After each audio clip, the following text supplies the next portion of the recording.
come and manifest yourself. You are the all-consuming fire. I worship you today. You are the all-consuming fire. Come and manifest yourself. Yes,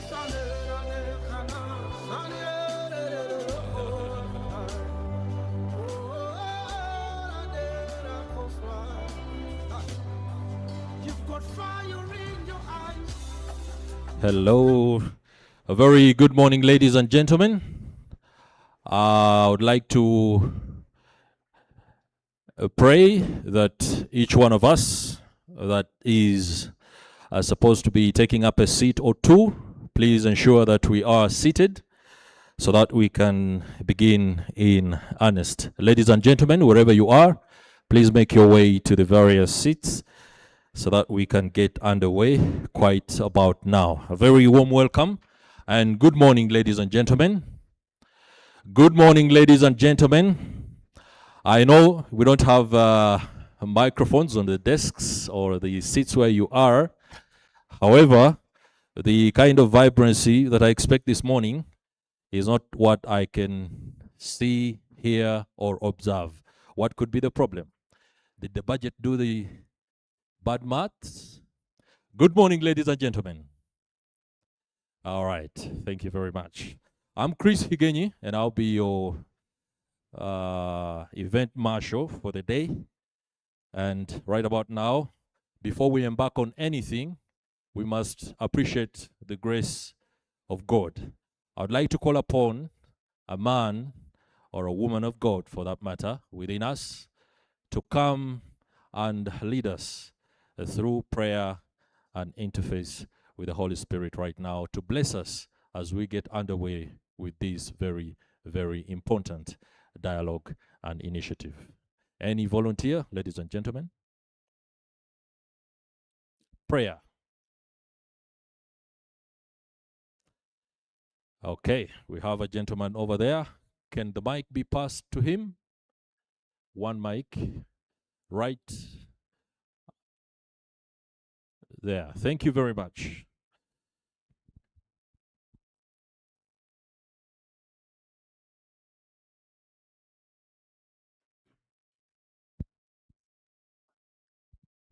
Good morning to everyone. Let's humble ourselves for a prayer. Dear Father in heaven, I thank you for this day. Thank you for the gift of life. Thank you for enabling us to reach here at this particular time, Lord Father. Then as we're going to discuss and go through this session, Lord Father, I pray you'll be within our midst, Lord Father, and everything will go as planned and shall have a successful dialogue. In Jesus' mighty name I pray and believe. Amen. Okay, thank you very much for that prayer. Now that the Lord is on our side, who can be against us? All right. I've also been reliably informed that our hotel managers have some specific information they would like to share with us regarding security and reassurance in as far as this initiative is concerned. I would like to call upon one steward to come and give us a brief, as anybody would if we were within their chambers, territory, or dominion. Thank you very much. As he comes, a round of applause for him.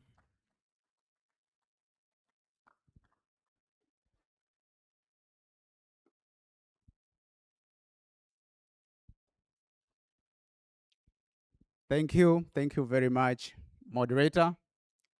All protocols observed. Distinguished ladies and gentlemen, good morning. A very warm welcome to Hotel Africana. My name is Isaac Odongo and I am the Chief Security Officer of the hotel. This morning, I am here to share with you a brief message that should enhance your safety and your comfort while you're in here. I therefore invite each and every one of you to kindly join me and pay keen attention to the following details. First and foremost, I would like to rest assure you that there is no cause of alarm. Your safety and comfort are guaranteed. In addition to that, we strongly encourage that we register each and every participant of this function at the registration desk over there. We also strongly encourage that you can learn your neighbor as much as you can, and in the spirit of humanity, you be your neighbor's keeper. In addition to that, care for our personal items. I have observed that we have quite a number of valuable items.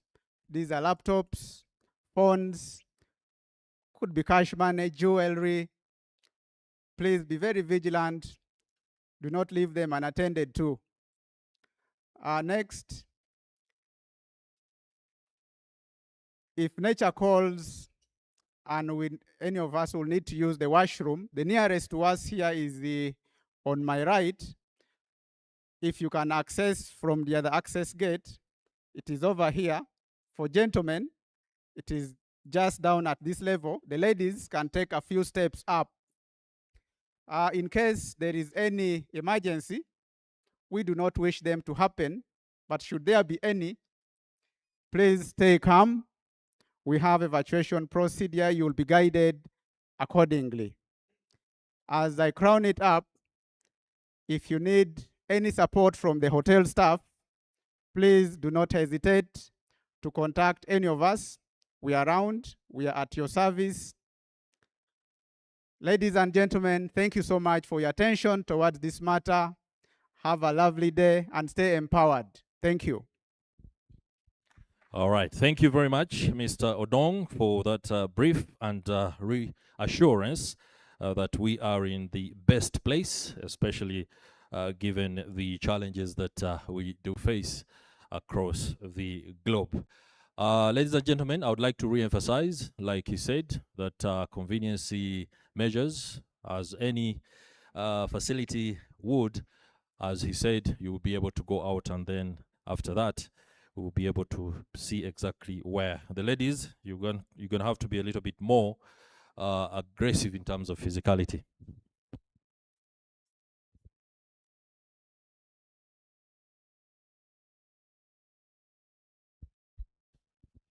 All right, thank you very much. Our program this morning will be running through for the next hours, and by 1 p.m. or 1:30, we are expected to be done with the deliberations as well as the excavation of all the information that we must from the technocrats on how best the opportunities that present themselves in the budget as read by the finance minister just a few days ago. I would like to remind you that for those of us that will have access to Wi-Fi, please ensure that you connect to Nile Hall 1 or Nile Hall 2, and the username is EECK, small caps, and then the password YSPY.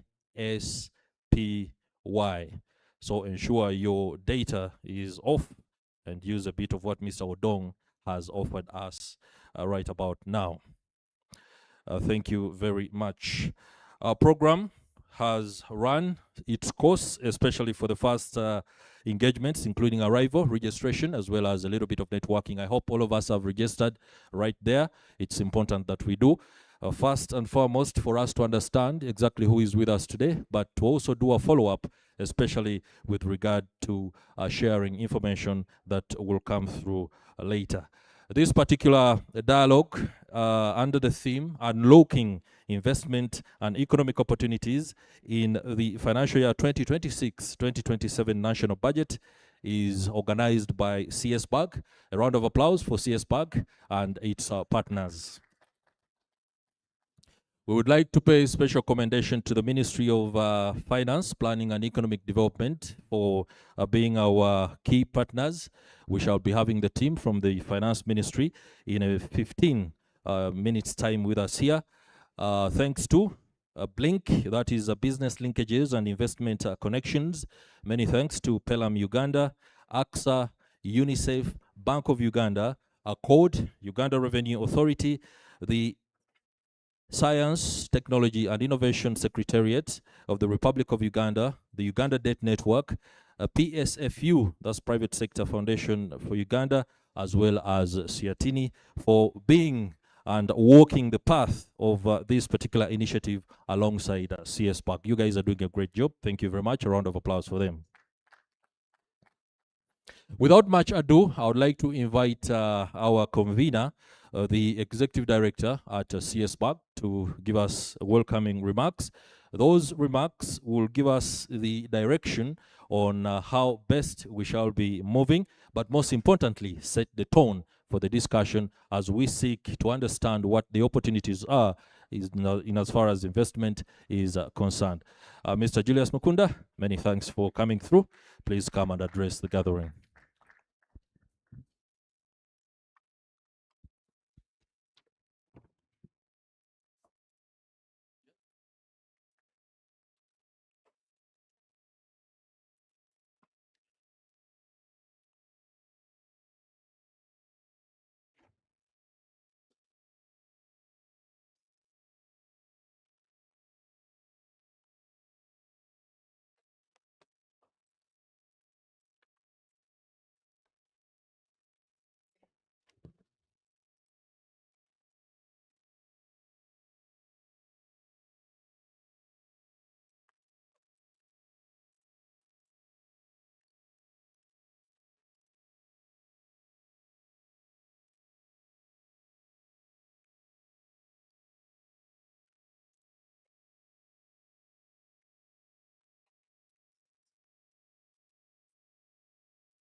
Thank you very much. I've been advised quite conveniently that the Ministry of Finance will be joining us very shortly.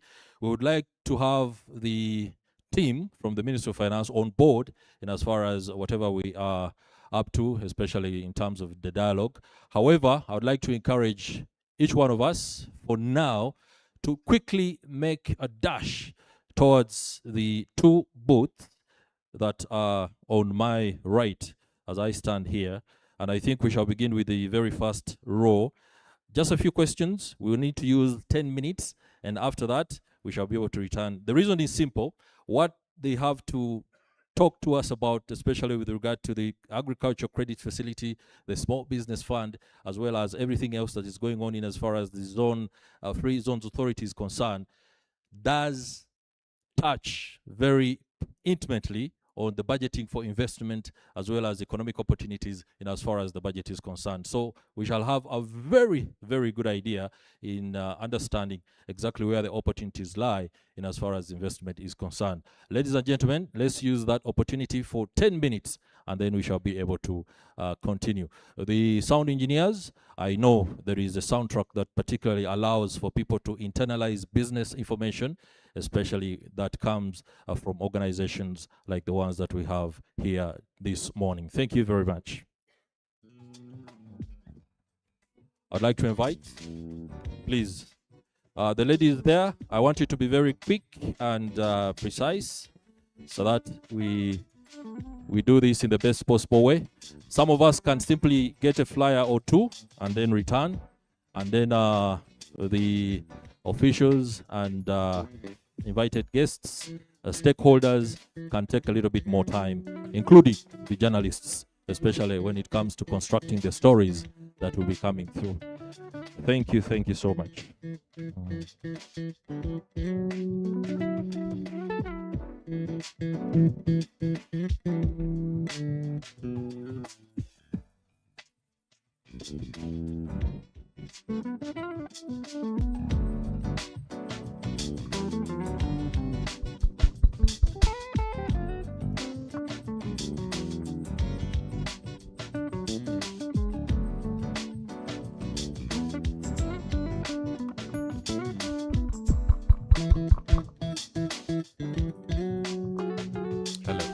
Hello.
all in my mind. Can't sleep. I go crazy to feel how I feel. Going insane. I'm up all night. Calling love. Well, I must confess that on a night like this, that I always knew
deadly charm, wicked smile. The first time that I saw you, I must admit I was mesmerized. I remember it all so very vividly. Every move that you made, every All word you right. said, Ladies and gentlemen, thank you very much for your indulgence. Thanks for your patience as we get it through the tail end of the interaction with the three booths on my right side. I would like to urge those of us who are just coming in to ensure that the registration is undertaken. It is very, very important. I would like to acknowledge the presence here with us of the Assistant Commissioner, Tax Education at the Uganda Revenue Authority, Madam Maria Ocho. Many thanks for joining us this morning. Many thanks for joining us too, Daphne Babirie from IMF. We also have with us Opus Ben from Parliament, Assistant Clerk. That is the Parliament of Uganda. Congratulations on the start of a new term. We have with us Honorable Moses Goire, the MP for Budaka. Honorable, where are you? Honorable Moses Goire, the MP for Budaka. Many thanks for joining us.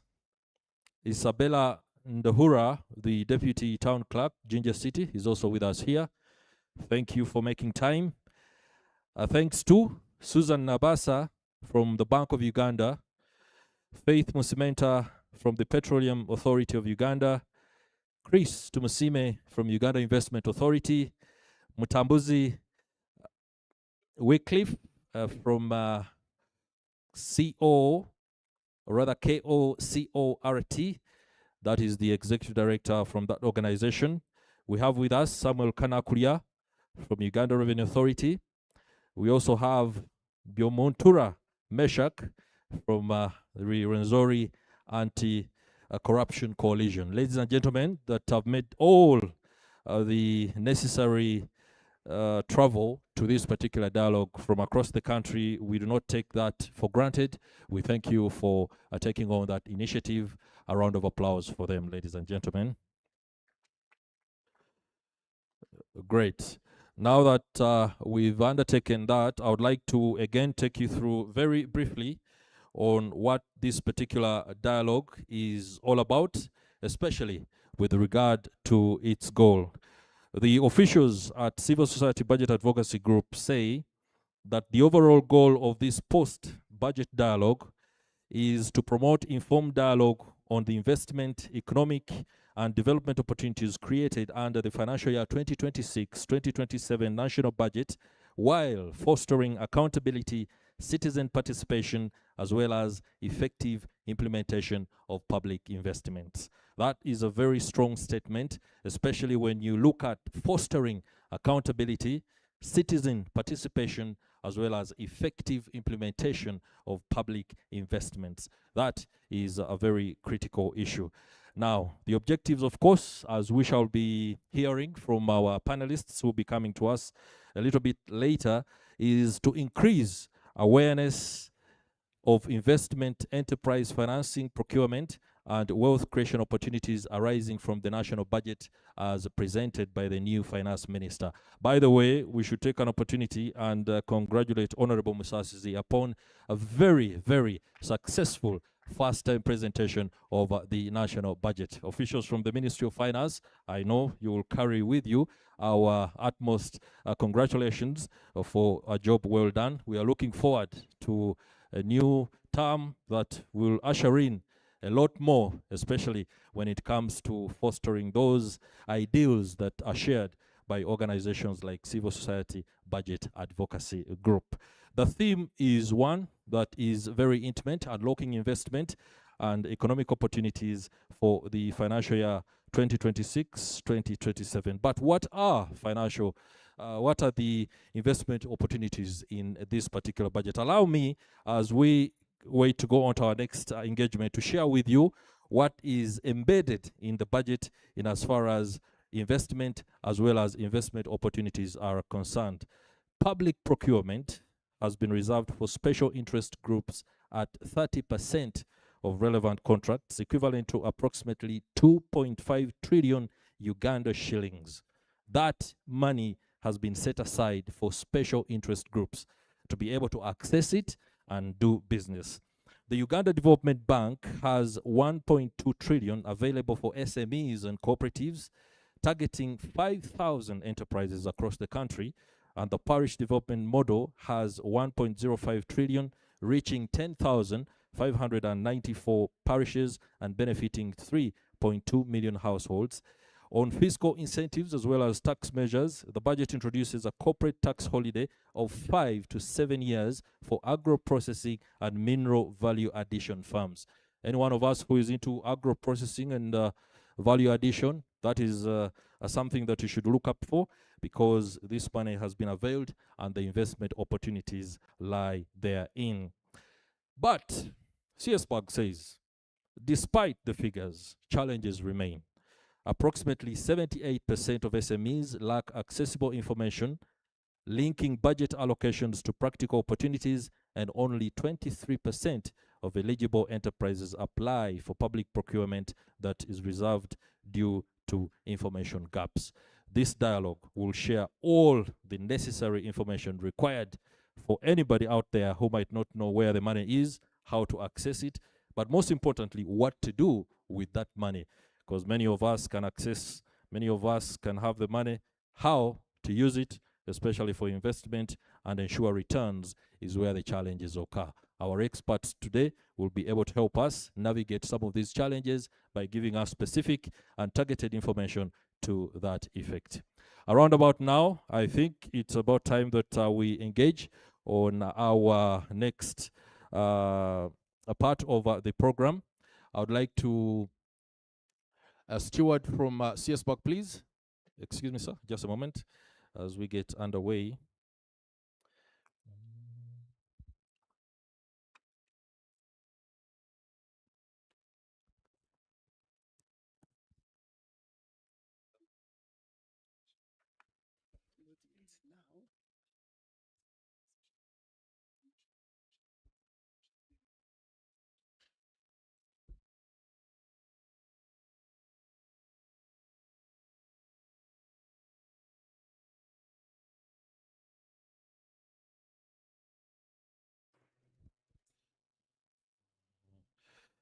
All right, as that particular consultation is being undertaken with regard to our way forward in as far as the dialogue is concerned, ladies and gentlemen, please allow that we embark on. All right, thank you very much, my good steward from CSBAG. The reason you see me sifting through rather paper here is that there's so much information available for us, and I'm looking forward for the panel. We have with us here Morrison Rakakamba. Morrison Rakakamba is the emeritus. He's an emeritus official from the Uganda Investment Authority. Mr. Rakakamba, let me interrupt that conversation. Your hand up, sir, so that we see you. He's here with us. He's going to be our moderator for the panel, and he will be unlocking all the information that we need to understand on how the investments can be undertaken and the opportunities utilized. Mr. Julius Mukunda, I would like to welcome you to give the welcome remarks and thereafter invite an official from the ministry, or rather the opening remarks that will be delivered by the ambassador. Thank you so much.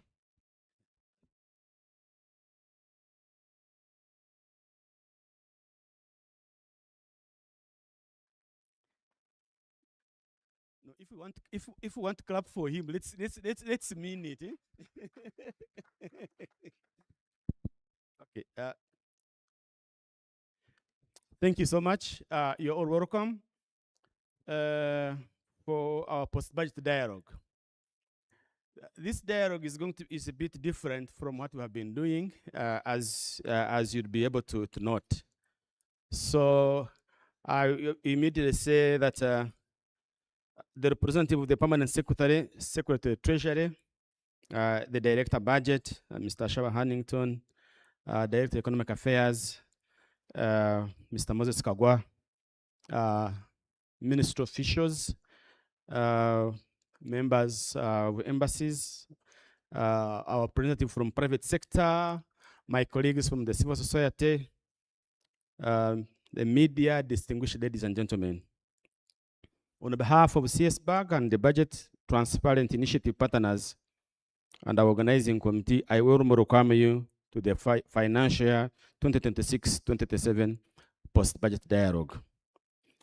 Today, we gather under the theme Unlocking Investment and Economic Opportunities created by Uganda's financial year 2026-2027 national budget. This is a deliberate shift from our national budget conversations. For many years, budget decisions have been largely centered on how government has allocated to different sectors. While those discussions remain important, today we want to ask a different and a more practical question.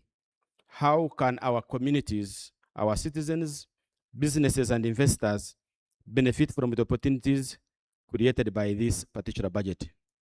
Our objective is simple: to help Ugandans understand not only where government is spending, but more importantly, where opportunities lie.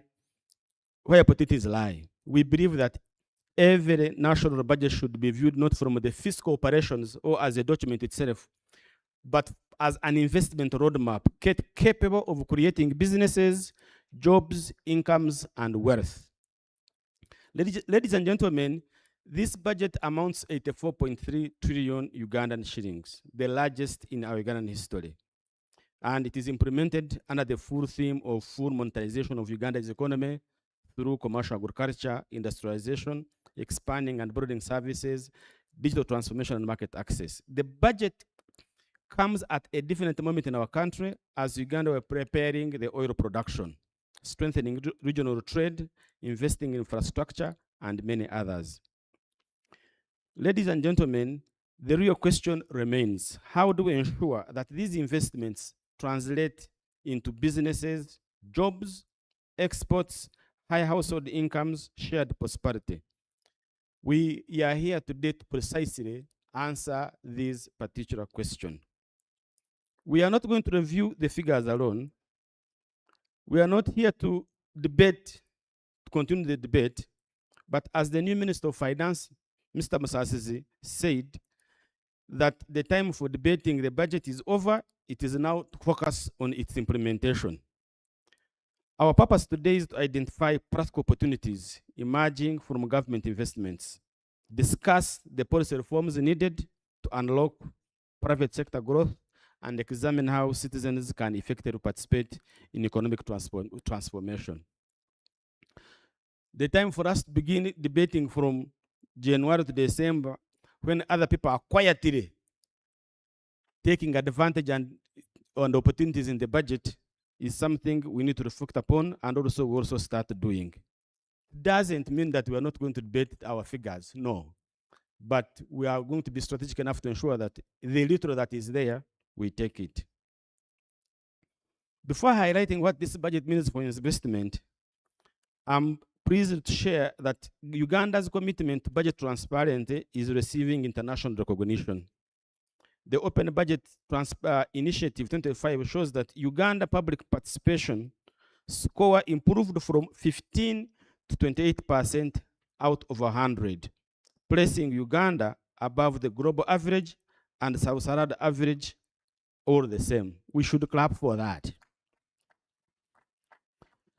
The survey specifically recognizes the Ministry of Finance structured engagement with civil society through initiatives such as the National Budget Month, the regional workshops, program working group meetings, This is a milestone we should all be proud of.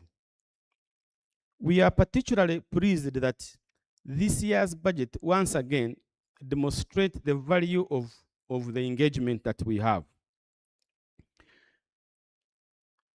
Because as we engage the Ministry of Finance, from the way the budget starts in January up to today, we are happy to note that more than 86 civil society proposals were considered and incorporated into the national budget.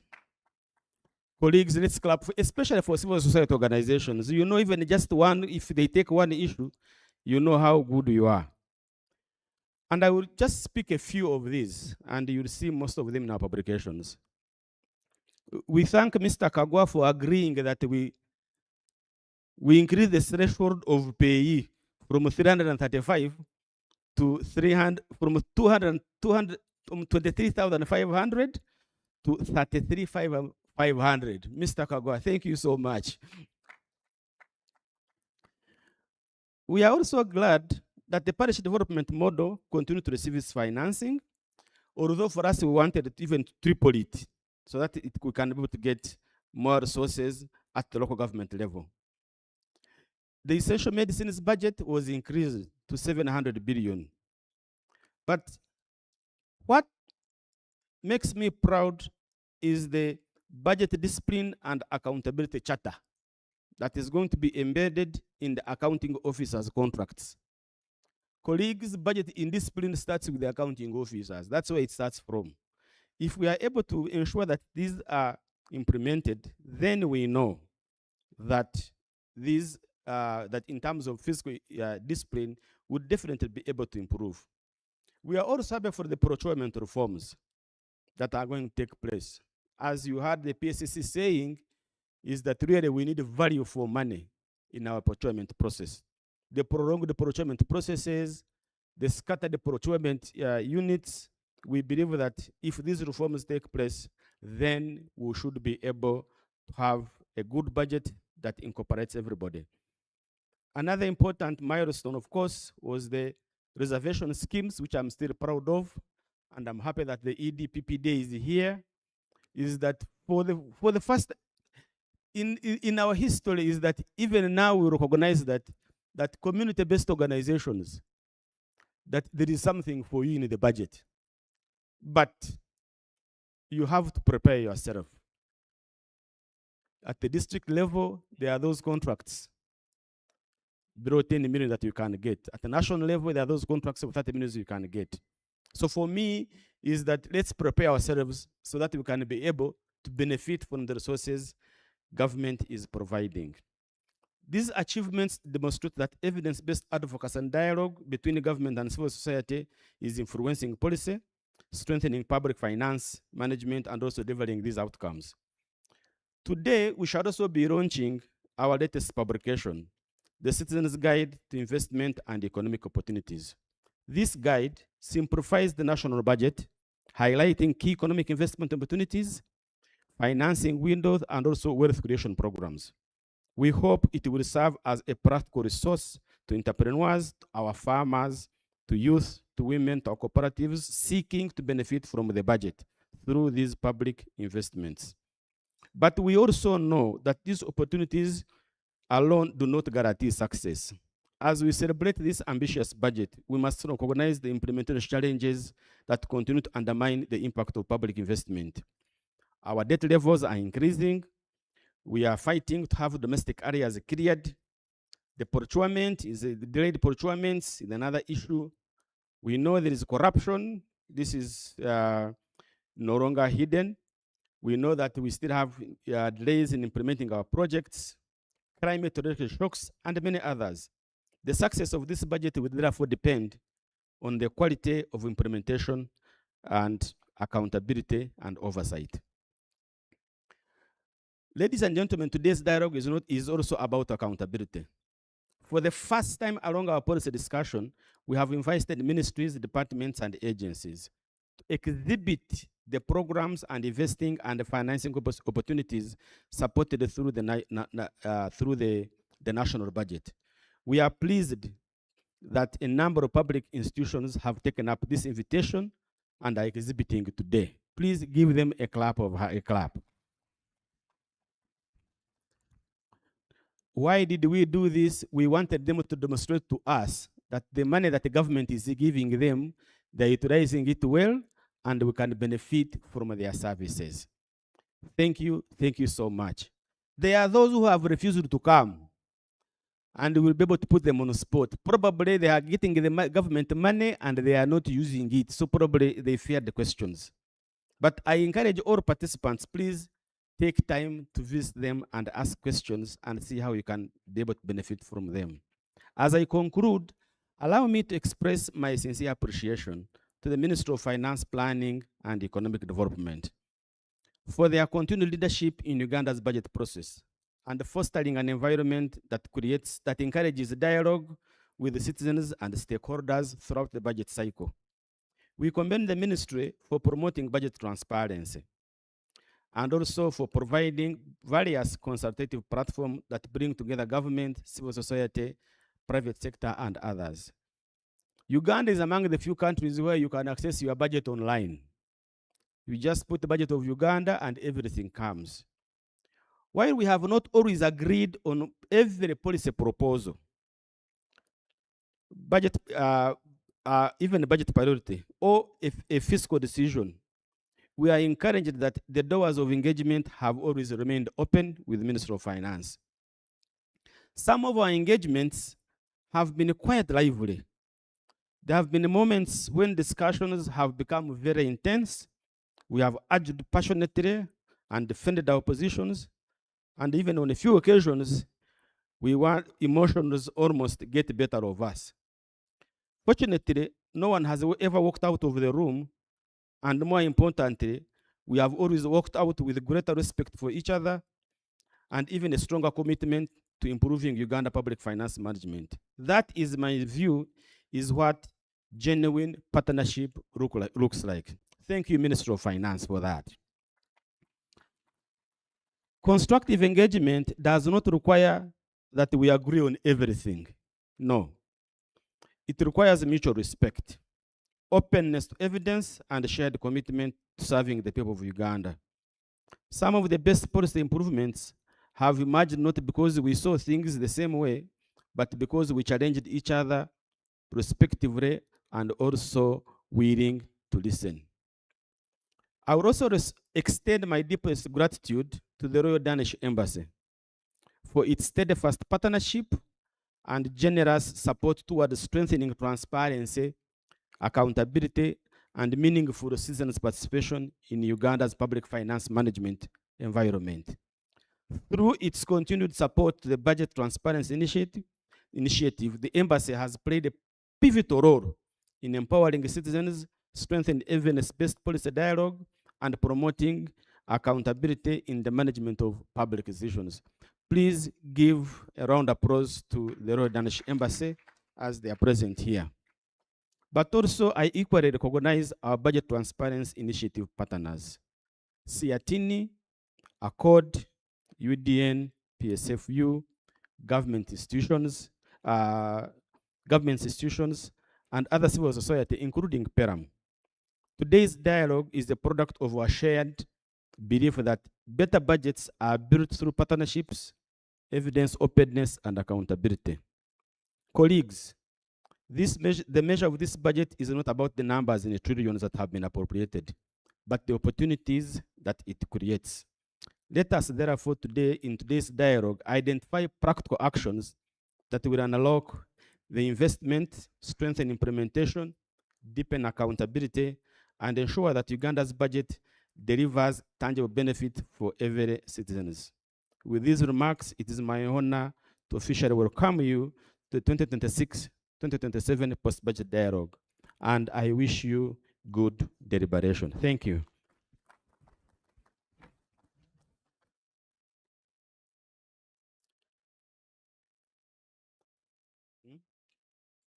Okay.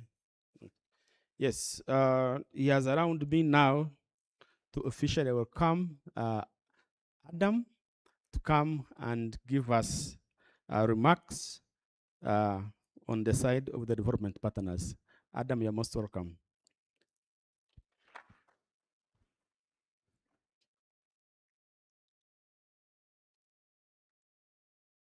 I didn't want to give.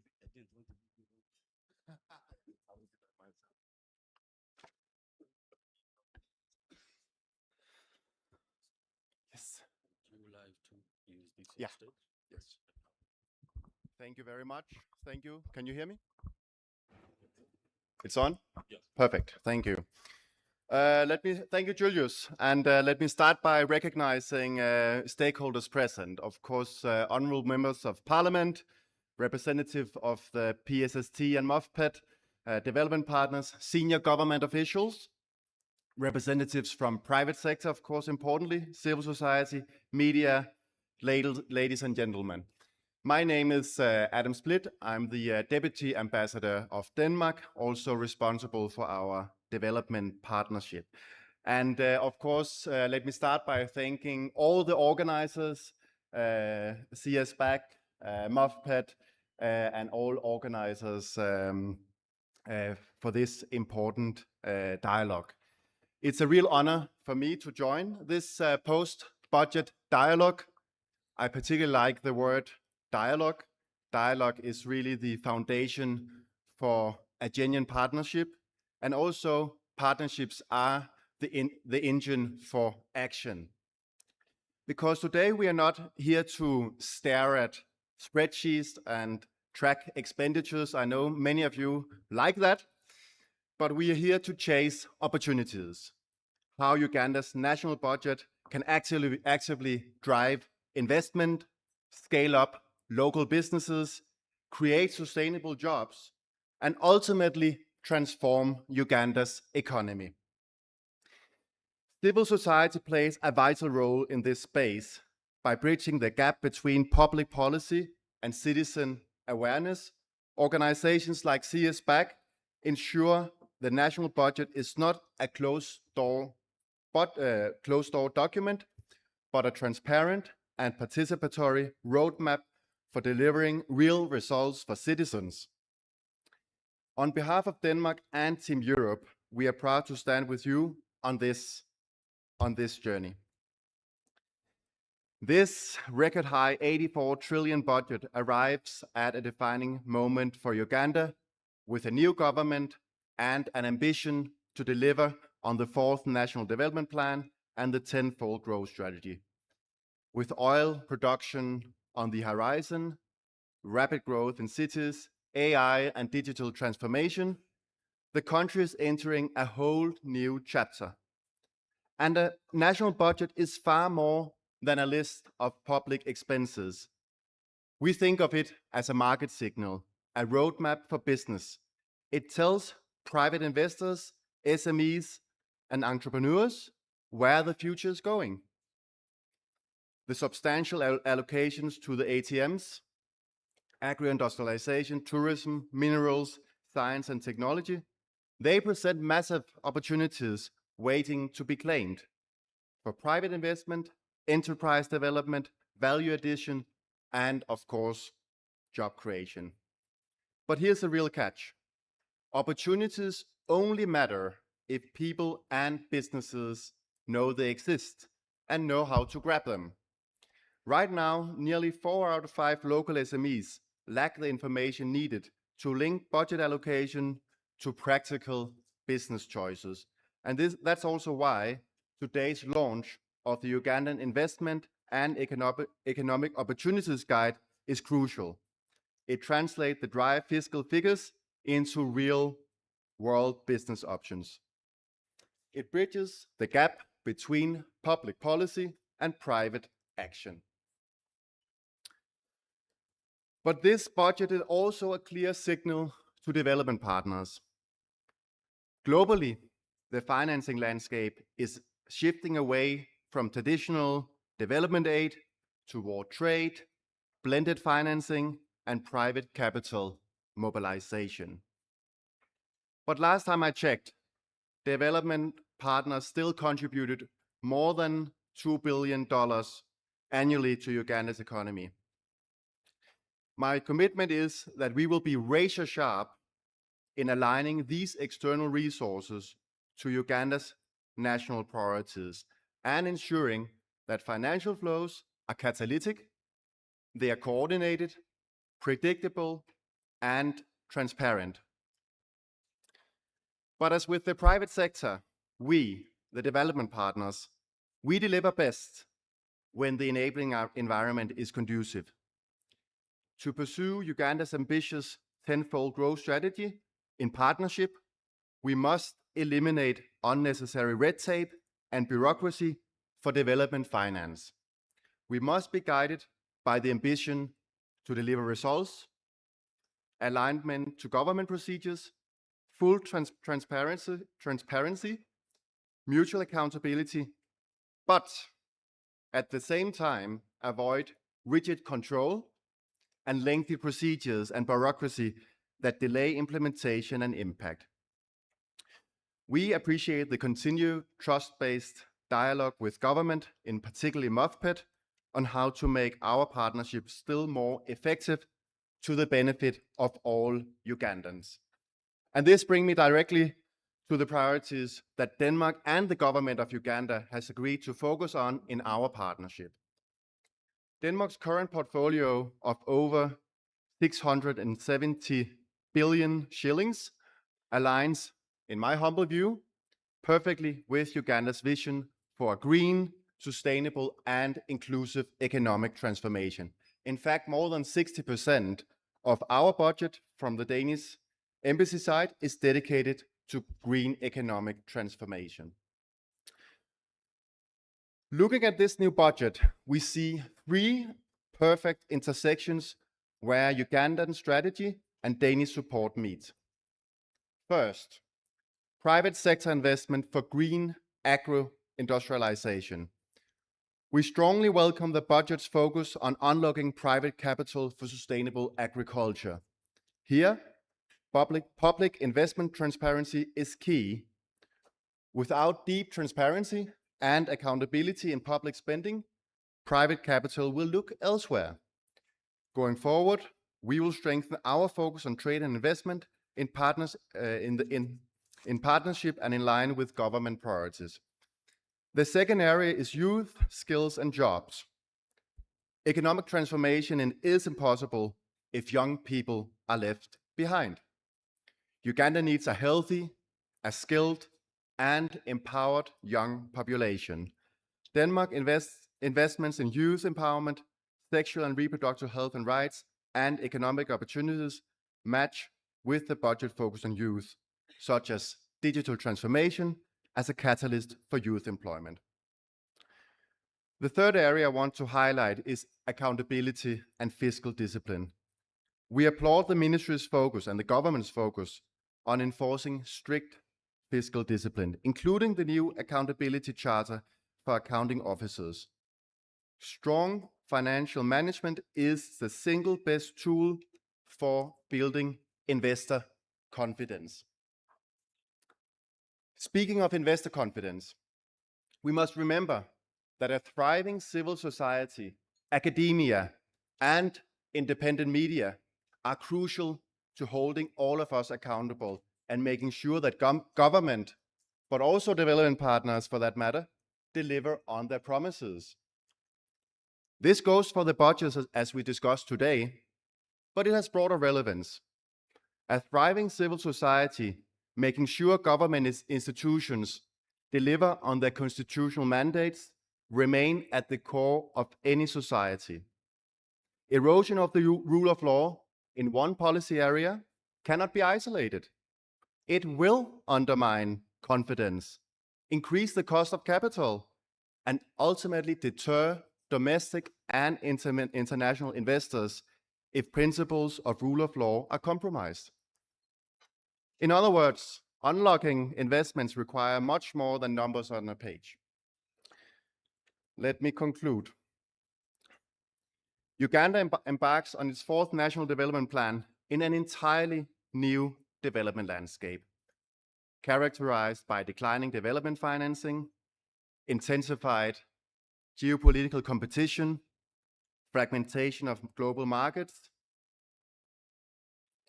global energy crisis, And potentially, we're looking into an El Nino climate crisis in a few months. As Uganda navigates declining external development assistance and rising cost of debt servicing, the country faces a historic choice. Uganda has the opportunity to transition from a spending state to a financing state, one that aggressively mobilizes domestic resources and uses smart blended finance to de-risk and unlock private capital, a state that pursues strategies that deliver cheaper capital, such as concessional debt rather than expensive domestic lending that crowds out domestic financial markets, ultimately reducing financing for key sectors such as agriculture, and one state that deliver government services effectively without leakages. Every single shilling must deliver value. Allow me to conclude with 3 brief calls to actions for everyone here today. First, view this budget as we do, as an open invitation. Let the private sector treat these fiscal provisions not as a government text, but as an active invitation to invest. Secondly, strengthen the economic teamwork. Let government, the private sector, civil society, and development partners collaborate to turn budget lines into real businesses, real jobs, and real incomes. And thirdly, and very importantly, ensure no one is left behind. Let us all guarantee that economic growth meaningfully includes women, youth, and local communities. Ultimately, the success of this budget will not be measured by the trillions of shillings allocated on paper. That's all great. But it will be measured by the number of investments secured, jobs created, and Ugandan lives permanently improved. Denmark and Team Europe remain fully committed to walking this path with you in partnership, and I wish you fruitful deliberations and a successful dialogue today. Thank you very much for listening. Thank you very much. Thank you very much, Ambassador, for those remarks. A more vigilant round of applause for the speaker, ladies and gentlemen. Thank you so much, and for the reassurance of the commitment from the Danish government as well as development partners for support. That one is always a good one to hear. And the fact that he spoke of so many things, but I've been able to capture something that I think we should be able to capitalize on and share, especially for the young people in here. Information is critical, and access to this information sure does so much in ensuring that access to funds is also improved. When that happens, the questions that many young people ask themselves about where, how, when, which, what can no longer be asked at that point. The onus at that point in time shifts to the young people to be able to use the available resources in order to move forward. Seed capital, where does it sprout from? Venture capital, mezzanine financing, if you are to create the kind of enterprises that will transform the country going forward. I will be inviting our moderator very shortly, but before I do that, allow me acknowledge the presence within us of gentlemen, the Chief Accounting Officers, Egesa Anthony from Budaka District. Oh, thank you very much. Muchunguzi Eli, Rwanda. Muchunguzi Eli, where are you? Ah, there he is. Thank you very much. Rose Kebirunji from Shema District, local government. Bruno, beg your pardon, Nawoya Bruno, that is Madi Okolo. I hope I got that right, especially with regard to pronunciation. Many times, those are the pitfalls of our trade. Opio Moses, Abim District, thank you. Timothy Koliang, Nabila Tuk, Isabella Ndahura, that is from Jinja, Abdallah Awuye, Kanungu DLG, Abdallah Kawuye is with us here, but I think should be Wambi Richard, Deputy CAO, Ajumani District, Local Government. Thompson Obong, Yumbe District. We also have with us development partners, Vina Genet from the Royal Danish Embassy, Martin Bohereza, Royal Danish Embassy. Of course, we've heard from our keynote speaker, Ambassador Speed Perry. Francis Waswa, UNDP, many thanks for making time. Daphne Babidi, IMF, as well as Juliana Nachiwanda from the Embassy of Japan. Interesting there. Juliana Nachiwanda, thank you for coming through. Members of Parliament present here with us. It's very important that we have some members of Parliament who are with us. Honorable Peggy Joy Wako, the MP for the Elderly. Where are you? There you are. Thank you so much. Honorable Chitio Patrick, Kapchora Municipality. Are you here with us? There he is on the extreme end. That is on my left, as well as Honorable Katoko Sylvia Damba from Kibuko. Thank you, Honorable Members of Parliament, for ensuring that you are here with us. Earlier, we had our Executive Director, Julius Mukunda, lamenting that some of the invited officials might have absconded on account of the tough questions that would come to them. I'm glad you are going to brave those tough questions for us, and we shall be looking forward to the answers and the solutions that are here with us. Morrison Rokakamba, Chairman Emeritus, Uganda Investment Authority. Ladies and gentlemen, a round of applause for that gentleman as he comes through. He's one of our finest thinkers on public policy as well as investment and business. When he speaks, we listen. When he moves, we also move. I hope when he sneezes, we catch the flu.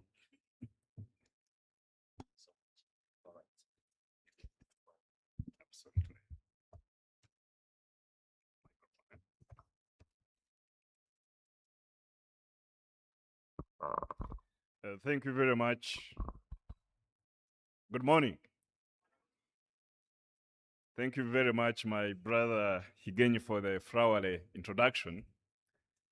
But I'm excited to be here. And when Julius asked me to come and chair this session, or moderate this session, it was exciting for me to return in the game, because now I'm permanently a farmer. So for a farmer to get to this platform, to engage with the honorable members and everybody of you, it means the budget is going to the grassroots. So having said that, and without much ado, I take this opportunity to invite our keynote speaker, the Permanent Secretary and Secretary to the Treasury from the Ministry of Finance, Planning and Economic Development, who's going to be represented by the Director of Budget, my brother Hannington Ashaba. A round of clap.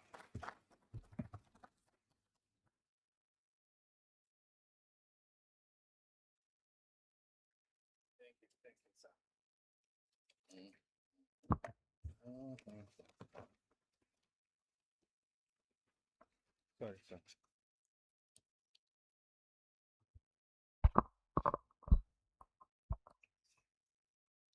Thank you very much, Mr. Morrison Wakakamba,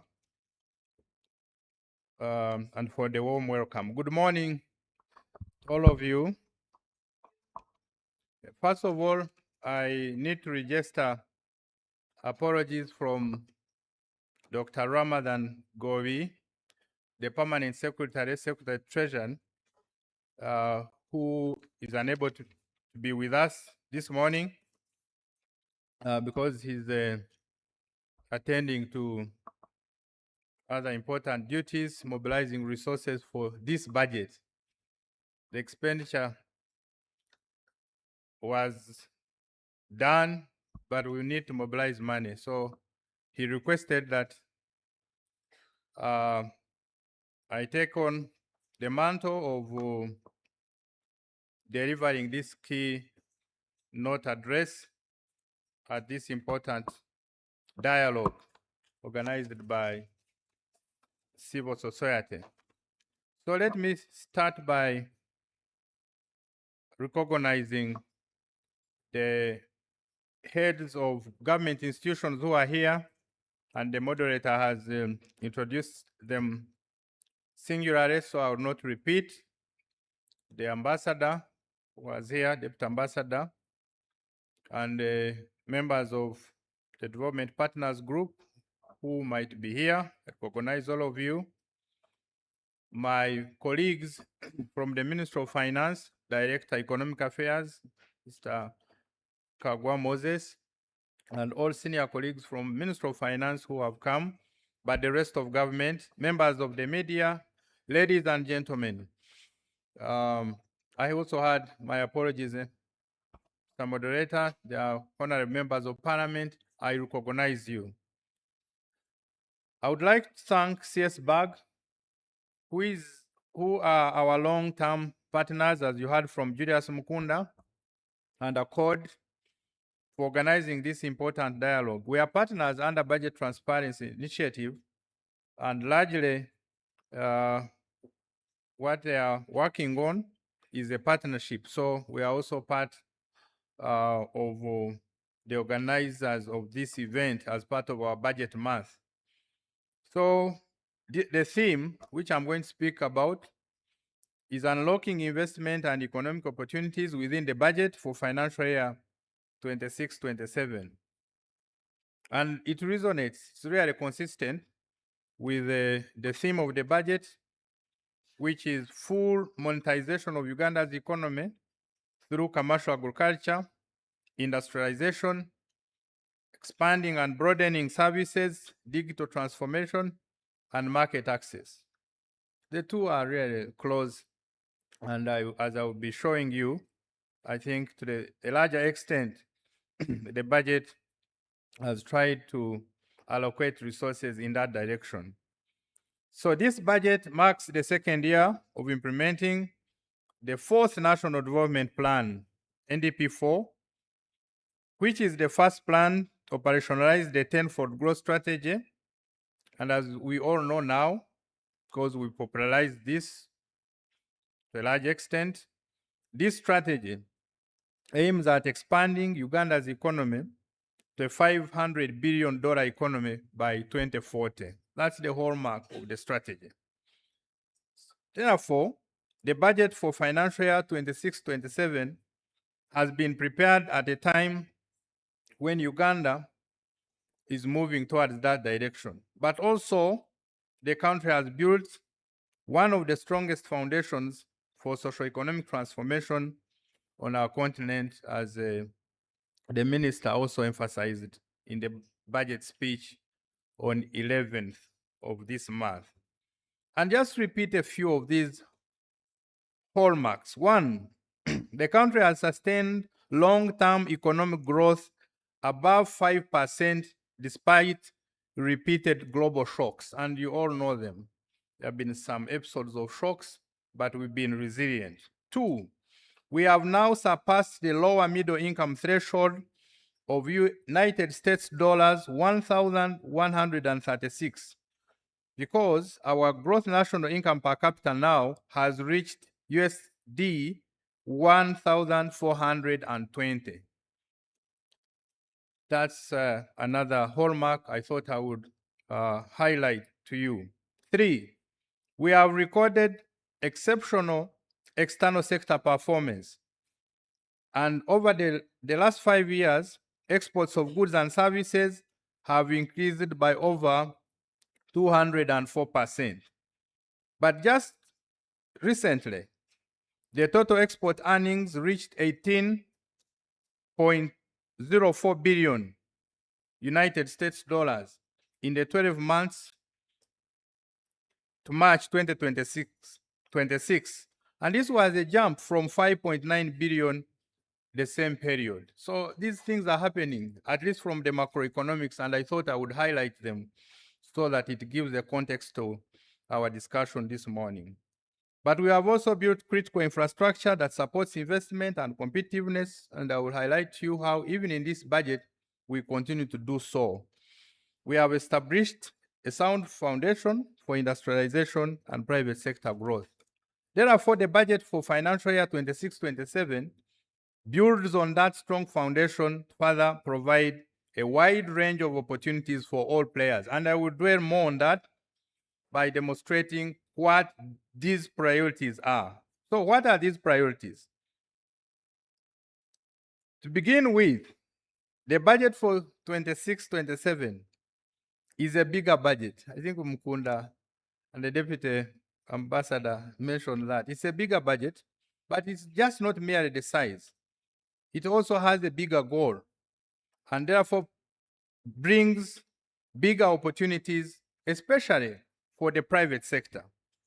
Some of these opportunities arise from the continued strong macroeconomic fundamentals, as I said, and I will highlight again our projections in the next financial year and medium term, but also provides government business opportunities and also household business opportunities. And I will provide additional highlights on these opportunities shortly.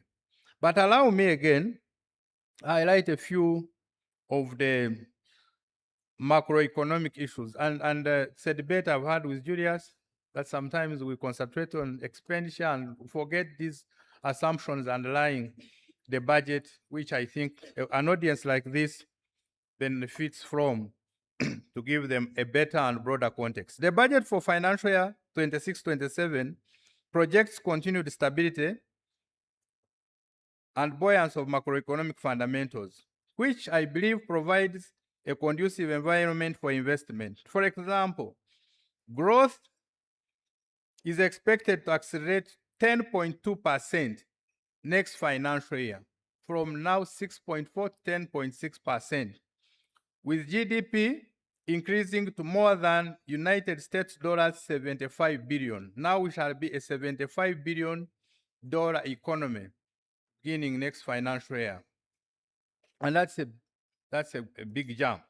This will mark Uganda's first return to double-digit growth since the reforms of the 1990s.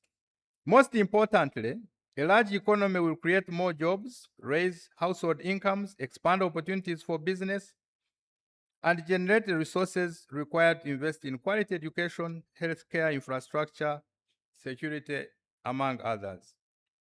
2, we continue to maintain price stability.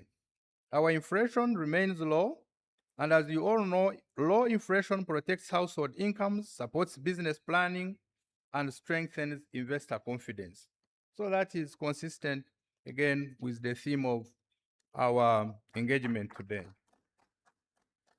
Exchange rate stability.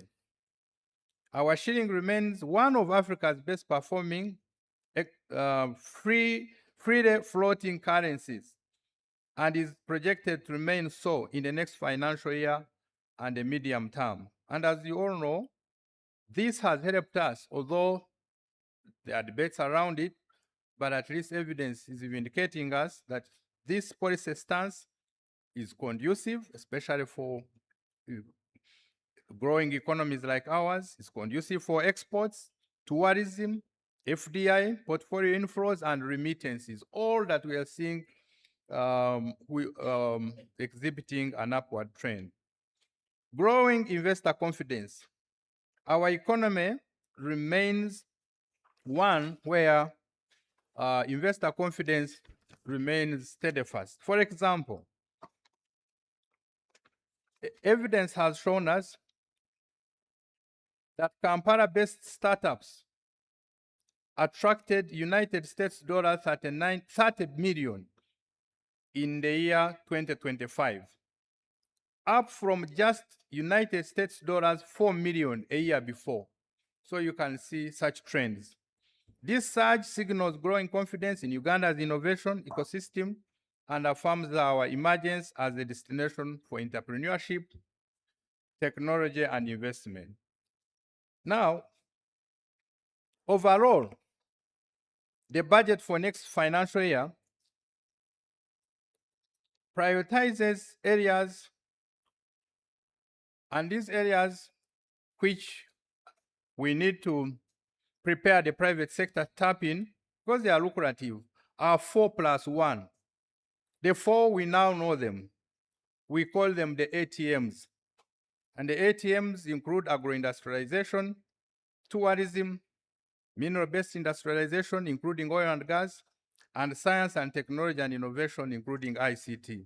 And then +1 are what we call their enablers. Continued investment in infrastructure, transport infrastructure, electricity, industrial parks, etc., etc. Here is how private players might tap into the opportunities that are likely to emerge out of these strategic growth areas that the budget for financial year 26-27 has allocated money. One, what I call government business opportunities. The budget provides opportunity for cheap capital for businesses. And in this regard, we have allocated money to the tune of around 2.4 trillion in affordable financing for private sector. And I've seen some of the players here, SCF, Agriculture Credit Fund in the Bank of Uganda, UDB, which is UDC, Small Business Fund, among others. I see them here, they are part of our partners. 2, participation in public procurement. And I saw my friend, the Executive Director of PPDA here, so you provide more details. But the budget has provided about 60% discretionary budget, which will be spent through public procurement. There will be several government contracts, the private sector in services, energy, infrastructure contracts, transport, etc. So you can see 60% of our budget, Government of Uganda budget, is going into public procurement, an area where we need to prepare our people to participate. 3, massive investments in infrastructure, the enablers I talked about. You have, for example, 8.7 trillion allocated in transport, 3.07 trillion in energy infrastructure, among others. For example, our priority to build the standard gauge, which we believe will commence in the financial year that is coming, will be a game changer because it is projected that transport costs from Mombasa to Kampala will fall from United States dollars 3,500 to roughly 1,600. But more importantly, the transit time will reduce from 5 days to less than 1 day. So these are some of the opportunities, if we implement the budget well, that we hope we'll achieve. 4, are tax incentives, which are conducive for business environment. Julius Mukunda highlighted a few, but let me focus mainly on those which are not only highlighted, but on welfare gains. For example, the income tax exemption to Jagari Energy Limited signals government continued commitment to keeping industrial energy costs competitive. We have the tourism investment tax incentives in the financial year 26-27 budget. This is also a game changer for investment in the hospitality industry. Now let me turn, and as I conclude, households business opportunities, H2B opportunities. As I already indicated, now that we are a country with a per capita income of United States dollars 1,420, and since Uganda is meeting the lower middle income threshold, the demand for household services and consumables are projected to significantly increase over the next 15 years on account of rising household incomes at 5%, population, of course, growth at 2.9%, and rapid urbanization. Now, you need to start asking yourself this question: how do Ugandans spend their money? They spend their money on food, 46%. On rent, fuel and energy, 16%. Transport and communication, 9%. School fees, 7%. Groceries, 6%. Medicare, 5%. Clothing, 3%. And others, 8%. This is the composition of how a Ugandan spends most of their money. And you have UBO statistics. Therefore, business opportunities for SMEs in the sectors of food, residential housing, household energy, lighting and cooking, travel and tourism, education, etc. are likely to grow. And with the fundamentals I have highlighted and the allocations in these areas in the budget, we need to encourage our private sector to tap these opportunities. So how will they tap them? One, to benefit from these opportunities, especially SMEs must take deliberate steps toward formalization and professionalization. This is the kind of efforts we should be working towards, including really civil society, deliberately taking this at the fore.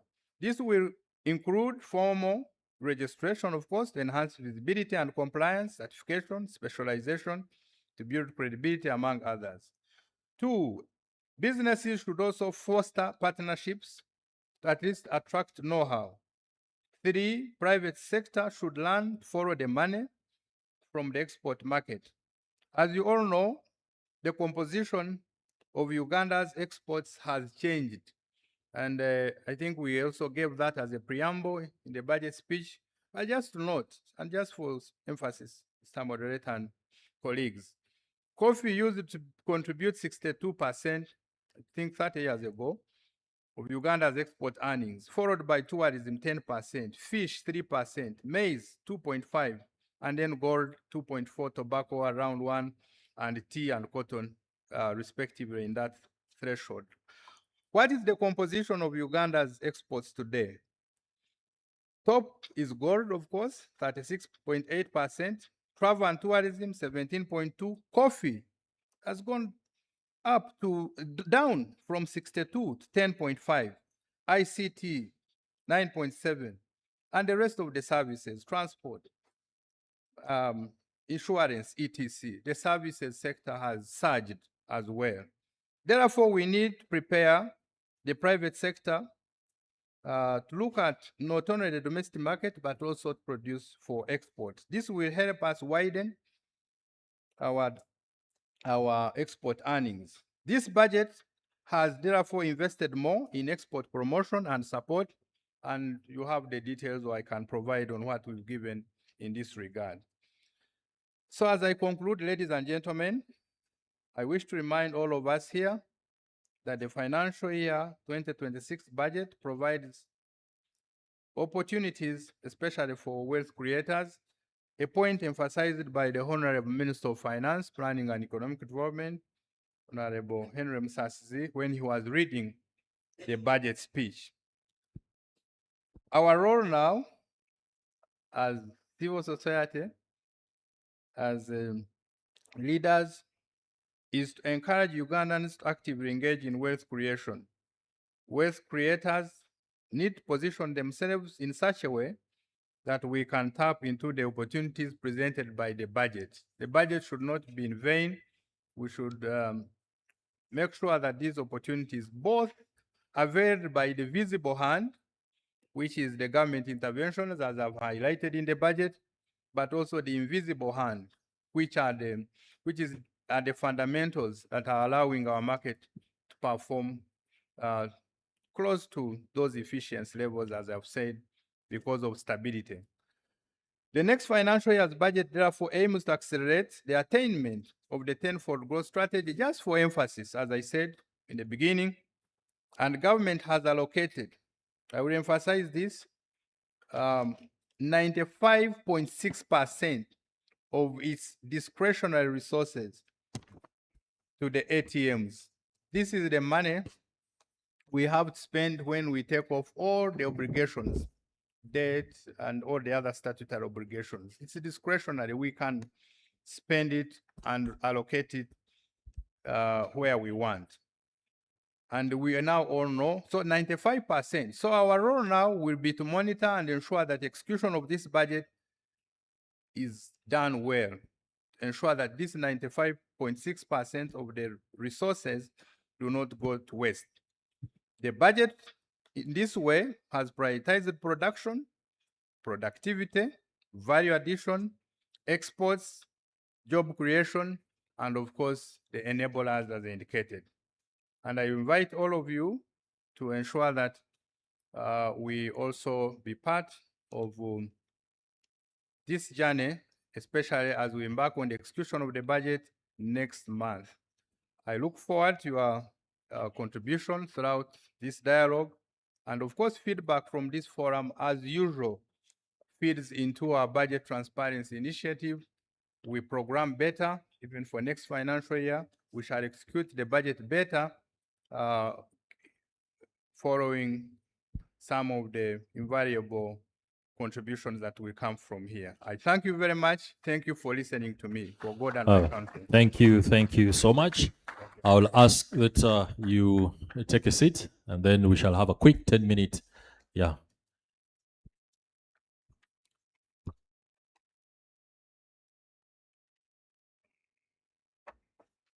Thank you very much, Director Ashaba, for articulating the helicopter view of the budget, but also going granular to speak about the opportunities that our people, especially the households, can benefit from this budget, but also the businesses. I was very happy to hear that you've provided a lot of money to push down the price of money, which is interest rates, such that communities, businesses can borrow and be able to stimulate growth. But we shall deep dive more. So at this moment, I want to also invite to the podium the Director of Economic Affairs at Uganda's Ministry of Finance, Mr. Moses Kagwa, to join this platform, such that I can allow the audience to engage with this strategic level Minister of Finance, finest of bureaucracy, on what this budget means for the country. A few questions, and Mr. Higenyi is going to help me to pick a few hands. Of course, later we are going to have Uganda Investment Authority, we're going to have Bank of Uganda, we're going to have PPDA, where we shall ask, further itemized questions. So for now, I think I'm going to have 5 members from the audience. Again, we have a lady here. Where is it? In the All front. Right. Thank you. We advise that the questioning and is... just one question, you be specific to who you're asking. Just one question, madam. Thank you. My name is Rose Zobigar. I'm the woman member of Parliament, Terego. I want to appreciate the keynote speaker, and I just want to tell you this. Yes, we know that there is money given as an incentive to large-scale farmers, but there is a big challenge. You can't say somebody can borrow up to 5 billion, but must have a collateral of 11 billion. If the person had 11 billion, was it really necessary to borrow the 5 billion? And 2, are you not going to give to yourselves? Because who in Terego can afford 11 billion? 2, do you supervise this money? Are they money lenders? I don't know, like Lesego, Premier, and Platinum, where do they fall? These people, if they give money, for example, 2 million, and at the end of the day, you return 25 million. What kind of interest rate is this? We've been battling with them. I've given you specific names. Can we get them on a table and you get us and we have a discussion? Because from the frying pan, now we're in the fire. Thank you. Thank you very much. All right. Thank you very much, Doctor. Yes. The loans, the grace period, all those things, I know the panel will speak to them. Let me go to Dr. Arthur Binomcha. Yeah, thank you very much, Moderator, Director of Budget, and Mr. Kagwa. Could you comment on the debt sustainability, because 33 trillion of this 84 trillion budget, it will be the first call on the budget. We'll go to service our our debt.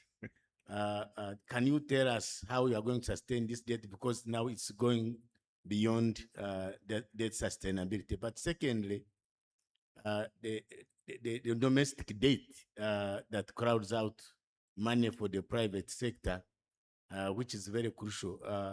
What measures are you taking to make sure that actually first you pay the domestic debt, because some of the companies that supplied to government could have wound up their businesses, and that's not good for the economy. Thank you very much, Thank you. Dr. Arthur. 3 more hands.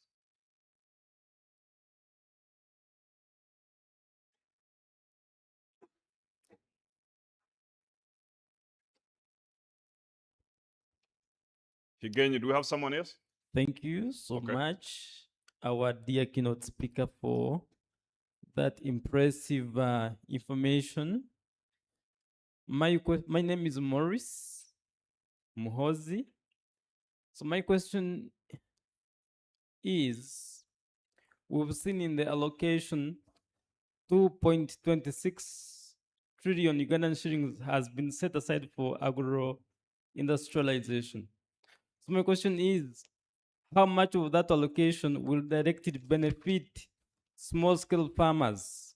We understand that small-scale farmers constitute the largest percentage of Uganda's agricultural workforce. So I want to understand the small-scale farmers there deep in the villages, in the countryside, how much of that will go directly to their initiatives.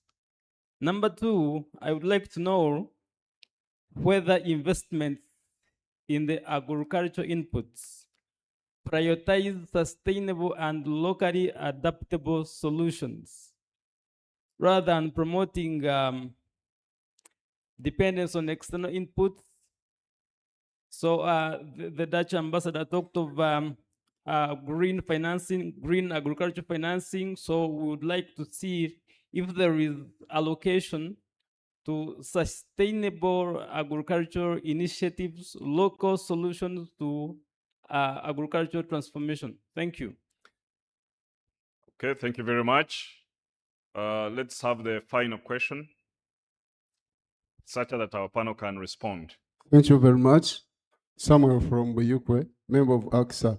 Now, thank you, Permanent Secretary, for that information. But my question is, always you are planning for the budget, but when are we going to have a higher percentage on agriculture? Because when you check this budget this year, the budget, you will find that this time is defense. Always agriculture is down, but after there, you are going to eat food. So if you don't prioritize for agriculture, how are we going to save our country?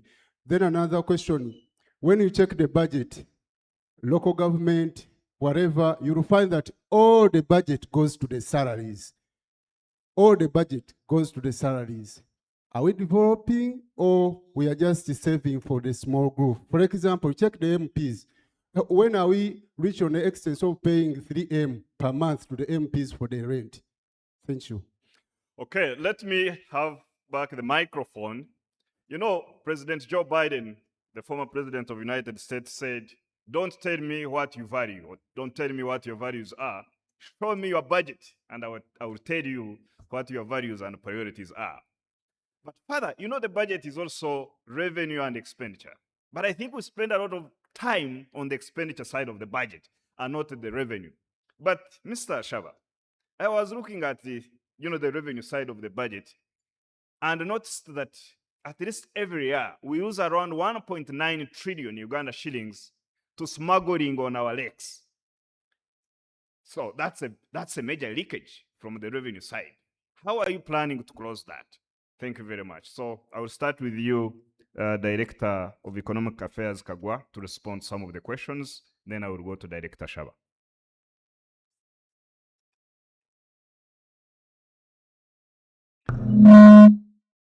Thank you. Yeah. Feel free if you want to speak from here or there. One last thing, maybe yours.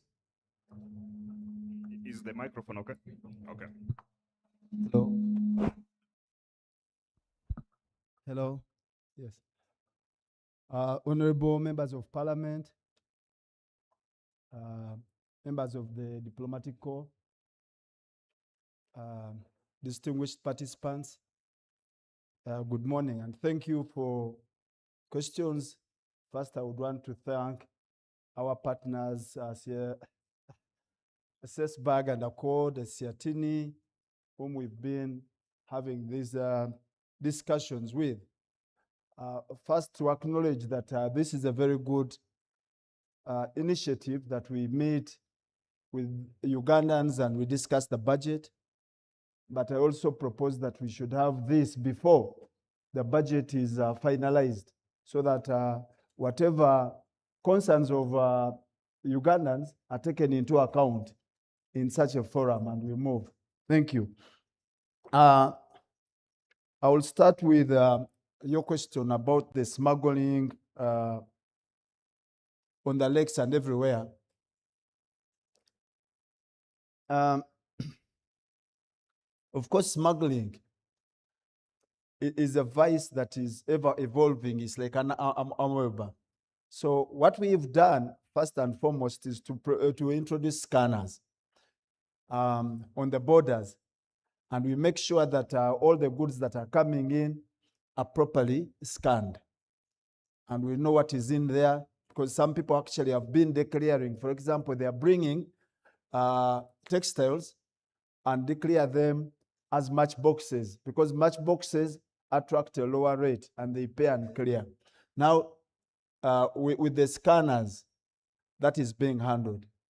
We are going to use drones. We are using them to move around and track the porous borders to ensure that at least we have a presence there most of the time.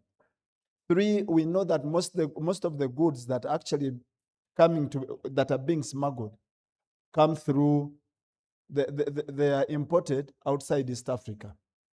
So some of the goods, we are taxing them, what we call the sensitive goods, we are taxing them from Mombasa. By the time they come, taxes have been paid and they have been verified from there. So we are using that. We are also trying to control the internal container depots where these goods go. Sometimes there's a lot of leakage in the depots, and we are putting sensitive goods in particular areas, in particular ICDs where there's control. I know some importers have been crying about that, but that's one of the measures we are taking to curb these illicit practices. And of course, we'll continue getting information. We are getting information from intelligence on what is happening, and we are using that information. When we get the smugglers, this time, the punishments are punitive, because we just don't take the goods and leave them. Now there is taking them to the court, prosecuting them, and imprisoning them, on top of them forfeiting their goods. So we are trying to get the crime out, the economic benefits out of the crime of smuggling. On debt, the debt is still sustainable. We do a debt sustainability analysis, and we find that the debt is still sustainable. Of course, we look at the debt to GDP, it's slightly above 50% of GDP, but that doesn't make it unsustainable. It is still within sustainability. However, we are concerned also about the liquidity ratios. How much are we paying back in interest and in the principal as a percentage of our revenues? So we are starting to think about innovative ways of financing our budget. One, increasing domestic revenue mobilization. That is now a song on our lips. And we are going to move away from the 14% of GDP where we have been. Like this year, we had envisaged that we shall collect 37.6 trillion. And that would have got us to 14.9% of GDP, to the 45 that we are looking for next year, which would actually take us to about 15.9% of GDP. That means that at least that effort is increasing. But we are also looking at other alternatives of financing government programs like the PPPs. That is one area. Now, when we are looking at the standard gauge railway, we have looked at other financing like the Sukuk. This is an Islamic bond where people contribute, and we think that will be another way. Two, we use the guarantee schemes where we borrow $1 million, for example, and we don't utilize the $1 million, but we use that as a guarantee where some financiers will be able to collect another $4 to $5 million. So we are expanding the innovative ways or we can finance our budget. And I think this is going to bear fruit. On top of the continuous borrowing also, we are trying to say most of the infrastructure projects are going to be strictly long-term loans from concessional lenders like the World Bank, the African Development Bank. That's where our concentration is going to be. Before we move on, Kagwa, speak to domestic arrears and how much money you put in the budget to make sure that suppliers of government. I want to leave some things for Mr. Shaba to answer. Otherwise, he will be redundant. I don't want him to be redundant. Okay, that's. Thank you. You'll answer that one. That's a smart cross and bridge. Mm-hmm. On Honorable Rose raised issues on the money we are borrowing for large scale on the large scale farmers. This is a program where we realized that we had put a lot of money in the parish development model, which was for small farmers. Parish, yes, give them 1 million shillings to start their enterprises. But the large scale farmers were not getting anything. And they said, well, there is, if we are to borrow from commercial banks, even from UDB, the interest costs are so high. What can we do for us? We also didn't have money to give the large-scale farmers because they needed maybe about 250 billion. So we didn't have that money to give to the large-scale farmers. And then we said, any large-scale farmer, who is a large-scale farmer? Anybody who has 50 acres or more is a large-scale farmer, and we should cater for them. So we formed this program and said, we as government, we will take the interest costs in the loans so that a large-scale farmer accesses a facility from a government financial institution. That is Pearl Bank, Pride Bank, and Housing Finance Bank. Interest-free. They go there, they present their case, and then the banks should lend them money. And I think so far, 186 farmers have accessed this facility, and they have borrowed 169.1 billion. So we are going to be putting 41 billion as interest each financial year to provide to large-scale farmers.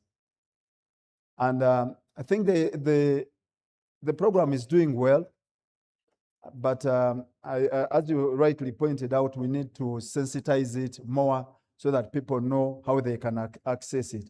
But the issue you raised about somebody being asked for a collateral, which is more than 200% or twice what they are borrowing, I was not really aware, but I will ask and confirm. But the banks, we left them because we didn't want to interfere with their operations. The banks are lending their money. For us, we are contributing the interest. So the banks must make sure that their money is going to be recovered. They can't come to us and say, so and so has defaulted and we can't get back our money. So they are using their normal lending rules. We did not tamper with them, but I'll find out what you have said about that. I think, what else was there for me? How to benefit small scale holders. Mr. Morris Muhozi is asked about what is the money for agriculture? I think there is a lot of money for agriculture,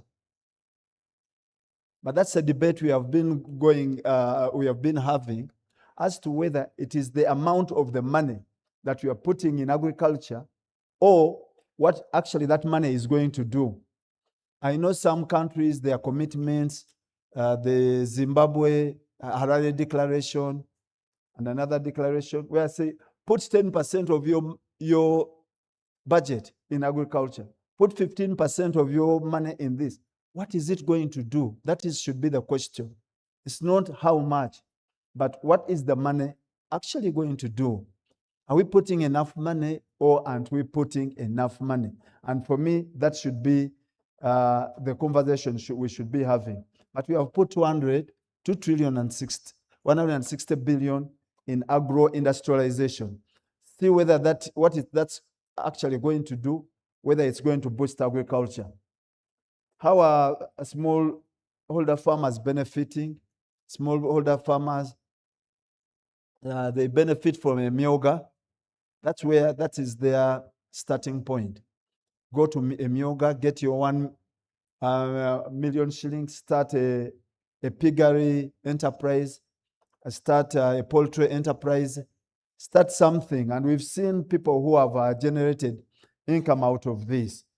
But also if farmers are properly organized, they can seek financing from microfinance support center, because there is money there for them. They can go there and seek the financing. I think the rest will be for the PSST to answer. Thank you. Thank you very much. Before I come to the PSST, you know, before Moses, the way we used to understand agriculture in this country, we understood agriculture as production, but not necessarily the entire comprehensive value chains. And I'm really happy that in this budget you have looked at it comprehensively and budgeted for agro-industrialization. And there are a lot of opportunities there. Now let me come to you, Mr. PSST, to take on some of the other questions. Thank you very much, Morris and the audience for the questions. One from Dr. Arthur on domestic debt. They are related, domestic debt and the crowding out effect, and of course, domestic areas. Like my colleague Kagwa has indicated, of course, we are concerned about debt, but also debt service.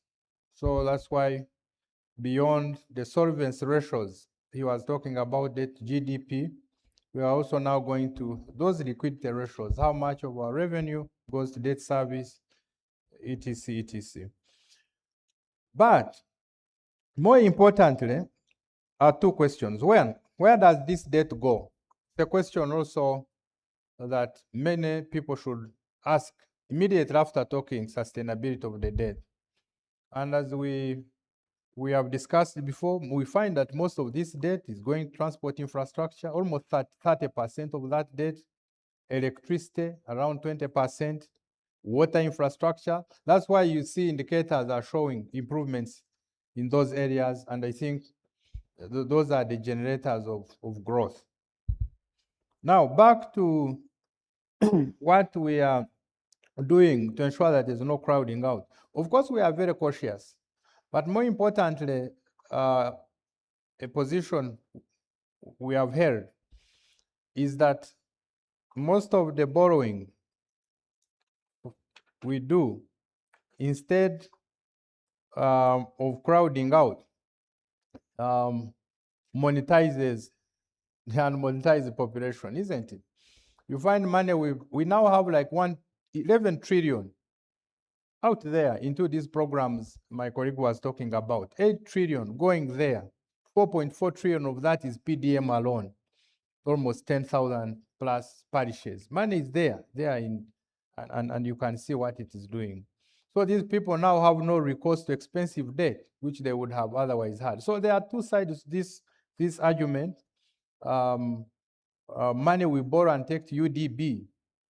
Already now, you see the portfolio of UDB, UDC, among others. So we need to examine further around this crowding out, especially in the context of Uganda.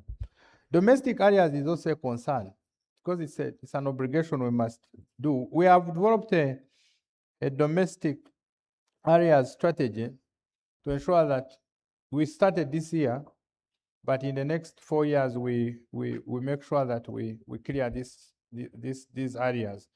This financial year that is ending this month, we had 1.4 trillion in the budget, and we have released all that money, mainly for suppliers, contractors to pay certificates, among others.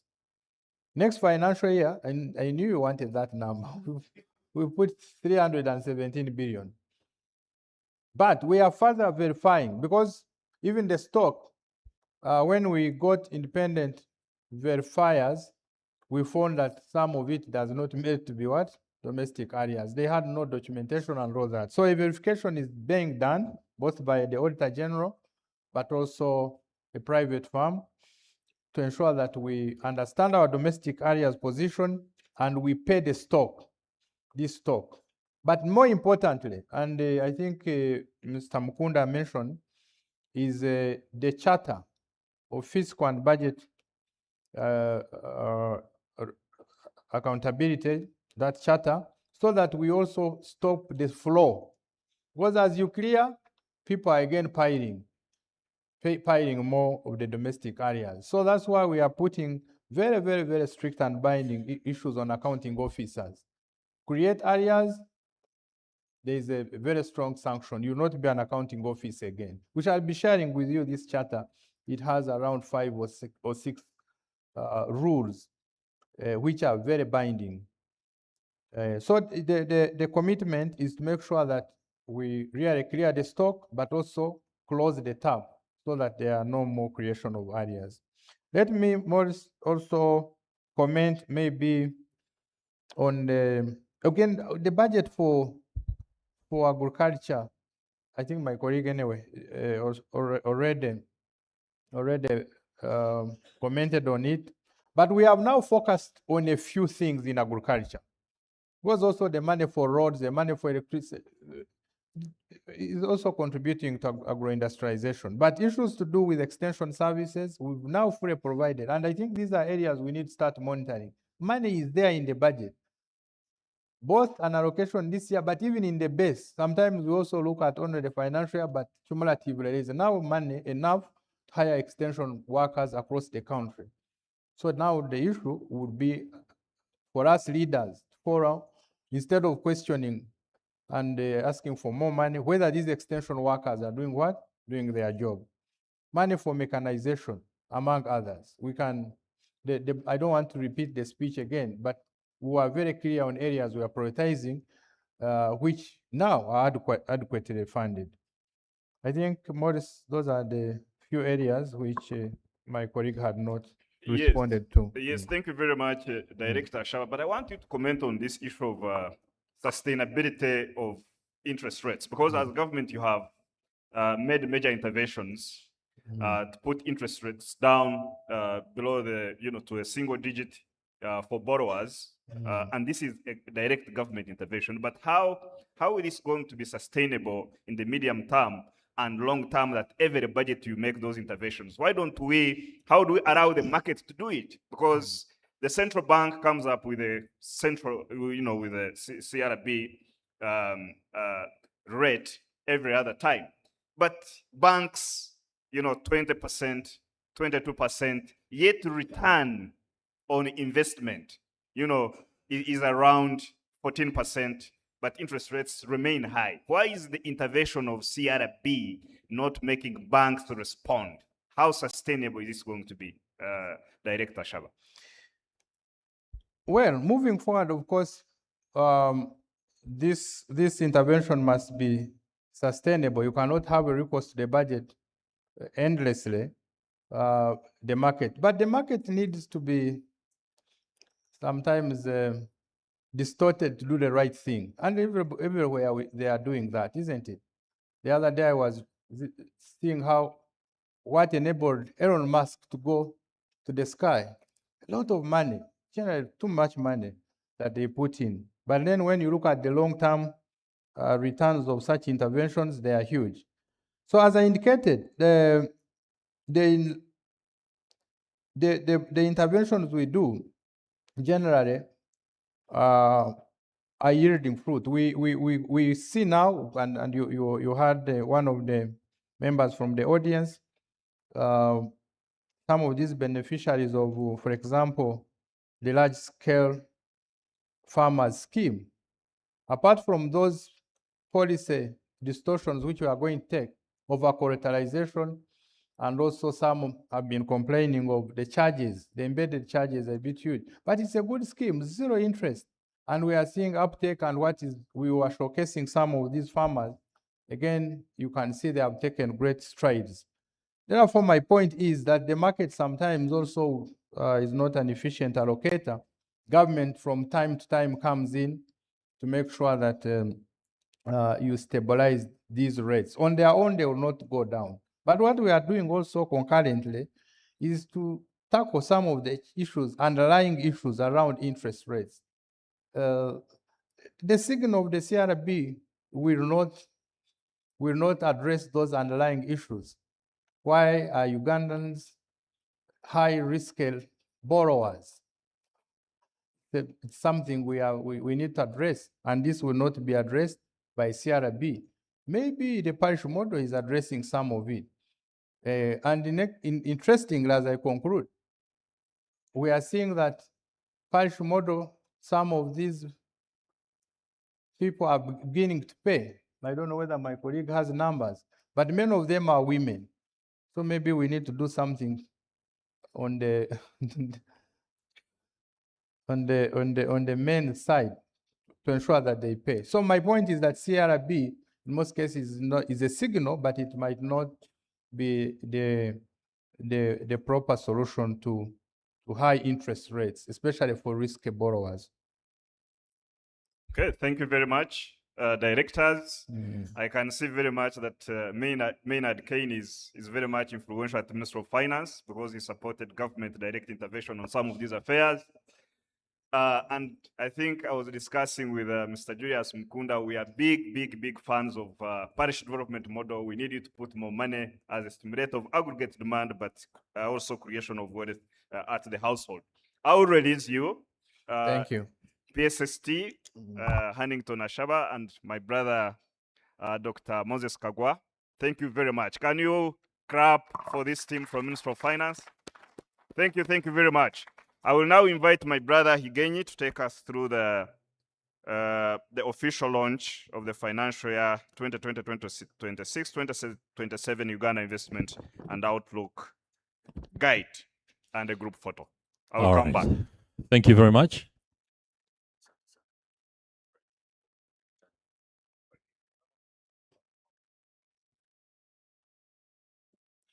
All right, thank you very much, Morrison Rakakamba, for that amazing moderation of that discussion and being able to excavate all the information that we need in order to make better decisions. A big round of applause to Mr. Morrison Rakakamba, and thank you to the panelists. What we are going to witness right now is the launch of the Uganda Investment and Economic Opportunities Guide. This is one of the portals where all the information you need on what particular opportunities, where they lie, how you should access whatever amounts of money that you want, this is going to answer those questions. I would like to invite Executive Director Julius Mukunda and the Danish ambassador, who was our keynote speaker. Of course, I would also love to ask members of parliament to come forth, and then some chief accounting officers from across the country for the official launch of this particular guide, one that offers us all the information that we need. Officials from the Ministry of Finance, please return and be part of this. Signatures will be required. And the photographers and camera persons, please ensure that that exercise is well captured. It's live on Uganda Broadcasting Corporation and also running live on the CSBAG YouTube channel. And for those that are joining us from across the world, we thank you for this particular initiative. There we are. Please ensure your signature is on there. After that, we shall have a working tea break, and then it should be done in the quickest of times because we have to embark on our next engagement, which will be a panel discussion on investment opportunity, a spotlight session that will be taking us from budget allocation to business opportunity, and it will of course be undertaken and marshaled by Morrison Rakakamba. For those of us that won't be signing on to the guide, stewards right there at the entrance will be able to guide us on where to go for that, where you can pick that working tea. Please ensure, return to the table, just like the description is, it's a working tea. Do not stay there, come with it on the table so that we are able to move on to our next session. We are trying to claw back on much needed minutes. Thank you. Yeah, it's working tea, but we are proceeding. So as the signatures are going on this guide, I will take the opportunity to invite a representative from Bank of Uganda, Uganda Investment Authority, Uganda Revenue Authority, the Petroleum Authority of Uganda, to come forward and we continue the conversation. Come and take your seats in front.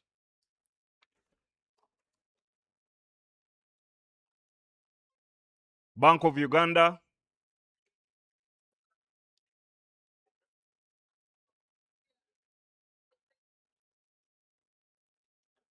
let me have somebody from Uganda Investment Authority. Where are these guys? Yeah, but I want my guys to sit.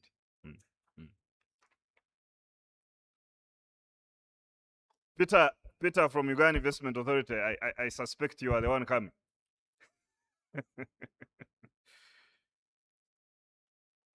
Mr. Higenyi, find me somebody from Bank of Uganda.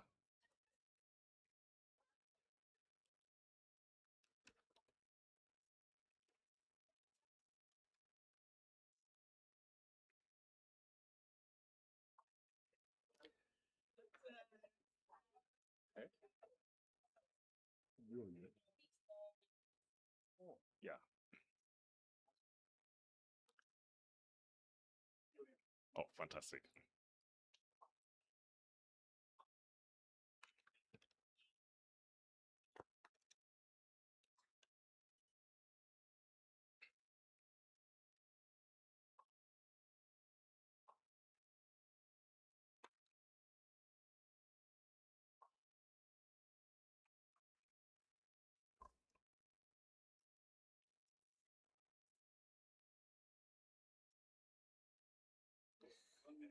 Yeah, and I need your details. You're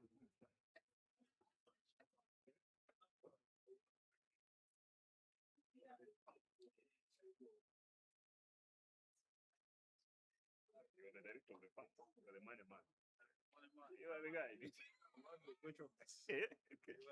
shooting into the wrong people. They are policy guys, but I needed to check them and see if they can go granular. Yeah. Yeah. Yeah. Yeah, you have this. Bank of Uganda. This is Edward Mugerwa from Bank of Uganda. All right, ladies and gentlemen, as you're doing that, please ensure that we do it a little bit quicker. I want Uganda Revenue Authority here. I want Uganda Investment Authority. Ah. Yeah, there you have it. For those of us, the working tea, pick a cup of tea, a snack, and then return to the auditorium so that this conversation can continue smoothly.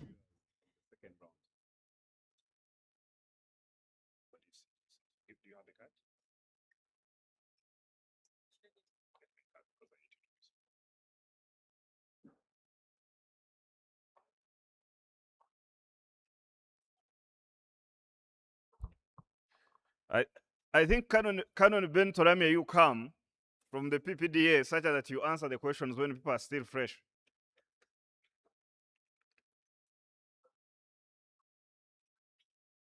Fantastic.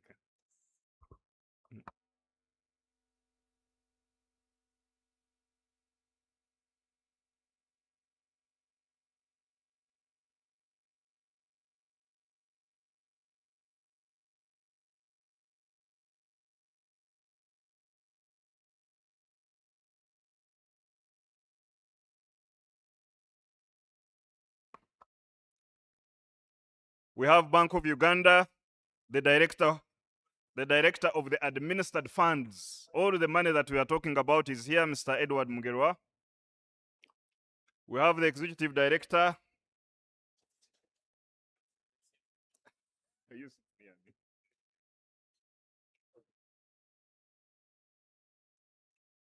We have the executive director of the PPDA, Canon Toramie Benson. But we also have the Petroleum Authority of Uganda with us.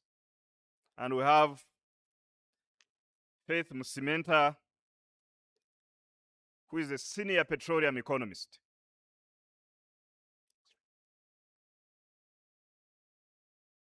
We also have Mr. Jude Ocheng, who is the manager for policy and international affairs, representing the Commissioner of Customs from the Uganda Revenue Authority. Chris Higenyi, I need you to help me whip the members such that we can have a proper working tea while we get stuff done.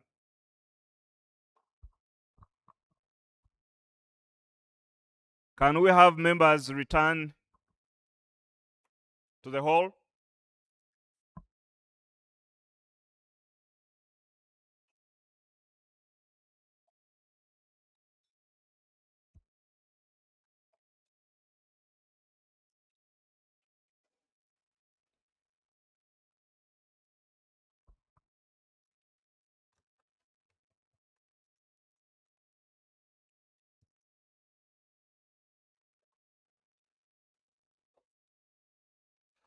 Ladies and gentlemen, let's make it quicker. Our panelists are already on the podium, are ready to engage, and it will be the best of scenarios if each of us is there to start alongside with them.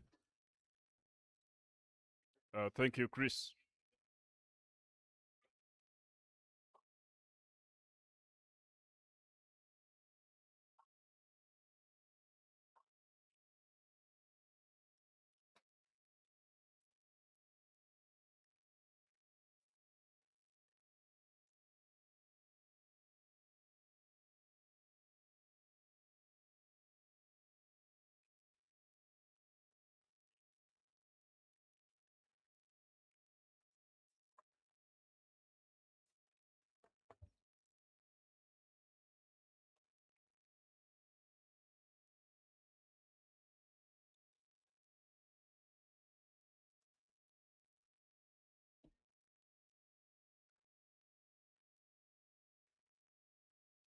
Hey, members, we are going to start discussing real opportunities when you're still outside.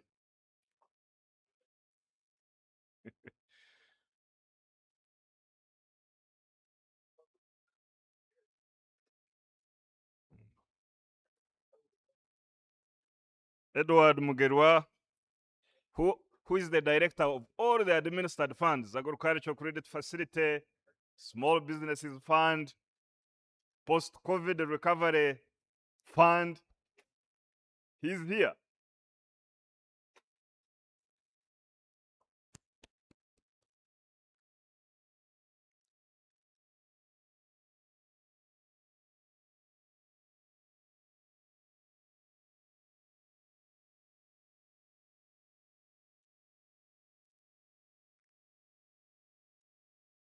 And Jude is here from Uganda Revenue Authority to tell us why smuggling is still in place, why VAT returns are not paid back to business people quickly,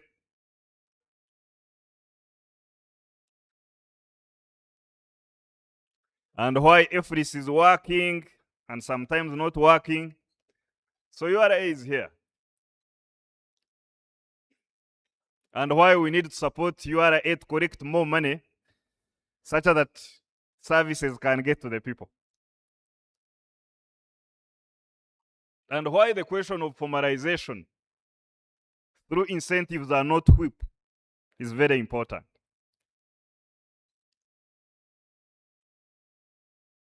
Ocheng, we need the answers. And I think we know that this year oil is coming. So that's why we have the Petroleum Authority of Uganda here. So we want to know, how will the real people, the farmers, the women, the preachers, the elders benefit from this oil thing? And the Canon Ben Torame of the PPD is here, a reformer, a transformational figure who is making sure that procurement benefits don't only go to the big moneyed guys, but to young people, but to women. Now everyone can supply government.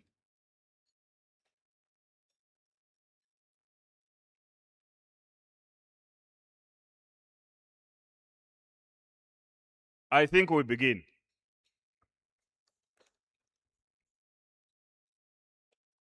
And I will start with Bank of Uganda.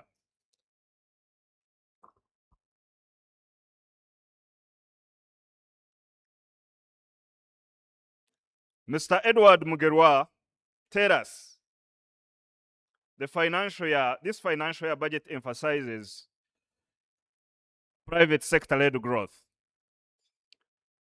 How much money is there for Small Business Recovery Fund? Who are the target beneficiaries? And what measures are you putting in place to generally improve access to affordable financing for small scale and medium enterprises? Ladies and gentlemen, we've started. Thank you. I do hope I'm audible enough. The Small Business Fund is a government scheme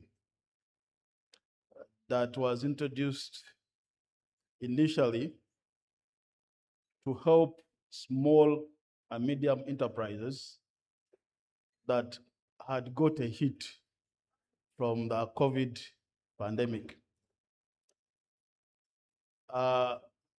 Government put aside a total of 100 billion shillings to date. And this money is available to all small businesses. This includes hardware, salons, even those with market stalls, market vendors, as long as they have records to demonstrate that they are organized and they are able to pay back this money. To our utmost disappointment, out of that 100 billion, to date, only a total of 14 billion in net effect has been utilized. You'll probably notice that in the budget that was released for next financial year, government has not allocated us additional money because we as an economy, we have not yet consumed the 100 billion. We still have outstanding on that fund of 86 billion unutilized funds. That money is still available to all the SMEs that need it.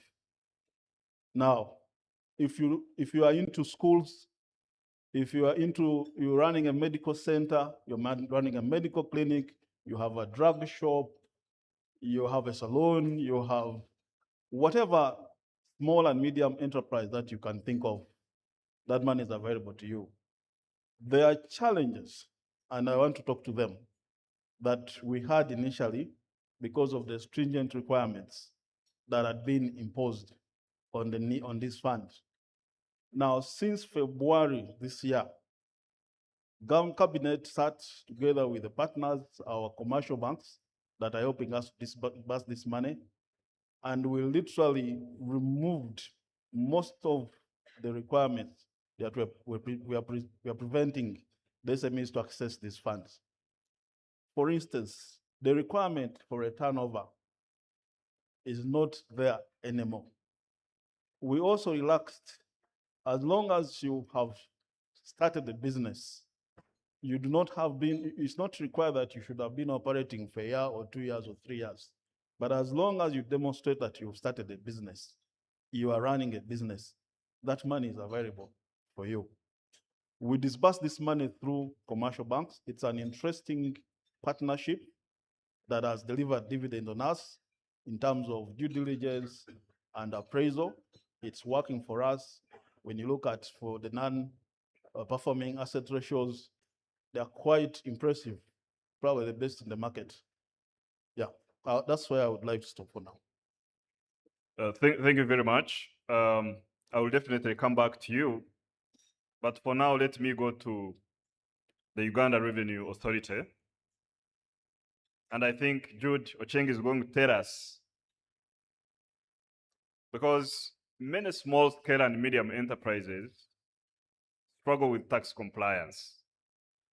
Tell us, what support mechanisms has the Uganda Revenue Authority put in place to help them remain compliant while growing their businesses?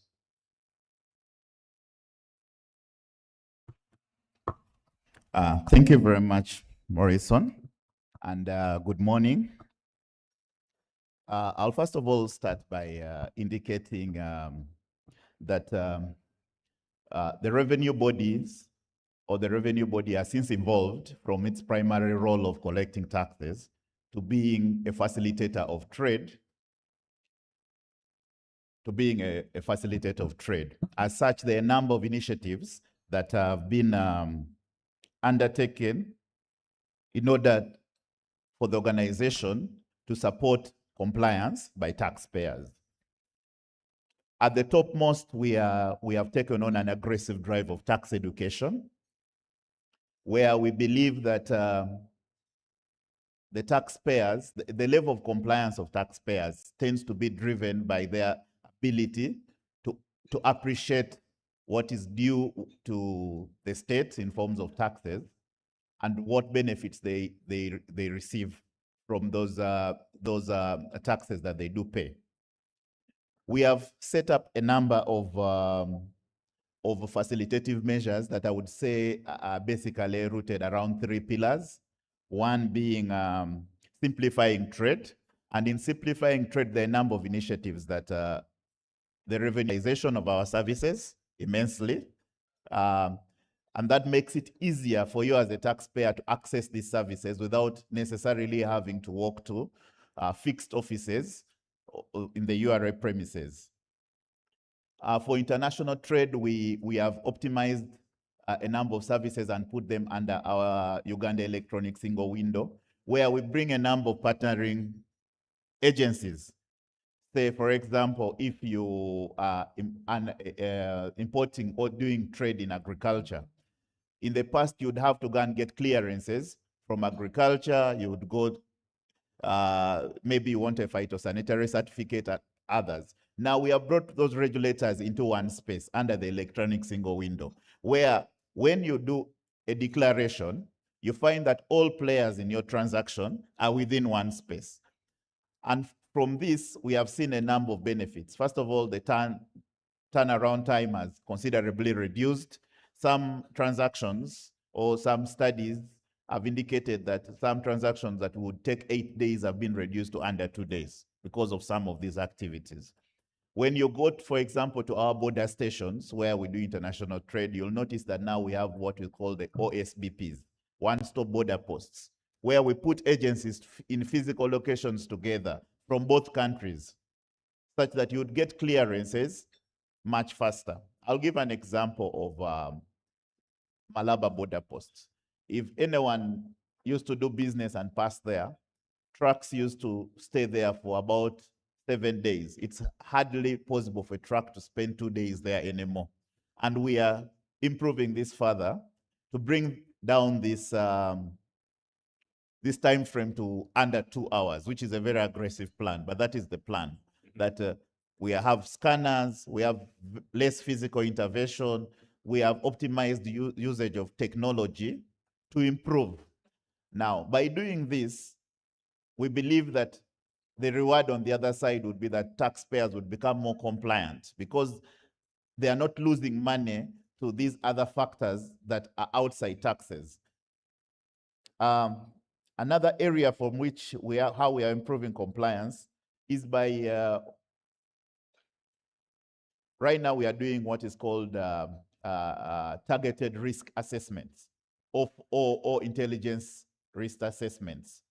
That we are not identifying all taxpayers, say for purposes of audit or the other. We are using risk tools.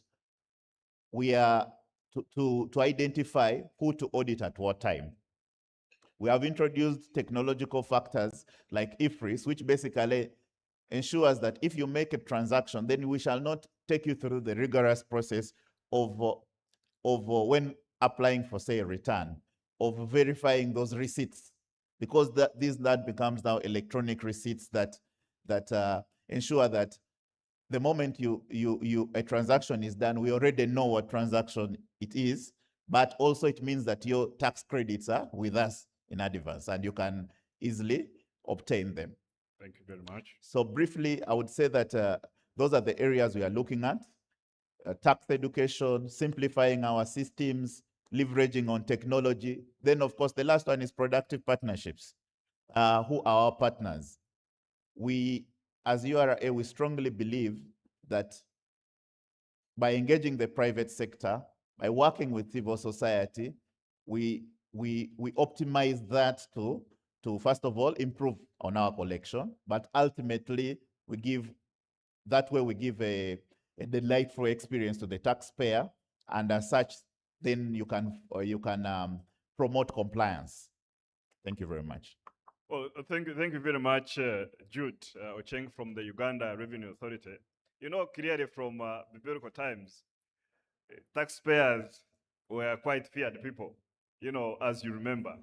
But it seems to me, and I hope you people who are in business know, I think the Uganda Revenue Authority is now investing in behavioral economics, whereby they prize more partnerships, education. So now taxpayers are going to be friends of the tax collectors. And I think that is what will expand the tax base and take us forward. So having said that, I will shift to the PPDA. And under Canon Ben Toramie, PPDA has tried to democratize and created something called a reservation scheme. So we want to know, how does this reservation scheme work? And number two, how will this reservation scheme, after we have understood it, increase participation of local enterprises, women, youth, the elderly, and people with disabilities in public procurement? Canon Ben.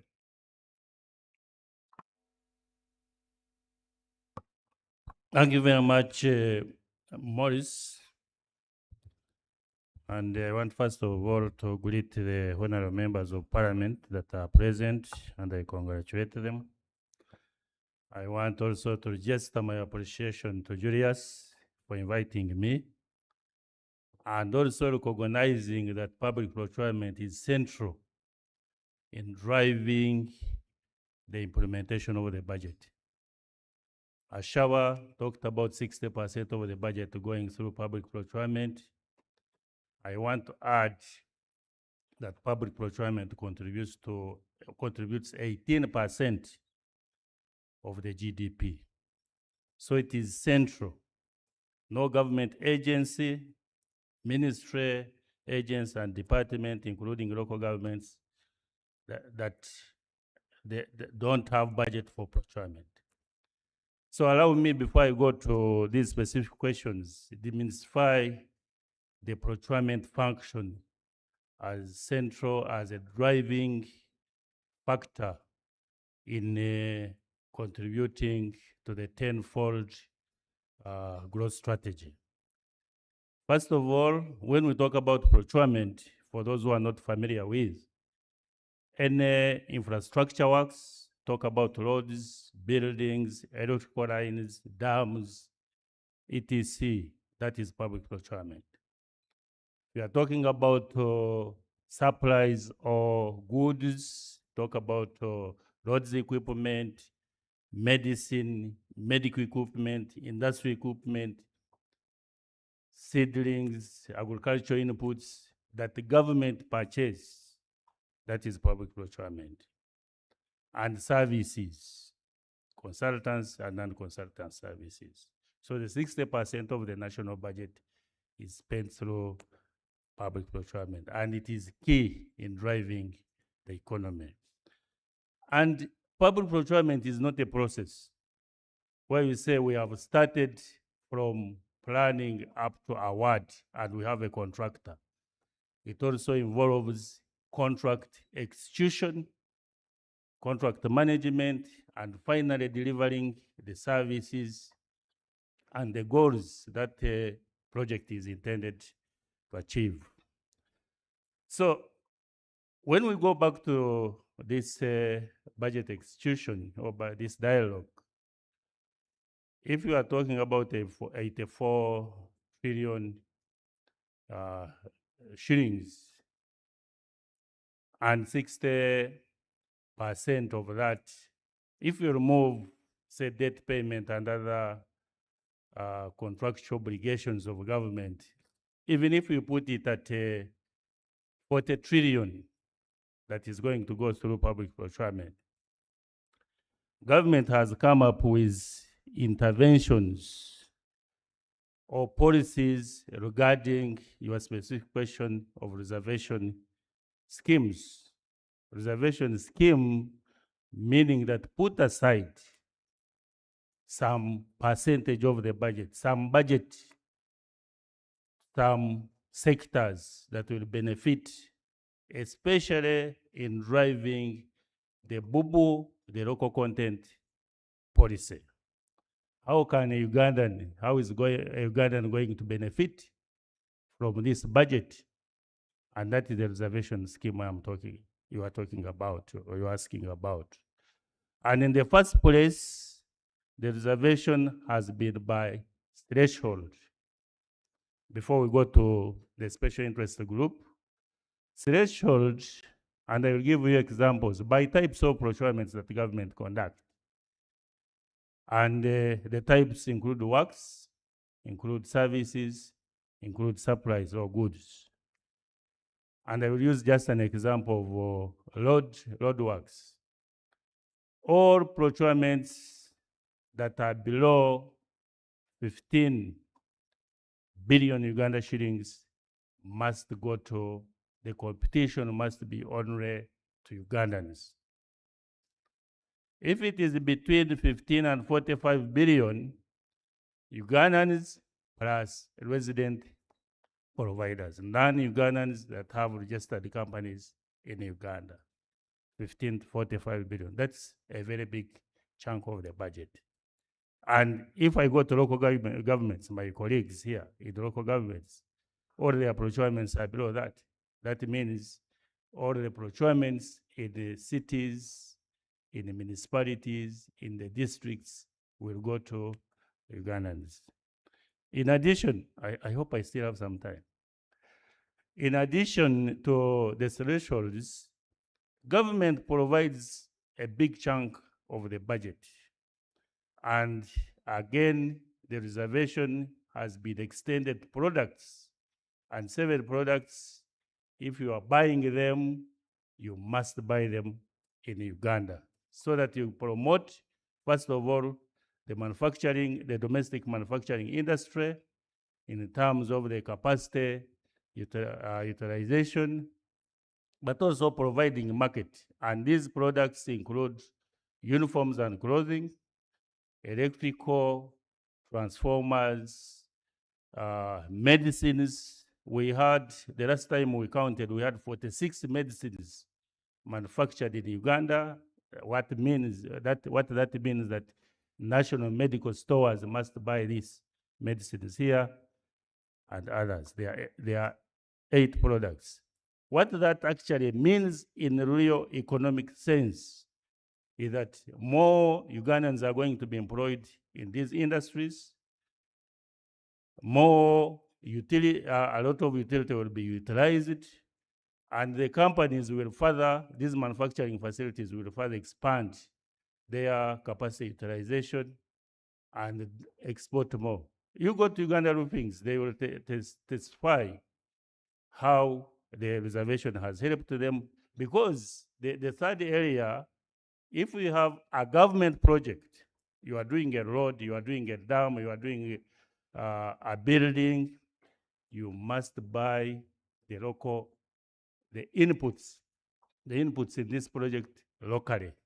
Cement, iron bars, steel materials, all the inputs that are used in government projects, and that also is helping in terms of capacity utilization of domestic manufacturing industry. I will get you back. That you conclude, but I will get you back. Okay, but let me conclude, especially the window for special interest groups. 15% of the budget, of the procurement budget that we talked about, must benefit the special interest group, women, youth, and persons with disability. The objective of this was, of course, to create wealth to this group, but also provide employment, especially the youth. And if we are talking about 15% of like 40 trillion, that is already a budget, even not to governance and security. Governance and security is around 5 trillion, but 15% of the procurement budget is around 6 trillion that is going to benefit this. We have put provisions, we have put enabling environment in terms of the bidding processes, of the bidding requirements, so that every government agency, their 15% of the procurement budget must benefit this group. And we are proud of that, Mr. Chairman. Okay, Canon, thank you very much, Canon Turamye. We shall bring you back. But first of all, I want to thank the Brain Trust at CSBAG for bringing procurement to the center of these conversations. I think it is vital. Another round of, and I think Uganda Investment Authority, you may want to have conversations with the PPDA and bring them into the one-stop center. Because with this reservation fund, it's central to how small businesses and manufacturers can actually participate in the public procurement economy. Of course, I will get back to you, Ben, because the president mentioned something called term no sleep. And the Minister of Finance, Planning and Economic Development, Honorable Msasizi, also recognized that the challenge for the budget is execution. And that execution, procurement is at the heart of it. Because over the years, we have seen bureaucratic inertia that has led to project costs overruns, but also time overruns. So in terms of project execution efficiency across the country, we are still below the average. It is something that I would want you to get to, but I also allow some questions going forward. But for now, let me get to the Petroleum Authority of Uganda. As you know, we are going to have the first oil this year. So we want to know what specific opportunities exist for Ugandan businesses in the oil and gas sector over the financial year, and how can local SMEs position themselves to benefit from local content requirements. I would ask Faith Msimenta, who is a senior petroleum economist, to respond to this. Thank you very much. I'll stand on the protocol that has already been observed. And I know it's budget season, but it's also World Cup season. And one of the key players in the World Cup is a goalkeeper from Cape Verde called Vozinha. And Vozinha has been able to, first of all, he's over 40 years old. Secondly, it was the first time they were coming onto the global scene and they were able to create a point for their country. And the oil and gas industry is the same. Over 40 years old, if it goes way back to 1980s, first time we're getting onto the global scene, and the oil and gas sector is going to create a point for the economic sector. So we're really looking forward to seeing how the oil and gas sector is really going to impact the sector. For us to achieve the benefits of the sector, we need to see the sector being funded, and funding comes from two ways. One, government funding or public funding, and two, private sector funding. It's impossible for one to leave out the other. We expect, if you look at the major key projects, that's Tilenga, Kingfisher, ECOP is the East African crude oil pipeline, the refinery. We expect about 20 billion US dollars to be invested in the sector. Turn that to trillion shillings, that's about 74 trillion shillings. Looking at our current budget for 2026, 2027, that's over 80% of the budget. So clearly, the budget on its own is not able to fund the sector or the projects of the sector. So when we talk about opportunities, you've got to look at the opportunities that are being created by the collaborative funding from both the government and private sector. And when we look at these opportunities for this particular year, if we look at how much has already been spent, we've spent about 13 billion US dollars as at end of December 2025. And we expect to spend about 800 to 1 billion US dollars in just 2026. And after first oil, when we get into production, we expect to spend about 400 million US dollars on an annual basis for 20 years to come. So with all this money that we're looking to spend, how are you able to tap into these opportunities? In looking at the opportunities to tap into the oil and gas sector, you must be cognizant of three particular things. So I want you to pay key attention to these particular things, especially if you're looking to invest. One, what is the value chain of the oil and gas sector? Two, where along the value chain, or if you're to look at the projects within the different value chains, at what stage of their project cycle are they at? And three, who are the key players within the different projects, and what kind of services and needs do they have? So if we to look at the value chain, which is the first thing, the value chain, we have the upstream, the midstream, and the downstream. So upstream is essentially the process of getting the crude from the ground. Then the midstream, we get to transport the crude we get to refine the crude, we get to also store the crude. And then the final one is the downstream, and that's where most of us play, or at least are able to see the actual benefit of the oil and gas sector. And that is through our cars, the LPG that you have in our home that we use for cooking and so on. So if you're an investor in here, or if you know someone back home, where do they want to play? Do they want to play in the upstream? Do they want to play in the midstream? Or do they want to play in the downstream? You can even play in all the value chains, especially if you have the capital to do so. Why not? So the second thing is where along the projects that are within the different value chains, at what point are they at when it comes to their project cycle, or the life cycle of the project. So if it's the upstream we start off by exploration, trying to find where the oil is. And then we go into, once we have hit commercial, once we have identified any commercial reserves, so that is basically saying we found enough oil that can be able to give us money. So once we have found this, the crude oil that is enough, then we go into development stage. Development stage is really about civil works and infrastructure development. We have electrical installation, mechanical works, and so on. So here, that's when you're able to say that, okay, if our current projects, we are at the point where we are just phasing out the development stage and getting into the production stage. So the production stage is the stage at which we actually start producing and exporting the crude oil. So if you came during the development stage, if you've been a player within development stage, at the development stage, that's where we see the peak of investment.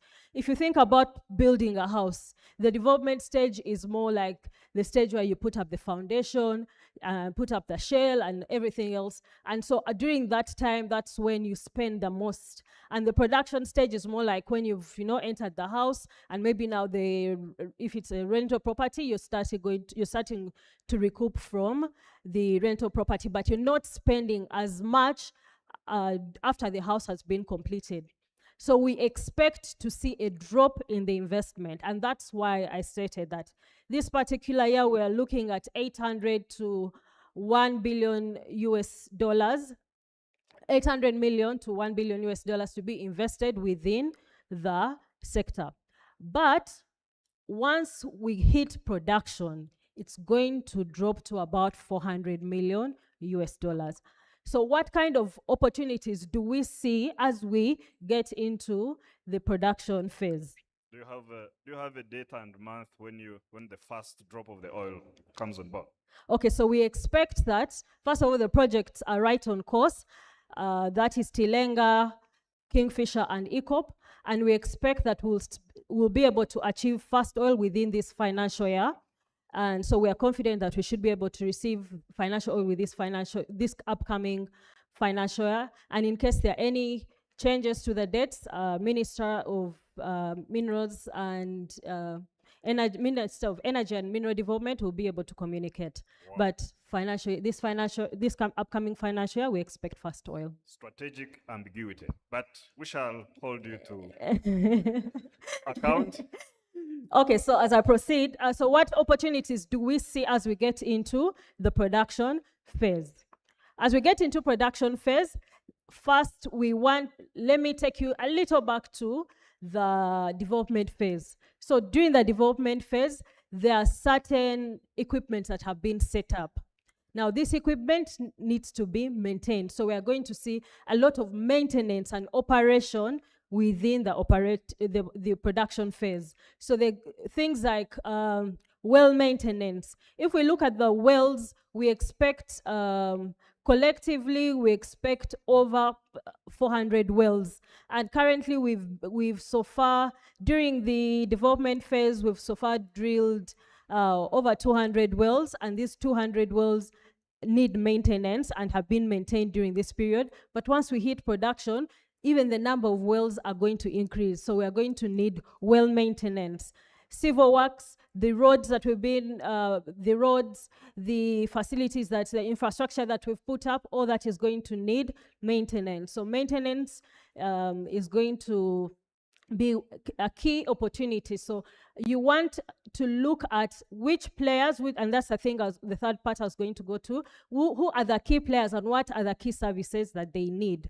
So if also, there are some services that are going to continue that they were in the development stage, but we'll still see them in the production phase. For example, security, camp management, there'll still be need for food.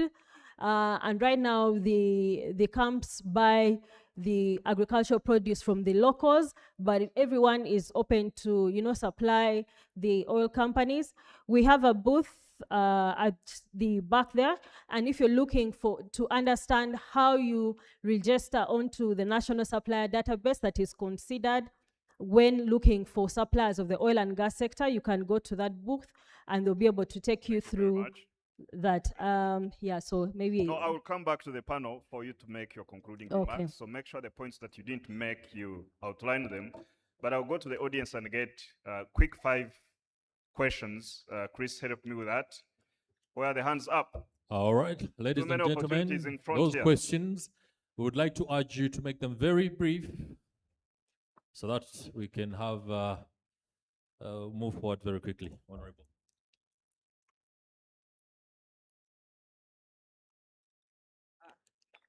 Thank you, moderator.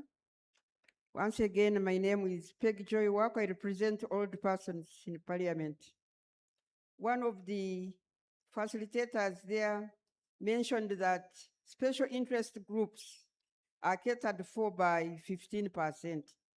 And when they talk of special interest groups, they only mention youth, women, and disabled. You forget older persons that they are also there. My concern is, since SAGE program for older persons started in 2015, they only get 25,000. We have cried, we have done that this money should be increased. It has never been increased. Each time, instead of increasing it, you have even made it worse. Instead of catering from 60 years onwards, you only cater for 80 years and above. And for information, how many Ugandans reach the age of 80? Me, I thought you should at least cater from 60. If you have failed to cater for 60, cater for 65 years. At least every financial year, we put in our complaint. We are promised, but when the budget comes out, we are nowhere to be catered for. As if that is not enough, we have another program which caters for those between 60 years and 79. It is called SEGOP. Government had allowed us to get 10 billion per financial year. Instead of giving it all, they only give us 5 billion. And now we are demanding our areas for more than 21 billion. The areas are not coming. The money is too little. The demand is so high. Yet when you talk of special interest groups that they are given 15%, you think that we are also catered for. That's my concern. Thank you. Thank you, Honorable and Senior Citizen. For her, I had to allow her more time. But for the next person, be direct, just one question. Yes, thank you. I'm Kasure Muhammad from Catholic Center for Legal Aid Services class. Thanks more to the chair, Canon, from the PPDA. It seems the policies are encouraging local content, which is good. But now we have a challenge when it comes to local content or supplying, which is the date. We have court decisions now that have come up to say you cannot execute against the government at whatever level until you are sure your areas were put in the budget. So how is the ministry and the PPDA coming up to help the suppliers on that? Because there is not a to court, but it seems the court cannot help. It is only the policies and the budget allocations that can help. Thank you.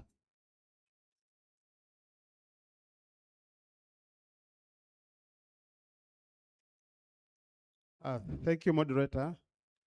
I am Bernard Onyinyi from MOBS. My question goes to the first discussant who talked about small business recovery fund. I want to thank you for this information. Actually, the challenge we have is the knowledge gap. I've talked to colleagues on the table, and nobody is aware about this facility. Good enough, you're there. We are now with you. The question is, you say this money has been placed in commercial banks. We want to find out, are they across the board or specific commercial banks where we can go for some information? And then the last question goes to PPDA colleague. It's good your policies are now getting back to Ugandans. The question is standards. How are you going to control for standards? Because like in my place in Namugongo, there was a road which was commissioned by a local contractor. It actually worsened after completion. So how are you going to take care of standards? Thank you so much. Thank you very much. I think the final question in front here. Thank you so much for those who arrived late. I said I'm Rose Zobiga, the woman member of Parliament Terego. PPD, I'm very happy to see you. I think we need reforms in procurement. If you don't know, let me tell you. Anything that goes through PPDA becomes damn expensive. If we get things that are constructed or roads, services, comparing Uganda, Tanzania, Rwanda, we are a big embarrassment. So we get a lot of money, we budget a lot of money, 60% goes through PPDA. At the end of the day, what we get is a drop in those. For example, my daughter is seated here from Petroleum, where we were laying the pipelines. The plots, the land where the lines passed. I don't know whether you are able to verify and check properly how much they were bought. This is our country. This is our country. We are bleeding internally. Actually, we're almost reaching a point where we disband you. If we cannot have reforms, then it's not worth it. I'm begging you today, hear it from me. I am tired. We are tired. It is too much. Through you, things are damn expensive. Can you today go home and get reformed? All of you in that sector. Let's have value for money. Let's have this country at heart. Thank you. Thank you, Honorable. You had a final one. Yeah, the quick one, and then I get back to the panel. A quick one to the taxman. I appreciated the magnanimity you have extended in what Mr. Akamba has called behavioral economics. My question is on the struggling industries, like the tea industry. Could you also extend this kind of magnanimity in advocating, because your word is more heard by government than even legislators, especially when we are talking of buy Uganda, build Uganda. When we are selling out tea to the international market, which has been badly affected, we are struggling now with the market. The option we have is the local market. The taxman is here with the VAT, which is now finishing off the little that we are getting from the local market. As a result, tea factories are just closing. And this is the taxman who is working with the investor to ensure that this industry comes up. But is here, now the little that somebody was surviving on is going into the local tax, yet we are promoting buy Uganda, build Uganda. Is there a way this taxman can work with this investor to ensure that in this struggling environment, you can do something? I know you will tell me that you are implementing the law because you are supposed to get this VAT, but it is the same person that can easily influence government to relax on VAT, especially on struggling industries when they are trying to sell locally. Thank you. Okay, thank you very much, audience, for your questions. I will now get back. That's relentless, but be. Thank you so much, moderator. I am Richard Wambi. I'm the Deputy Chief Administrative Officer at Human District Local Government. I'll go straight to the Small Business Recovery Fund. As you will be shedding light on the various commercial banks as asked by my colleague down there, would you like to remind the Ugandans who are listening to us live, what are those basic requirements to access this money? Yes, you talked about what was scrapped. Can you remind them what are the requirements such that we go and get this money and we put it to use? I am worried that we are really not utilizing this money. Thank you. Thank you very much. I will go straight to you, Edward Mugirwa, who is the director of all the administered funds under the Mighty Bank of Uganda. Edward. Thank you very much, moderator.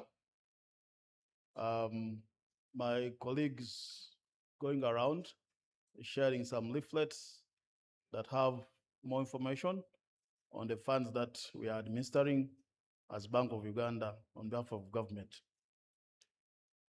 SBF, or Small Business Fund, is a government scheme whereby you borrow at 10% through your commercial banks, credit institutions, or some of the large circles that are now being supervised by Bank of Uganda.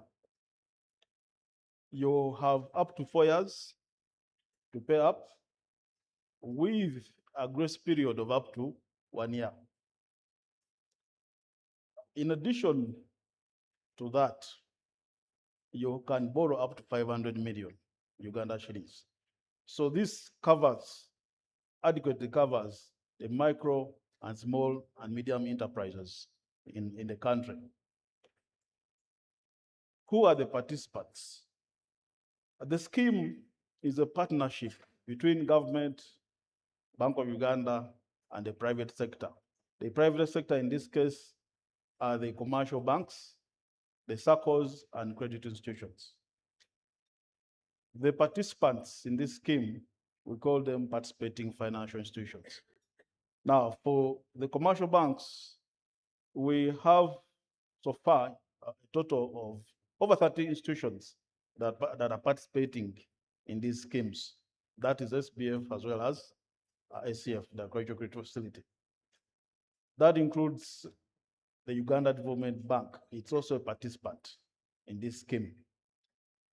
In terms of which particular institutions, the leaflets are listing those institutions, but I'll mention a few of the institutions, such as Centenary Bank is a participant, KCB is a participant, Stanbic Bank is a participant, Opportunity Bank, Pride Bank, Pearl Bank, Housing Finance Bank, all government affiliated banking institutions are participants. So I really think that all of us within this hall and outside are covered. These have a wider reach across the country. Wherever our people are, they can easily walk into a branch and actually apply for these funds.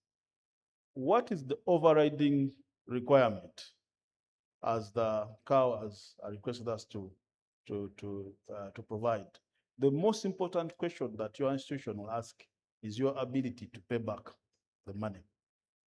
And how do they assess this? They look at your bank statement and see how you have been performing. You may have had a history of borrowing or not, but that will they satisfy themselves that this particular borrower will be able to pay back this money.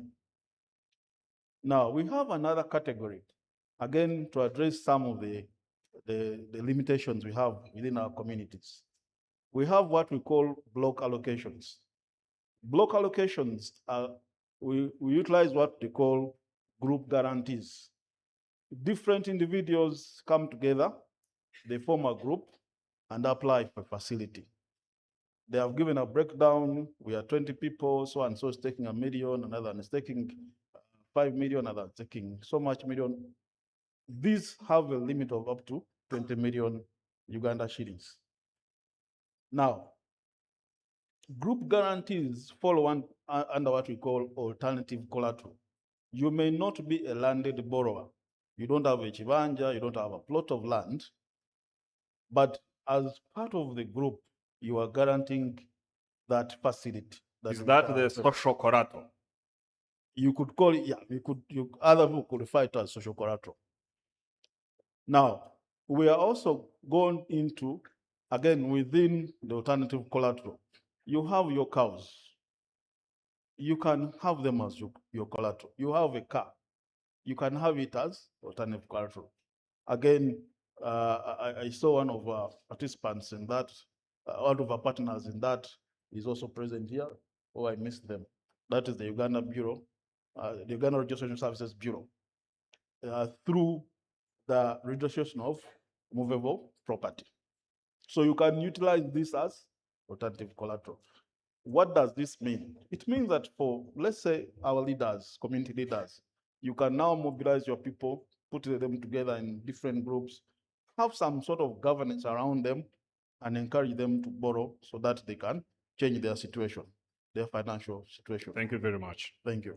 And UDB is at the back. They have a major booth.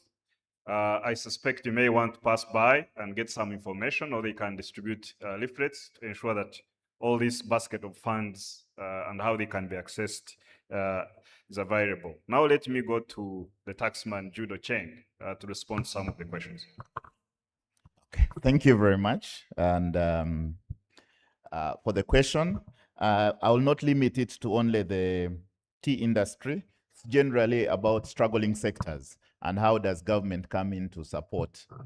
It is true that, yes, that URA implements tax law, but it's not, we don't stop only there in implementing tax law. If you notice in the URA Act, we also advise government, specifically Ministry of Finance in policy formulation. And I happen to actively participate in this. So if we have any areas where we are struggling with the policy issues that might be creating suffocation of industry, generally the process is we pick those ideas, and every year, because we go through a policy review process, we can table those issues, specific issues, and look for all of incentivizing those sectors that are generally struggling. And now when you go to the specific issues that were being raised by Honorable, unfortunately I didn't get his name, but I'll continue, I'll get it later. I realized that he seems to have specific issues with the tea industry or the tea sector. I know the tea sector has taken a beating in the export market. And so if it takes a beating at home, then the industry really can collapse. So it's important that we hold this industry, because with the plantation agriculture, generally what my knowledge is that if farmers get frustrated and they cut it down, getting back up takes a very long time again. So in principle, I know that raw tea actually doesn't attract VAT, the supply. So I believe there is a certain pain in there that maybe is not coming out clearly. I wouldn't expect someone who is harvesting raw tea, supplying it to the factory, to be charged VAT in principle. But I think we could engage after this to speak out the specific pains, then we can develop a solution from those specific pains. Additionally, we have a booth for anyone behind that has a number of people with expertise in certain areas that could hear this out. Then we can raise these issues. If there are issues of misinformation, because sometimes there could be issues of misinformation, we can address them. Then the issues that may need some policy reform, we can commit to support that policy reform. Thank you very much. Yeah, that's very interesting, and Honorable, make sure you have a breakfast meeting with him, such that you thresh out the issues. And I think the Honorable from Terego will also need to sit with Canon Toramie, such that procurement issues are discussed. So Toramie, some direct issues did come to you. In a summary, quickly respond. Thank you, Morris. I wanted to seek for indulgence that I also get some technical input in response from my parent, Minister of Finance, on two areas. Honorable Joy's concern in terms of why SEGO money is not being disbursed, and why SAGE money is still very low. Then if that is done, then I can proceed. But also,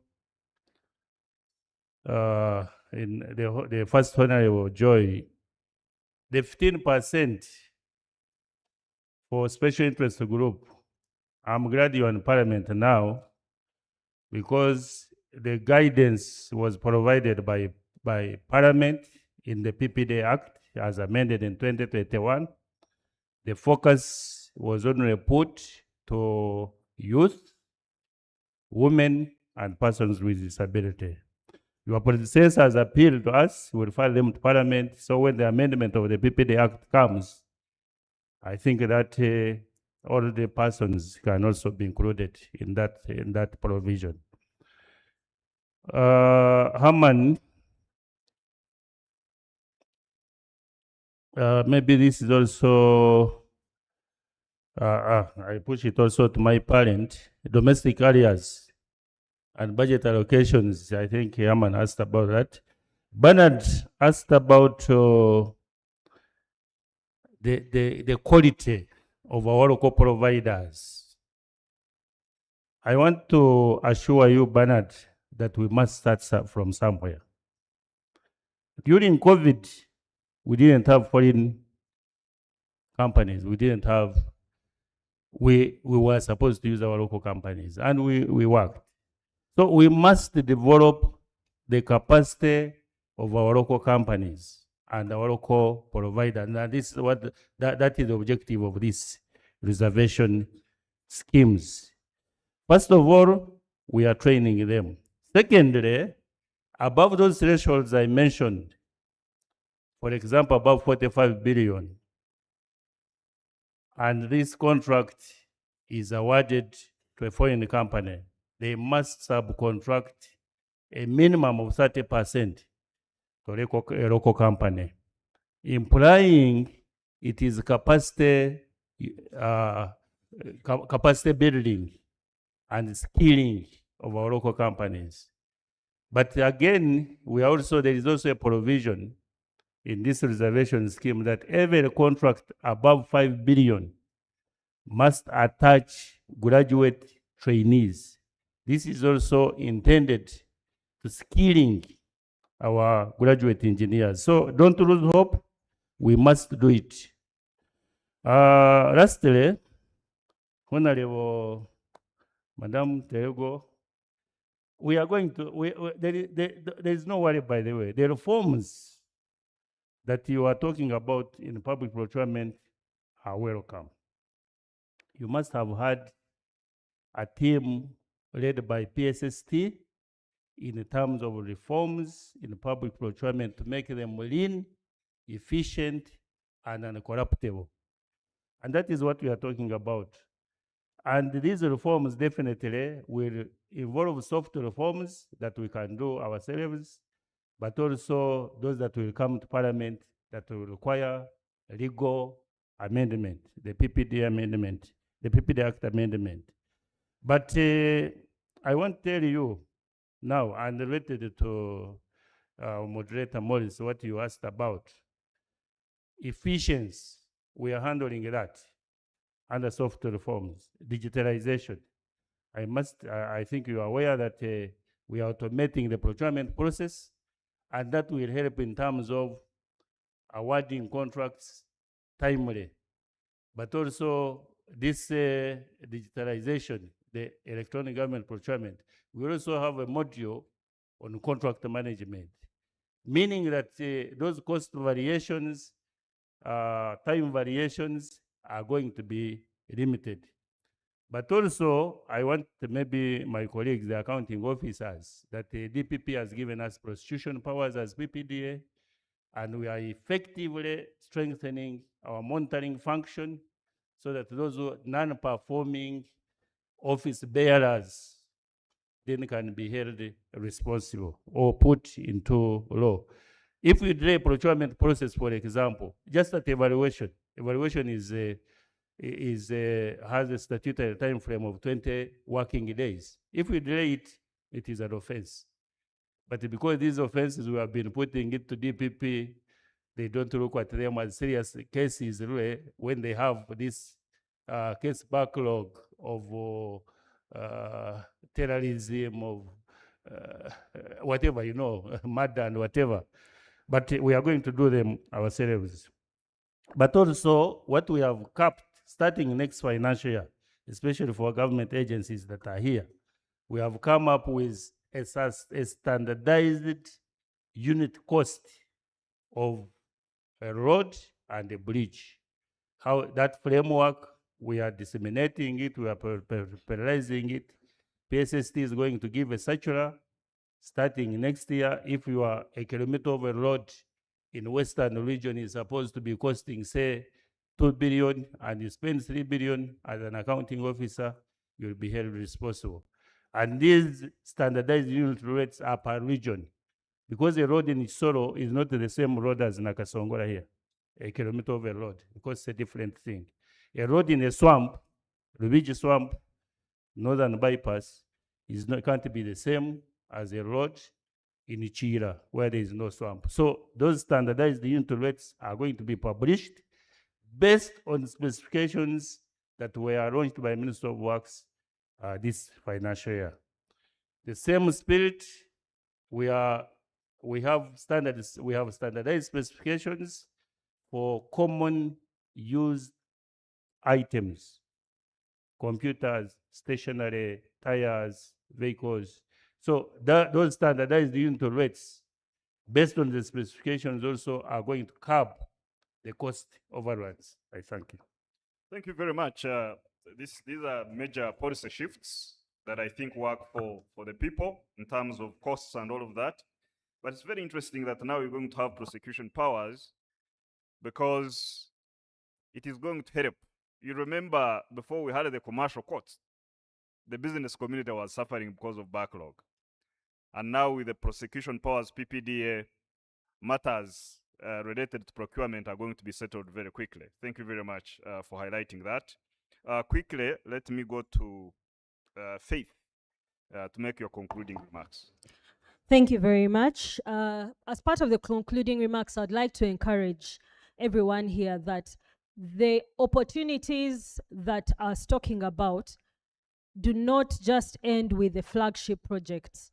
So the flagship projects are going to enable Uganda export about 1.6 billion barrels of oil. What we have in place, the amount of oil that Uganda has in the ground is 6.5 billion. So with just 1.6, you find that that is about just 20% is what we are talking about that is going to start this coming financial year. So if you've gotten any skills, if you are not able to participate in the development phase for these coming projects, you have another opportunity to find out the three things that I talked about. What is the value chain of the oil and gas sector? How do you start to prepare if you're looking to participate in the upcoming projects? And who are the key players and what services do they need? So just keep that in mind as we continue harnessing the oil and gas that we have under the ground. Thank you. Wow. Put your hands together for this wonderful panel. Very informative, very articulate, very direct. And they didn't fear the questions. They responded really ably. And they promised one other thing, that they are not leaving immediately, that if you have something else to follow up with them, engage with them, they are open to share information. I will have, let me release you, ladies and gentlemen. There? No, because they were here a bit earlier, but thank you very much. Excuse me, panelists. Morrison, before you release them, we have some gifts for the panelists. Appreciation of the wonderful work, the ongoing efforts in your various departments, but most importantly, for gracing this occasion and being part of this dialogue. Supposed to be declared.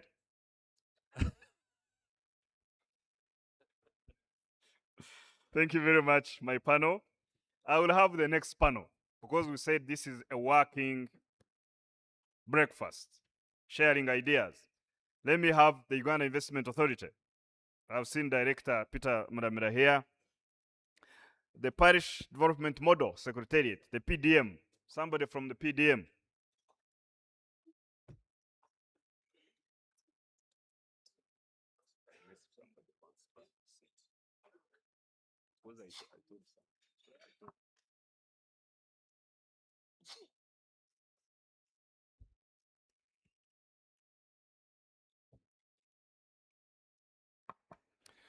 Somebody from Grow Project. Grow Project is this project that I've heard about a lot. And I think it empowers business, private people, small, medium enterprises with money and skills and all of that, and especially focusing on women. Do I have somebody from the Ministry of Gender, Labor, and Social Development? Oh, you're still answering the GROW. Okay.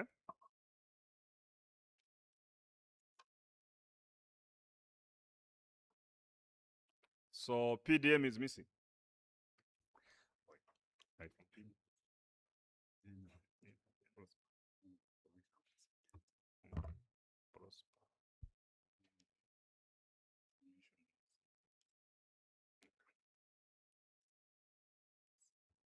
Yeah, it's okay.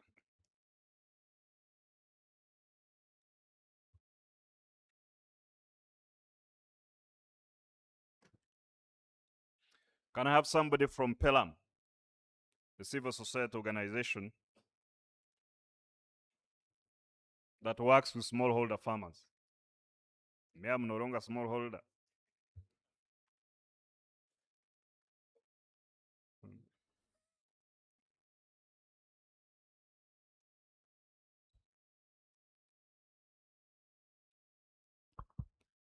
Thank you very much. So today we have been really government heavy. So that's why we'll start with the civil society organization to kind of, infuse the real people voice.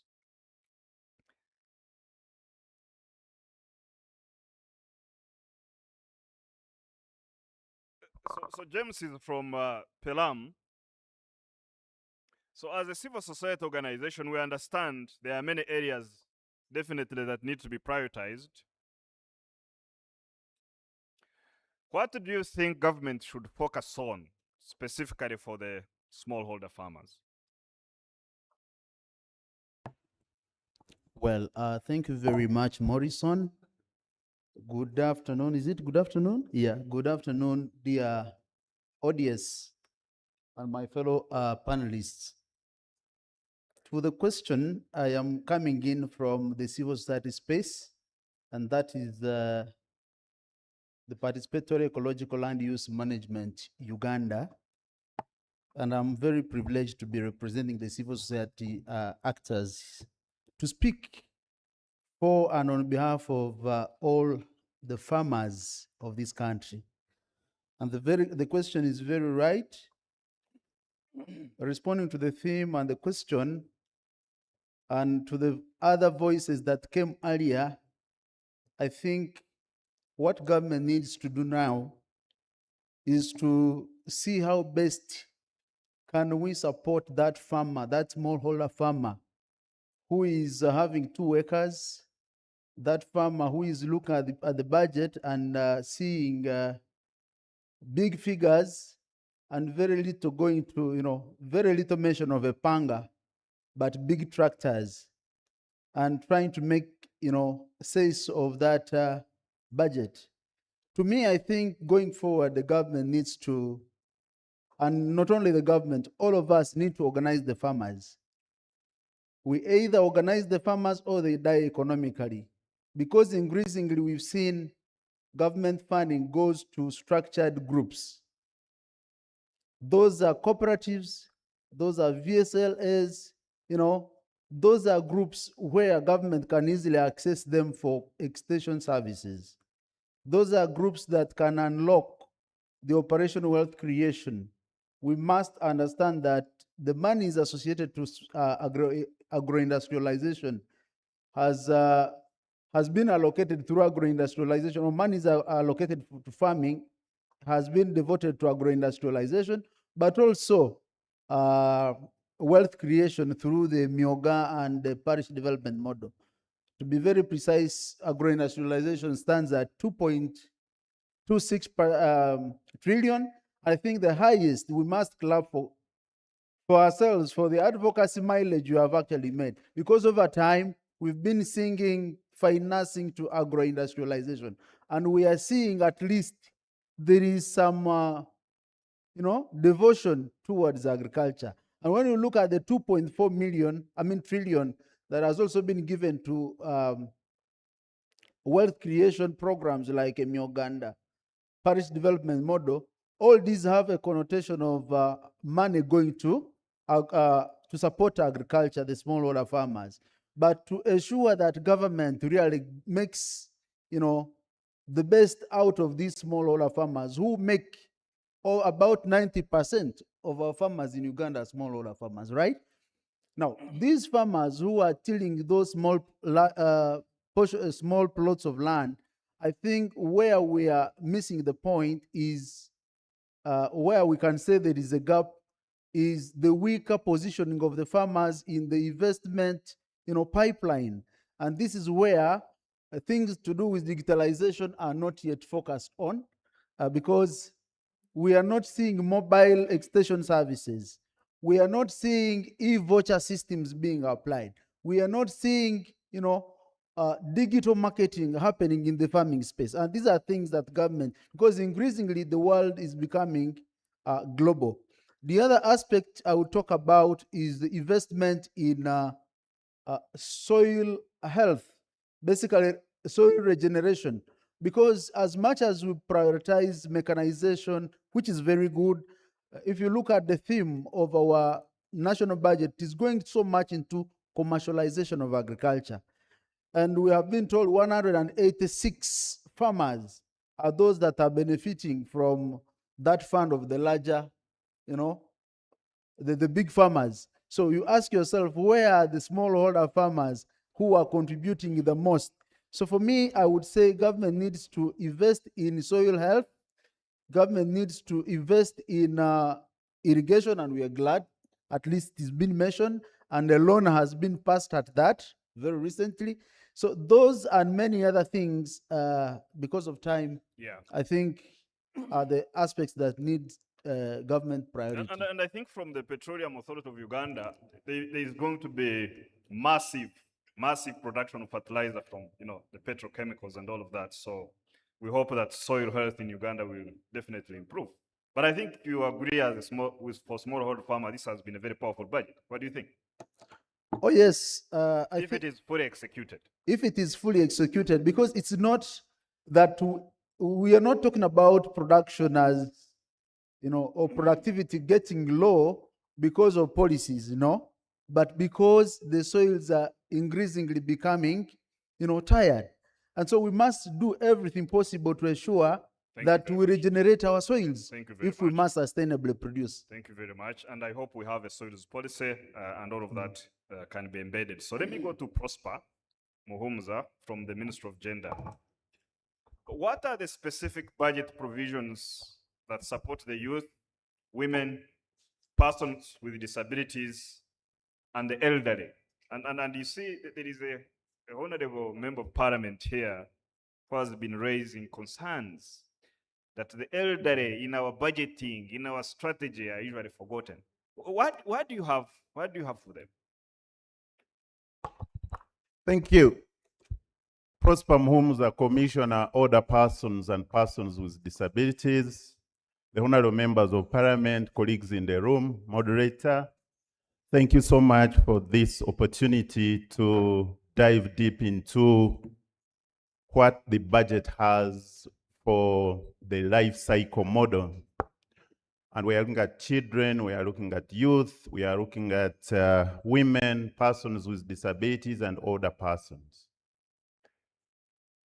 all the previous speakers basically were talking about Ugandans, and Ugandans include youth, include women, persons with disabilities, and older persons. So permit me to touch more on older persons and persons with disabilities, because all the previous speakers basically were talking about the pocket for youth, the pocket for women, etc. In the interest of time, let me start with persons with disabilities. I've seen NUDIPO, I've seen the women associations of persons with disabilities. So what do we have in the budget for persons with disabilities? I want to thank the government of Uganda that for the first time, moderator, all persons who have been having children with severe disabilities, struggling with them, sitting at home 24/7 to take care of this child with cerebral palsy, a child with Down syndrome, a child who can't go to the toilet, who can't feed himself or herself, who can't bathe, who can't dress. For the first time, government of Uganda has piloted this program to ensure that all such parents who are struggling with those children with full-time support, 15.5 billion has been allocated to cushion parents of such children for the first time in the region. And from the estimates, the pilot districts are going to be selected according to the disability prevalence and according to poverty prevalence. So 35 districts are going to pilot, and 23,000 children are going to be screened and assessed for disability services. And out of those, 8,354 will receive grants. It's small, but it makes a difference in a life of a mother who has been crying day and night, having a child without treatment. It will be 100,000 per month. In addition to this parish development model, the persons with disabilities have been struggling. Parish chiefs have been telling persons with disabilities, but you, the way you look, how do I give you money? How will I recover it? The community will laugh at me if I come to this person who is blind to go back and recoup the money. A lady in a wheelchair who is trading in tomatoes has been given 1 million, but this lady needs to pay someone pushing her on a wheelchair, sorry, not a wheelbarrow, a wheelchair, beg your pardon. And it pays two people, one to push her on a wheelchair, another one to carry her tomatoes to the market, two people being paid. And this lady is expected also to pay back the 1 million like any other lady who doesn't have a disability. What has government done? Government has come out strongly to say, for all persons with disabilities who are beneficiaries of parish development model, we are going to give you a free loan top-up of 50%, meaning that in addition to 1 million, each person with disability will get another 500,000 for purposes of affirmative action and reasonable accommodation, because you have these extra disadvantages courtesy of the disability that you're coping with. We have already talked about the reservation scheme, but Director or Executive Director PDU, my colleagues didn't ask you questions around reservation schemes. 1 year into the implementation of reservation schemes under procurement, what we are learning is that persons with disabilities are failing to compete. So, and the question that I've raised to the ministry is this: if a youth is a special interest group or is a member of special interest groups because he has disadvantages, what about a youth with disability? If a woman is challenged due to societal norms and therefore is a category of special interest groups, what about a woman with disability? Do you expect a woman with disability to move with a wheelchair in Kabong district and convince a cow or head procurement to get business in that district? The disability fraternity is saying we need more protection for this group rather than open reservation schemes for everyone, and you expect a lady in a wheelchair to compete with a lady who is not in a wheelchair. We shall be writing to DU to put more weight on this so that we amend in the course of the year. I will come back in the next slide. Thank you. Thank you very much. And I think Julius and CSBAG, you can see that at a future time, you need to go granular and have some of these topics, you know, where we have more time, where we can deep dive and get the details. But thank you very much. Like I mentioned, you know, don't tell me your values, show me your budget. I will tell you what your values are. This is a budget that really shows those values of this country, taking care of the disabled, you know, the elders, the vulnerable youth and women. Thank you very much. Now let me go to Mr. John Sengendo, who is the project coordinator at this interesting project we've been hearing about called GROW. What is GROW? You know, and how is it relevant for the people of Uganda, especially members who are seated here and those watching? Thank you very much, moderator. You can also call me chairperson. I'm chairing this. Yes, you are a situation. chairperson, and I'm sure you'll chair many more boards in due course. GROW is a project of the government of Uganda, financed by a grant from the World Bank to respond to constraints that affect women entrepreneurs, and there are several. Those relating to negative social norms that affect women from participating in economic activity, aspects of skilling, like you said at the start of the session, access to affordable financing, and access to common purpose, common use infrastructure. So the interventions we provide rotate around helping women entrepreneurs to get around those bottlenecks. So we support women to come together at the district level through platforms for them to be able to dialogue, network, share information about how to overcome, prevent and minimize gender-based violence, share opportunities for aggregation, and also we train them about negative social norms and the promotion of positive social norms, including male engagement. We're also providing skilling. We have so far trained 13,000 women entrepreneurs, providing the basic essential skills on how to manage, grow, and sustain businesses.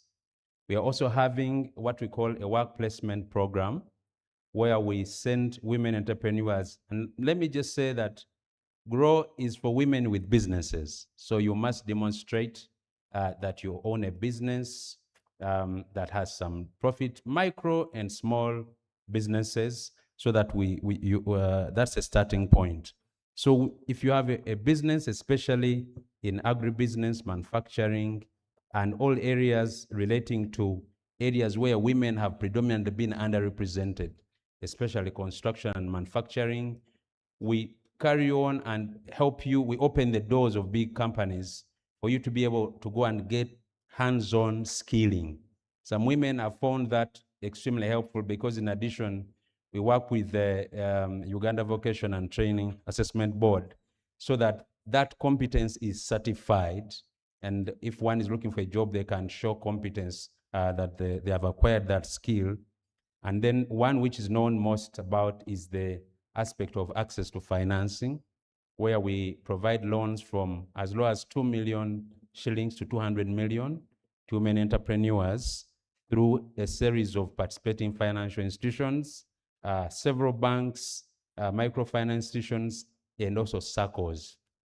Let me also add that we've already lent out 113 billion to 6,584 women entrepreneurs spread across the country, because Cabinet directed that we must make effort to make sure that these loans are available to all women across the country, and that beyond the commercial banks, we also work with the SACCOs so that we improve access. Then we're also supporting Soon there will be a competition that is starting for women entrepreneurs, a business competition, probably in the next 1 month or so, where they will be competing again from as low as 3.5 million to 110 million in a series of key sectors through a competition, and we have quite an amount, close to 70 billion for the women entrepreneurs. But John, are you in all districts and villages of Uganda? Now, yes, we are in all districts and villages of Uganda, and we work with the districts. So the access point, you go to a district and you ask for a growth focal person, who are mainly community development officers and labor officers. So they give you all the information, they support you to apply. And for the business competition, we're also going to hold business clinics across the country, because we are not looking for the best written proposals, but we want to invest in the best ideas. So the barrier should not be on how to write the proposal, but the idea that you have, so that you have a fair competition, a chance to compete. Let me also explain that our definition of a women entrepreneur could be a sole proprietorship, a woman, but if it's a company, it is anywhere shareholding 51% and above belonging to women. So it doesn't preclude men. And lastly, we are also supporting common enterprises that have a common purpose, especially circles in agricultural value addition and other areas, including local governments, especially the markets, because they employ a lot of women.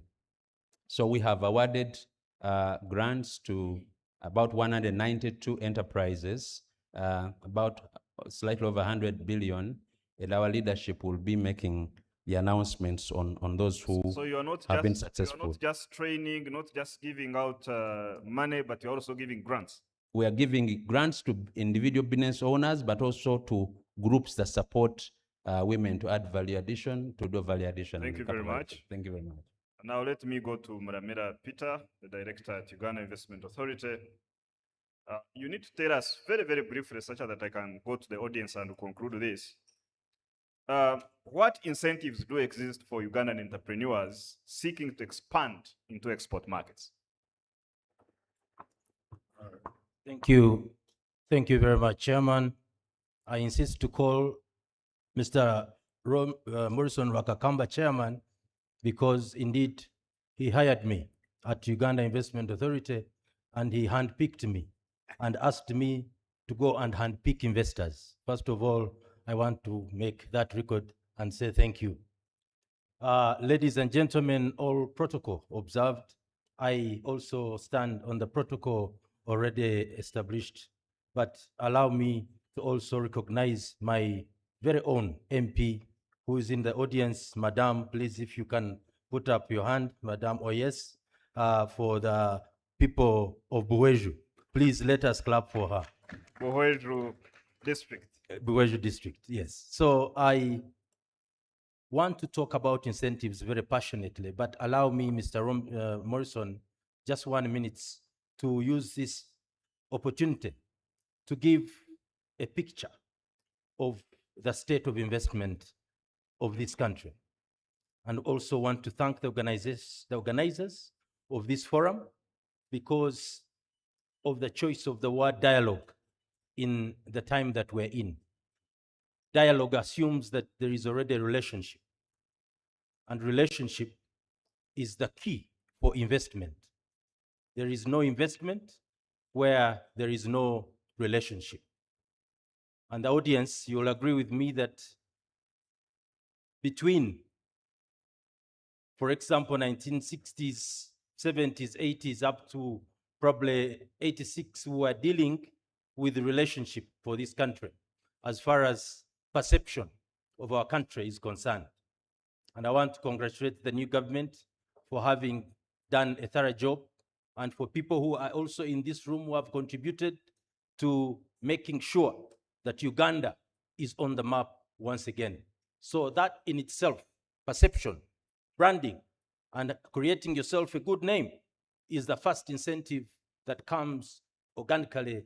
And I want to underline that we are already on the map. But we are dealing with a different challenge right now. After institutions have been all established, and you have heard from the previous speakers that We have had a thorough input as far as infrastructure is concerned, which is also another incentive that I don't want to spend a lot of time on. We have solid institutions that are working. You've had the PPDAs of this world, the courts of law. You've had the ambassador talking about all this happening amidst global shocks. So congratulations, Uganda. We are doing very well. But this is now time for global competition, where everything you produce, every brand that you produce is facing another brand from Kenya in the region, from South Africa on the continent, and then you go to take it abroad, you're dealing with another same product in Dubai and in other continents of the world. So what we keep grumbling about in terms of investment opportunities in Uganda is how to ensure that our investor, domestic or foreign, becomes competitive in this global environment. And these are the incentives that we are dealing with. At the top of our agenda is to ensure that as far as industrial park development or your presence in a space that allows you to enjoy all amenities, you have power that is working, you have roads that are efficient, and then you have also internet that is at high speed, security, and all the functioning entities there to support you. We provide that within our demarcated industrial parks, and we are not segregative as far as local or foreign identification of investors are concerned. What we would want to emphasize is that so long as you are into value addition, because we are talking of export, we are talking of making sure that your scale in the global market is up. The word is influence. The word is scale. And when you talk about influence, you want to ensure that your product is of standard so that you are on the table of those other tea growers that are able to take their tea at the auction in Nairobi.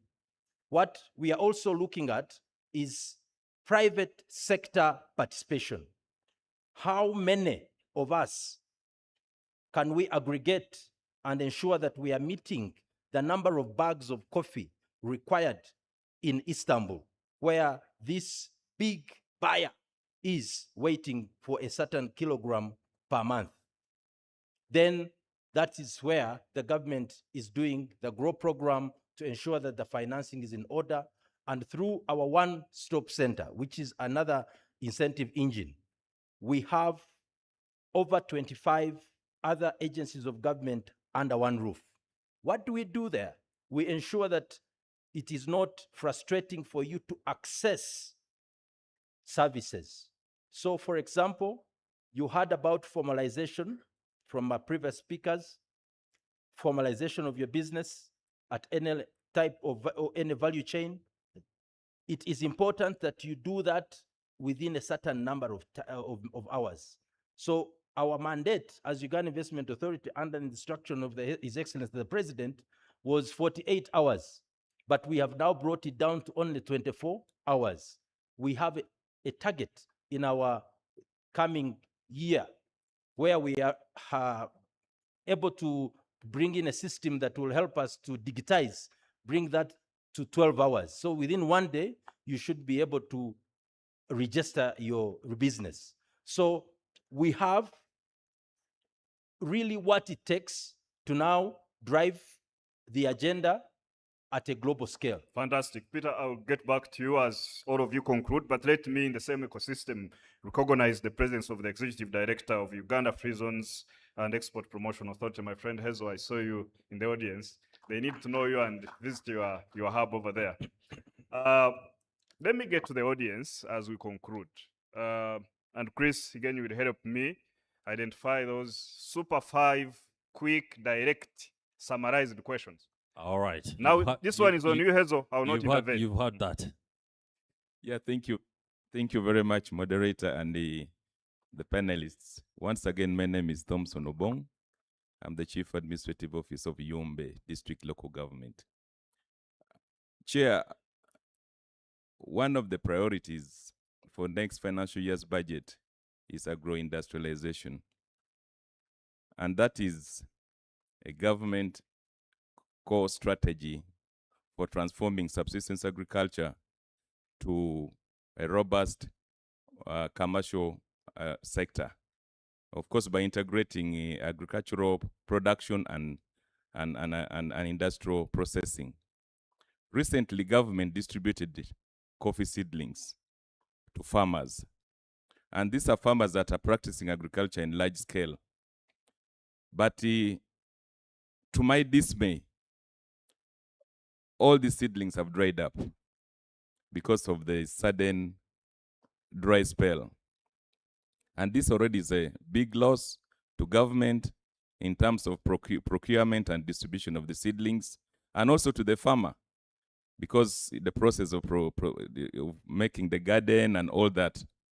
So I don't know what strategy we have, because now the irrigation scheme that we are talking about is a micro scale, which is at a low scale that may not cater for large scale farmers. So how can we come up and support these farmers? And then two, how do we support the farmers down there? Recently, we have been receiving heavy trucks from neighboring countries like Kenya, buying our agricultural produce like maize. And that means the local community may not have the opportunity to benefit from our produce. We shall also not have the opportunity to subject them to industrialization, to process them. Because even the little that is left will now be consumed locally. So I wish government could come in and regulate the prices, because most of these things are bought very cheaply, like maize. At the peak of the harvest, you find them being bought at 500 shillings a kilo. You know, and this cheating government. Mr. Kao of Yumbe, I thought I would not intervene, but let me ask you, how is that factory for mangoes doing? Did it take off? That's number one. But number two, as the cow of a district, and I think must have been working with Dr. Arthur Binomijsha on strengthening local governments. Do you have district plans and strategies that would, for instance, why would we have seedlings that are drying up when you had a strategy supported by the Ministry of Finance? Why would we not have market for Yumbe if as a district you had the strategies and then they are buttressed by the funds from the Ministry of Finance? What's going on at the local government level? Yeah, it is true. The mango factory is working, although it is seasonal. During mango season, the factory is operational. And when it is off season, it ceases to operate. And of course, the district also supports them. There are certain things that they may want to use and they don't have, like in the case of water bowser and all that, to supply water to the factory. We have a mutual agreement with them. Yeah. Okay, thank you very much. On the issue of plans, I will have to get back to you, because as the districts, I think you want to run off from some responsibilities. But Higenyi, where is Higenyi? I need you to help me with this microphone. Thank you very much. I have just two concerns. Make it one question, combine it. Okay, I had two, but since they are targeting different persons and you are limiting me to one, let me target one. My brother, for GROW, I come from a district where we are benefiting from GROW, but I have an issue, and I believe it is cutting across. If I want to know who the people are who have benefited from GROW, even when I go to the bank where they got the money, they cannot tell me. And therefore, as an accounting officer, I don't know. But we hear aggregated there in 600. How would we get to know them? Thank you so much. Thank you very much for that direct question. Next.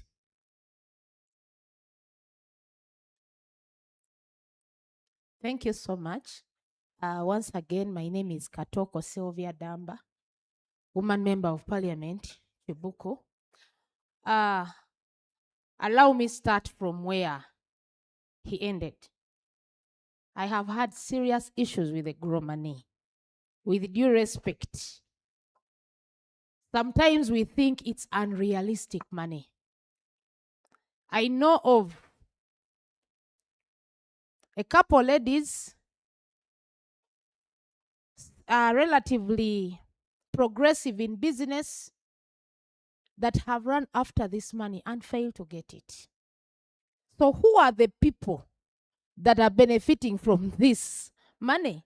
And what is the criteria of selection? Because I think the one you shared is not realistic.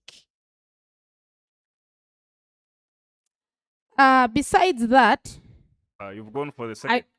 Okay, I'm quickly. now going to mine. It comes. Politics is a good thing. Okay.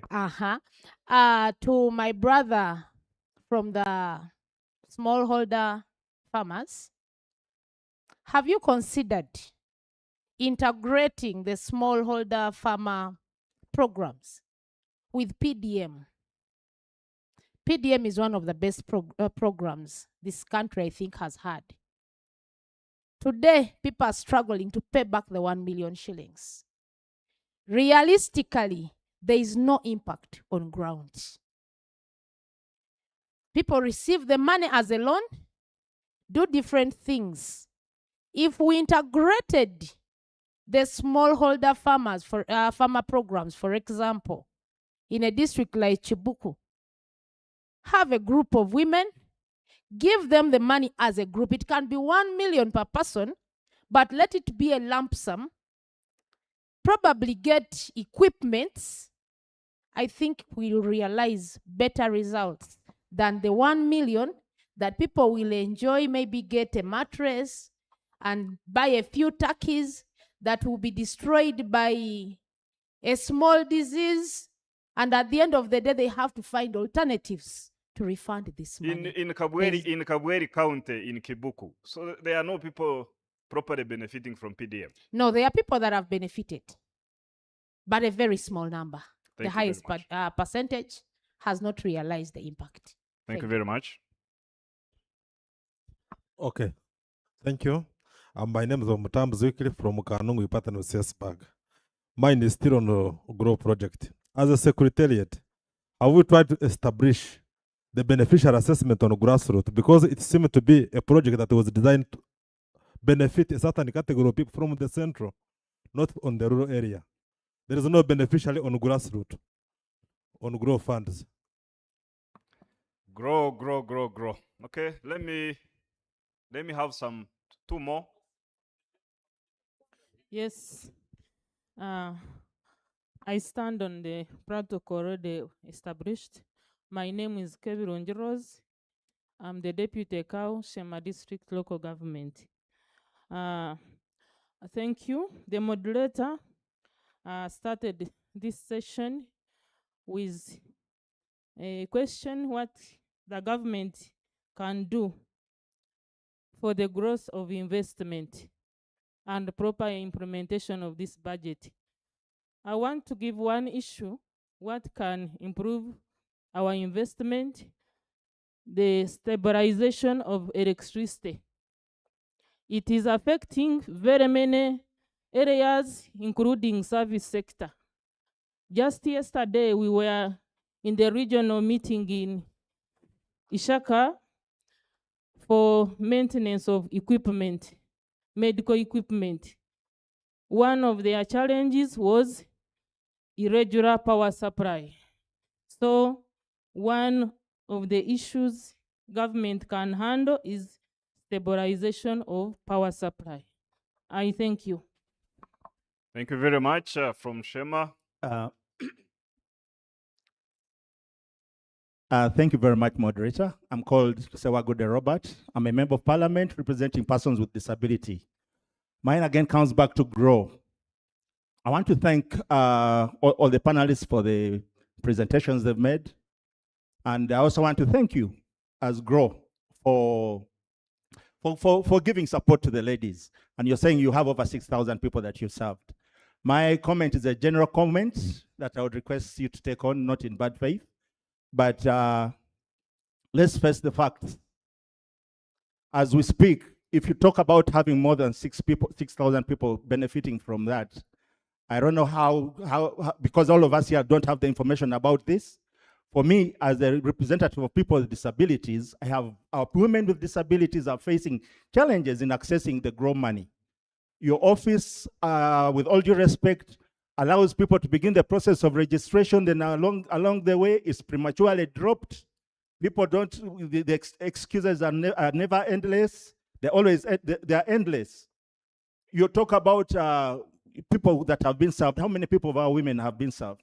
So I'm going to request that let's reduce on the excuses and start to work. If we are talking about women and you're saying that there are women who are not qualified because some women are suffering, they are not able to get any support from this, let's have an affirmative action within the whole project, much as it's an affirmative action thing for women.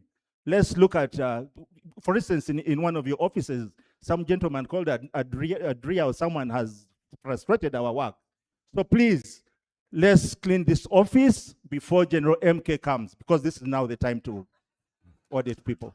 Thank you very much.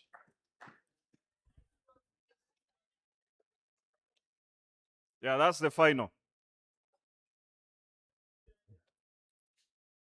Thank you so much. My name is Honorable Mujunmara Sensio, and I'm representing the people of Isingiro South. I have a question to ask about the PWDs and the elderly, and I've heard that there's some money that are allocated to those people. But I'm wondering which criteria you people use to get the numbers of those people, because where I come from, I have no one who has benefited from this project. And of course, in my area where I come from, there are very many people who are disabled, there are the elderlies, but very few. Actually, for the elderlies, at least they get something. But there are those who are so disabled that even they can't move to where they get that money from. So I want to know which criteria you people use so that we can know and maybe tell our people whom we are representing so that they can know how to get that money. Thank you so much. Thank you very much. Back to the panel, and in the spirit of public interest, I will first go to John Sengendo, who is the project coordinator of the project to GROW, to respond to the number of issues that are so central and critical to the listeners and the audience. John. Thank you very much, moderator. First, I would like to emphasize that the women are borrowing money from commercial banks in their own right, and they are therefore protected by the data privacy rules. Just like any other person goes to borrow money, the banks never disclose who has borrowed money. So this is government of Uganda money, but disbursed through the commercial bank. So government lends money to the commercial bank as a means of access at affordable terms. So we have the numbers. We can give you the aggregate figures. We do have that. And as I said, with the effort and guidance of cabinet, money was rationed by region. And so I can give you the assurance that these funds are being accessed across the country. But of course, the numbers differ because of the difference in economic activity. So it's not equal, it is equitable access. Again, the criteria, and of course, the issue here is that the commercial bank has to go through their credit assessment process as laid out. We've said you should have a business, should have collateral, and relaxed it like what Bank of Uganda said.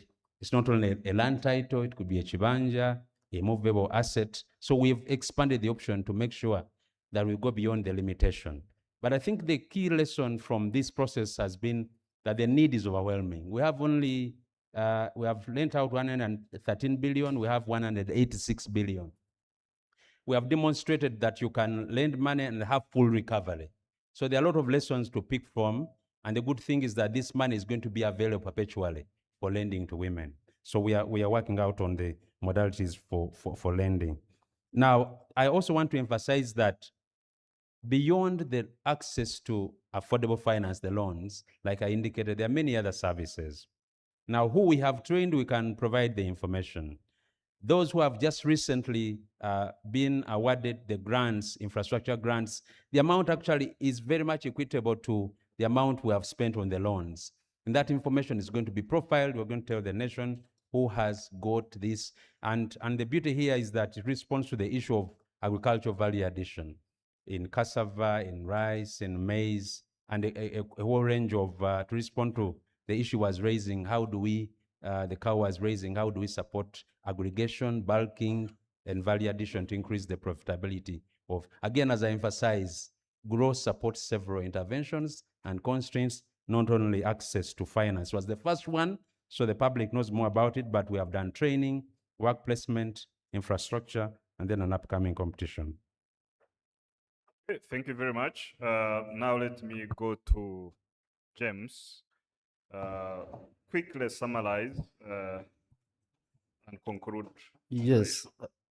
Thank you very much, Morrison, and for those of you who posed the questions specifically about what Kao said, how do we support these smallholder farmers, especially in irrigation? I had earlier hinted on government efforts in planning for this aspect of irrigation. But for us, what we are saying is that it is time to think about regenerative agriculture. So in this, we are also calling for productive use of renewable energy. And we are working with the Ministry of Energy to ensure this becomes something, very, something taken seriously.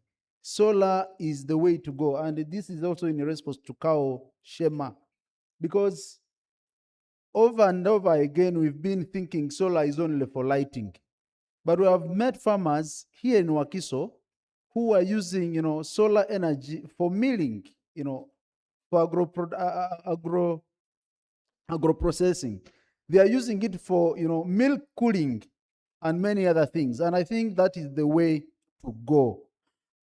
In response to the question by Honorable Damba Katoko Sylvia, the integration of the smallholder farmers with the parish development model, you're very right. And like I said, government should really make sure all farmers are organized in structured groups, because increasingly we see, people who want to work in silos, people who are, you cannot achieve more if you're working alone. And the challenge has been with PDM is that the indicators being measured is how much money has been disbursed, how many people have benefited, as opposed to how much production is coming out of that investment. So on the side of the smallholder farmers, we would be actually evaluating how much food is being produced as a result of that investment made to the smallholder farmers. And as I conclude, Morrison, to the question, yesterday we just held regional post-budget digest dialogues in Renzori, in Lango, in Teso, and many other regions. And these are the cries of the people out there. They are calling for participatory budgeting, dear cows. Many times the budgets are passed at the district, and these farmers don't know about the priorities that you have actually. So participatory budgeting is something they are calling out for. They are calling for market identification, so that they don't just have to continue farming and producing without knowing where the market is coming from. The farmers of Uganda are calling, for access to climate and smart financing. At times the financing comes, but it comes, at different or at wrong times. When they don't need it is when it comes. When they need it, it is not available. They are calling for extension services, because in Uganda, I think the challenge remains that last mile advisory service.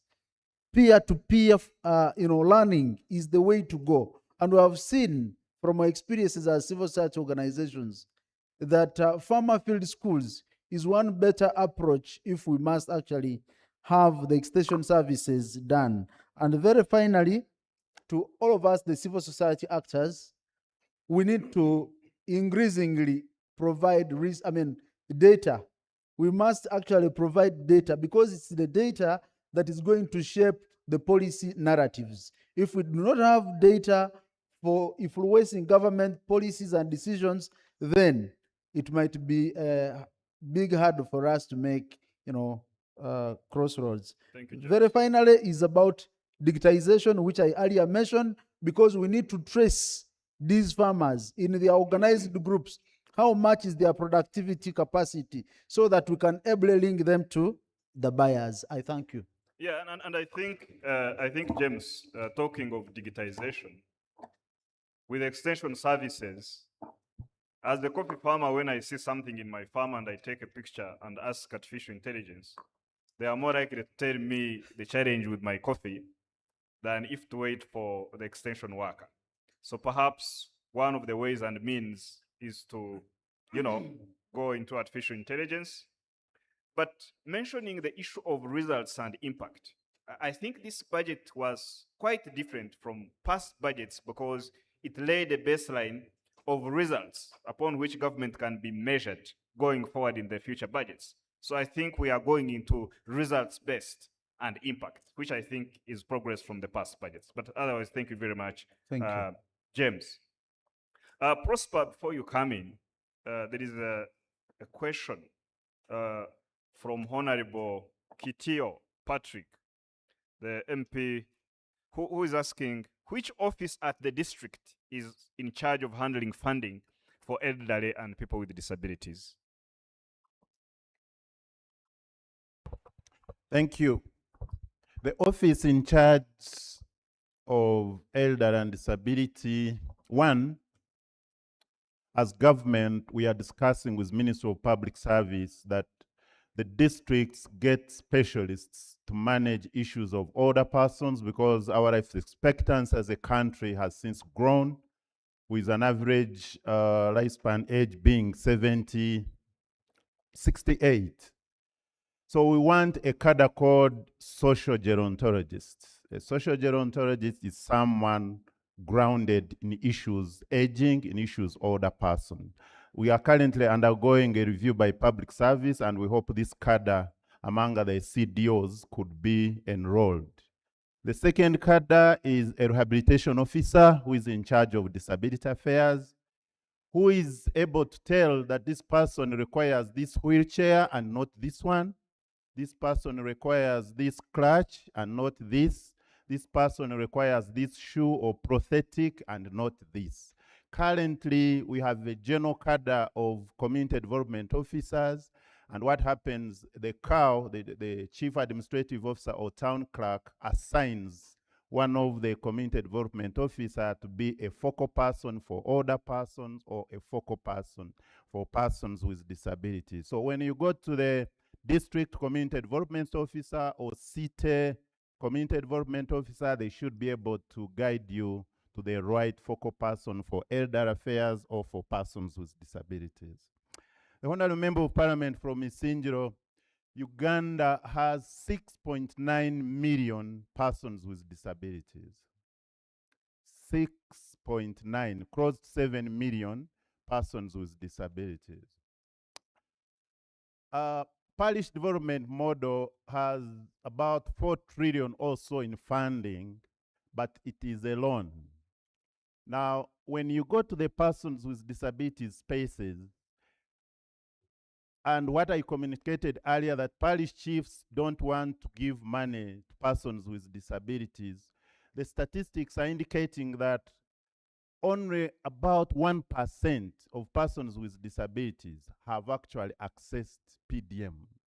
Meaning that majority of persons with disabilities, as Honorable from Isingiro is putting across, they are still struggling to access wealth creation.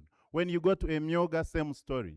When they hear the word alone, either it is self-stigma, they don't want to go when they hear it's alone, or the circles that are disbursing PDM, when they look at a person with disability, they are already in doubt whether this person will pay back the money, so chances are that they won't give the person.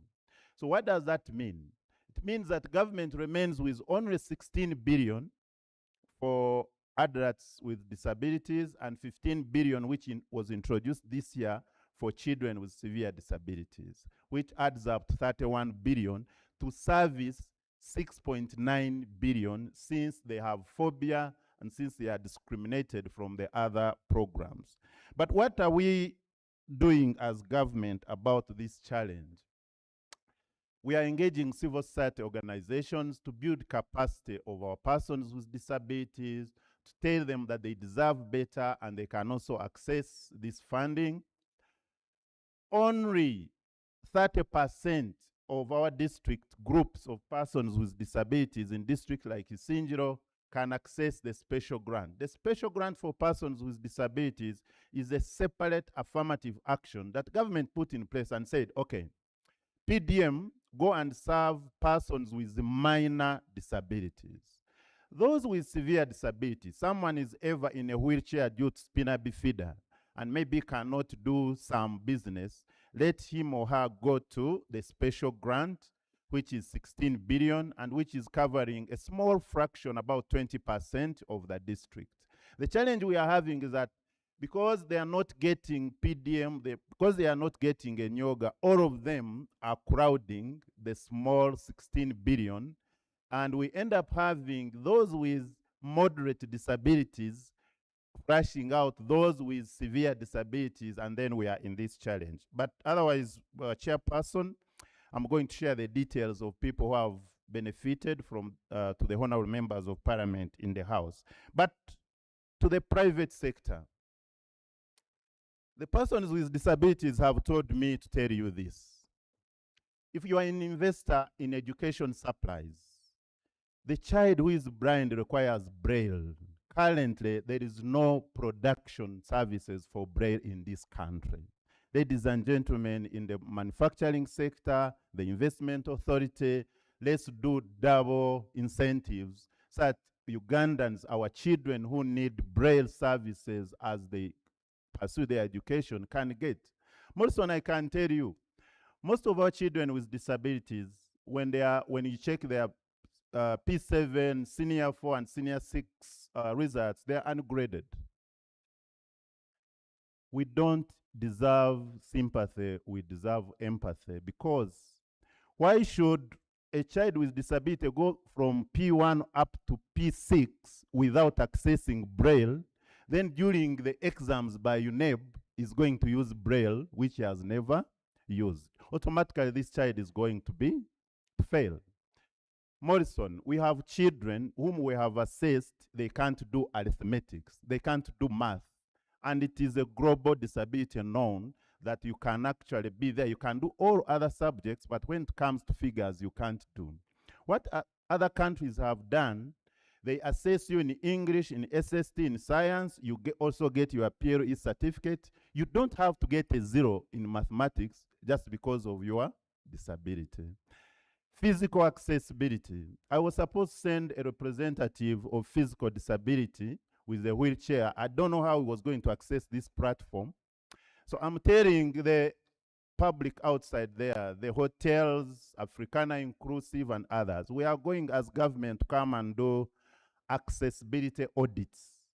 Let's know that there is a person with disability. These are our brothers, these are our sisters. Don't wait to be one. And it's a second for you to be one. People who are private sector who are producing beds for hospitals.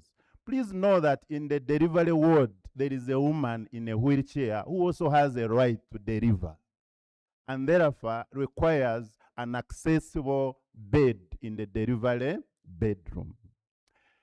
All hospitals, all TVs across the country know that people who are deaf, they also need to enjoy the newscast.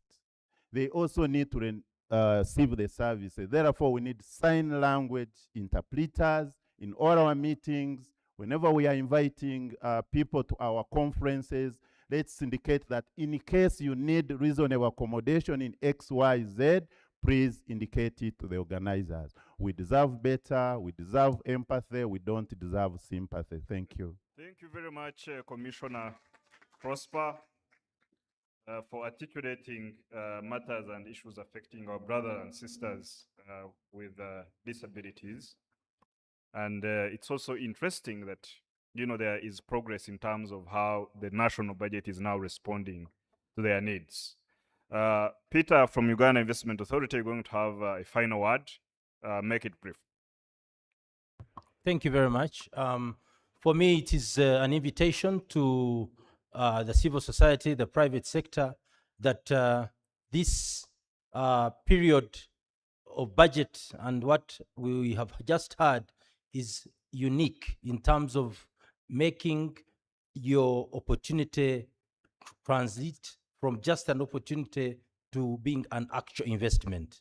Uganda Investment Authority, through the one-stop center, is there for you. We are not stationary in offices. We are under an outreach program. So we get to you. How do we do that? We work through the local economic development investment committees. So participate in your regional special planning, feed your investment opportunities with your commercial officers. As we headhunt investors abroad, we shall then be guided by your plans so that, as moderator was saying, it is a plug and play. It is the same model we are doing for industrial parks. We prepare business plans, we market them, we bring the investor, they plug and play. How beautiful it will be if we find that the local investor is also ready so that our country can quickly transform. I submit. Thank you very much. Let's put our hands together for the wonderful panel. Let's also put our hands together for ourselves. We've been a great audience. Great questions, great attention. With that, I will invite. All right, thank I will you. release the panel and invite. Thank you very much, Morrison Rakakamba. You forgot the applause for yourself, but ladies and gentlemen, thank you. An applause for Mr. Rakakamba for a good job done in moderating. The panel, please stay right there. I would like to invite Thaddeus Musoke Nagenda, the Executive Director at the National Entrepreneurs and Traders Association, to present some gifts to our panelists for a good job done. We do appreciate the information shared. We do also take note of the need to pay a little bit more attention to the things that maybe we've been not giving necessary attention. The aspect of empathy and not sympathy. That one is a really touching issue. And I'm glad there is an audit that is going to be done. I'm sure that many organizations should have to step up in order to ensure inclusivity for those that might find themselves impaired. Ladies and gentlemen, another round of applause for these gentlemen here. We have with us exhibitors who would like to, in the interest of time, very quickly, we are going to give every exhibitor a minute to talk about their product line and service portfolio. With us, we have the Executive Director of the Uganda Free Zones and Export Promotions Authority, Mr. Hez Kimoni Alinda is with us. Please come forth and then talk to us very briefly about the Free Zones Authority. Make your way to Uganda Development Bank, Border Work, as well as Tembo Steels. Please come and speak to us. A minute each. Export Gilbert Arinitre from UEGCL, please also make your way. Rose Lungabo from UEDCL, Martin Among from Naro, as well as a gentleman named only as Derek from the Microfinance Support Center. Speak to us a minute, your service portfolio and product line. Thank you.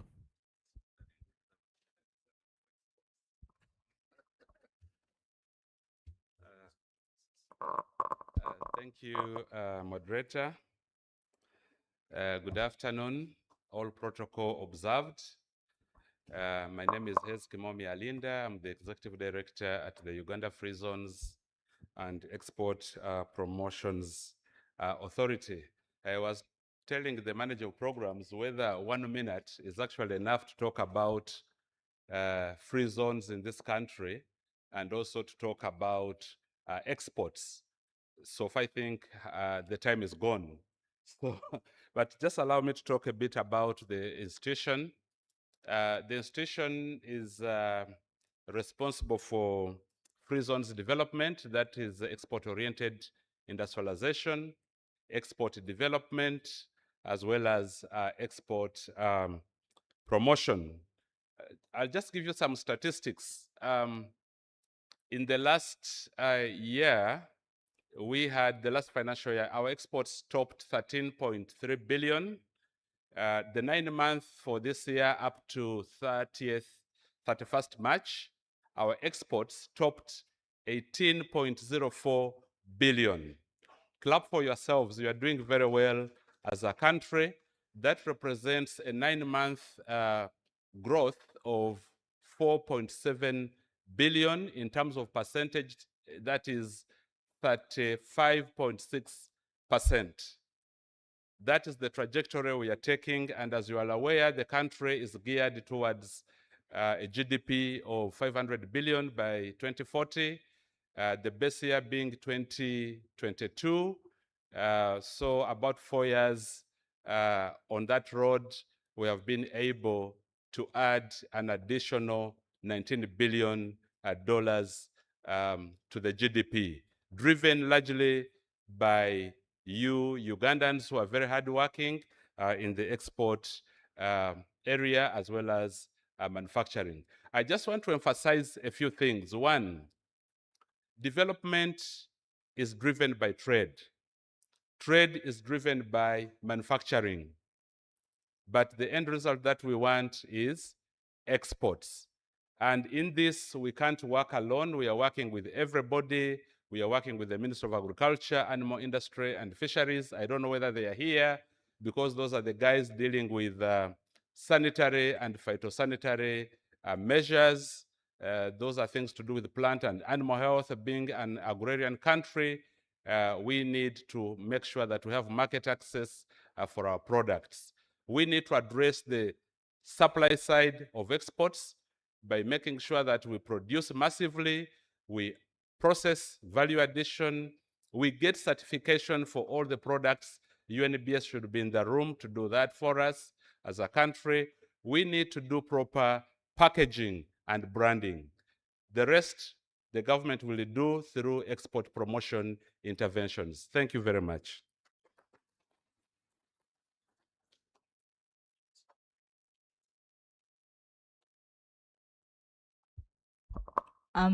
Good afternoon, everyone. My name is Kambabazi Anita. I'm here to represent Borderwork International. On the market, we are known as Gogo Electric.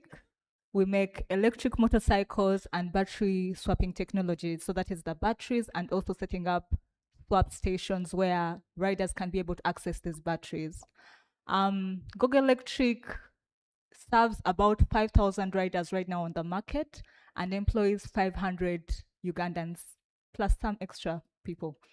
And I think us being able to make these motorcycles here, build this battery swapping technology here, is something that is capital intensive. Through UDB and other investors, we've been able to extend and scale our business and also be able to support and employ Ugandans. For the riders that use our electric motorcycles, we do report that they are able to make 20 to 50% more than they would if they were using fuel. Also, because of companies like ours that are venturing in e-mobility, it is very easy to make riders, border riders, access a technology that someone would think is far from them because it's new, it's different, it's emerging, it becomes very accessible to them. We are also currently supporting Ugandans who venture into e-mobility by certifying them under UVTAB. We are an accredited center, so for the technicians that we have employed, we have taken the time to train them and certify them so that they are able to be employed in other e-mobility companies. Our competitors are able to have e-mobility technicians that are certified and know that what they're doing because of us, and we keep setting up programs like that so that we can just be able to improve the education output for the people that we employ. So thank you so much for listening to me, and UDB for supporting companies like ours that want to make innovation accessible to Ugandans. Thank you.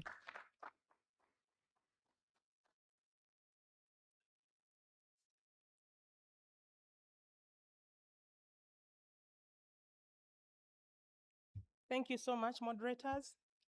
Ladies and gentlemen in the house, allow me to stand on the protocol that has already been observed. My name is Lunga Horos. I work with UEDCL. I'm the key customer manager. But at the same time, I am stationed at the One Stop Center to give support to our investors. I'm very sure if we had the 10 minutes, I would be having questions and answers. Everyone would be asking me questions till evening. However, UEDCL is the licensed distribution of electricity in Uganda. We also have our shareholders, Ministry of Energy and Mineral Development, as well as Ministry of Finance. So for us, our business is to distribute electricity and sell it. But also, we operate a wooden pole treatment plant, which is at Lugogo. In this, we are supporting local farmers who plant trees by getting these poles from them to treat them. Allow me to respond to, I think it was someone from Shema who mentioned about unstable power. I got in touch with our team and I was informed that this power issue happens in the evenings, especially at peak hours. So we are not seated and doing nothing about it. This has already been put into the CAPEX budget, and we are waiting for works to resume to refurbish that network. So you will be having very stable supply. For our investors, we have different incentives for you. We have the energy rebates. For those who establish, maybe you have extended power to your factory and you have benefited the society, there is an incentive from our regulator ERA where you're able to get some rebates. You recover that money after some time because you have extended a service to the community. We also have a declining block. This is it applies to units. For example, if you're given a target to consume a certain threshold of units and you go above and beyond, the excess units are billed at a lower tariff. So that's another incentive. Now, what is my ask as UEDCL to you? We have a challenge of vandalism. Most of us get issues with power being off, not because UEDCL is not working, but because we have malicious people who vandalize the network, and therefore we get downtime. So I'm requesting all of you to always report.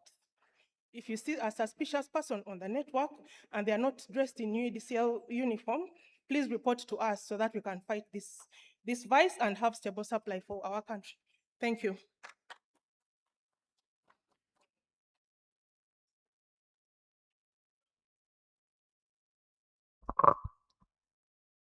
All protocol observed. Good afternoon.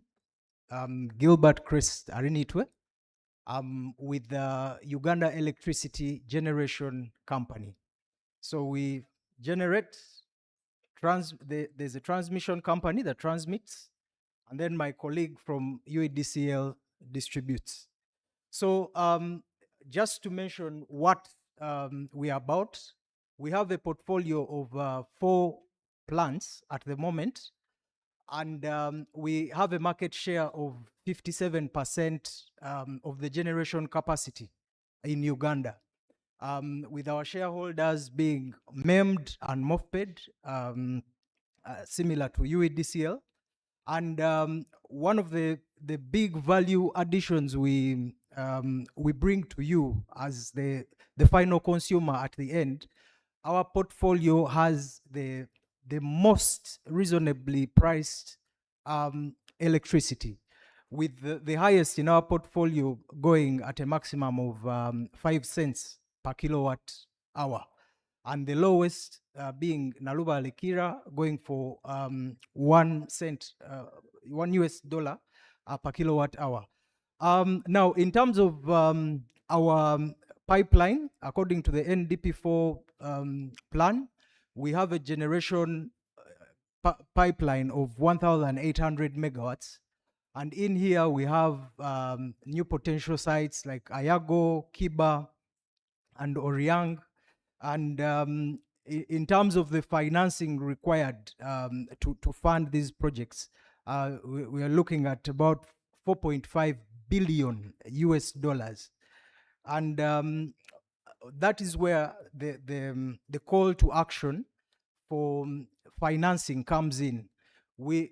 for us to achieve the GDP target of 500 billion US dollars for the economy, we would need to have generation capacity of at least 52,000 megawatts to support that economy. So for the strides that we are aiming for, at least in NDP4, we would largely invite, we have some concessional funding we are trying to arrange, but we would gladly work with development financing partners, and also we are planning to set up PPPs to fund some of these power stations in private public partnerships. Yeah, thank you so much.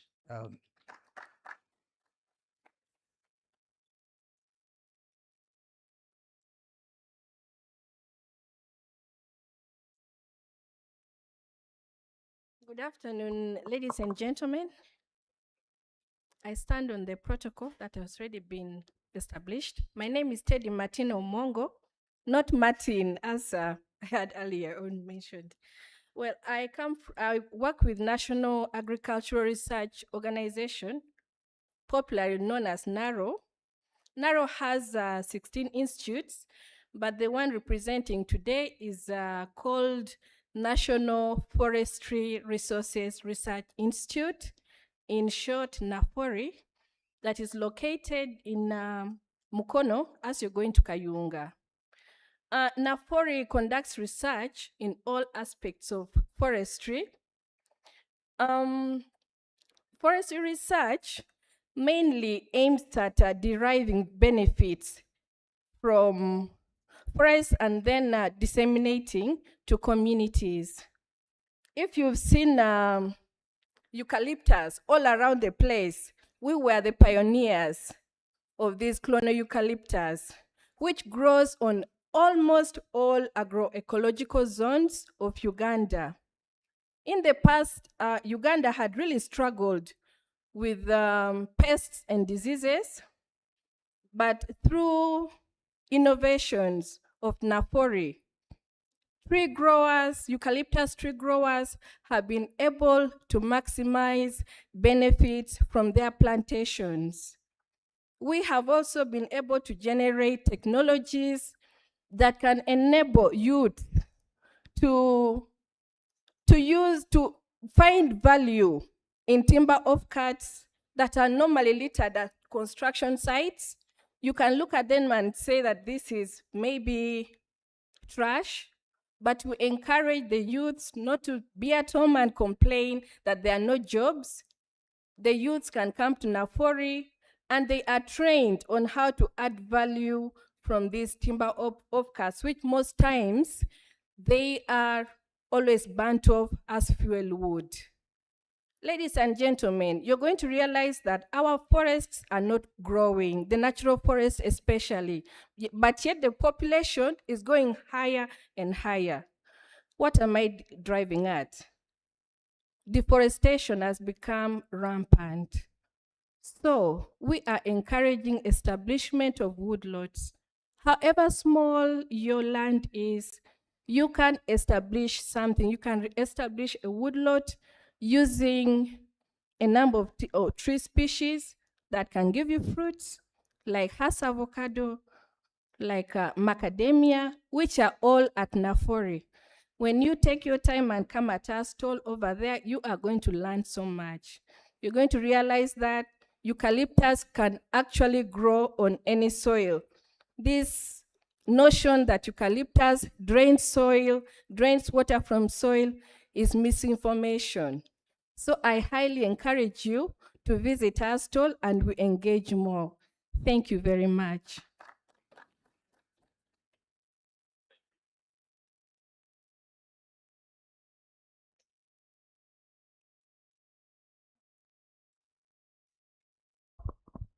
Good afternoon, ladies and gentlemen. By the way, that's a greeting. It requires a response. Good afternoon, ladies and gentlemen. My name is Blessing Oomja Immaculate. I am the Legal and Corporate Affairs for Tembo Steels. Limited. And we are privileged to be here. We would like, in a special way, to appreciate the organizers for inviting us. We like these conversations, but we also like the people that we meet in such conversations. Just a brief about what Tembo does is that Tembo is the largest primary manufacturer of steel in Uganda today. And of course, we are the biggest advocates for Buy Uganda, Build Uganda. We do get our materials from Kabale. How many people come from Kabale? Ah, good. How many people have heard about Kabale? Everyone.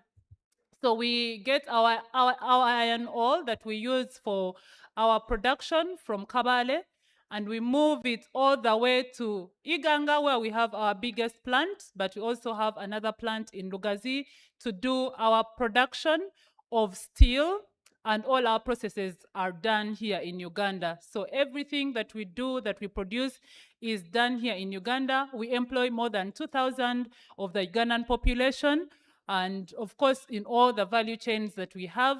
But the most important part is that we do not have to tell you the story. You can come to our stall just here behind, and we take you through the whole process of the production that we do.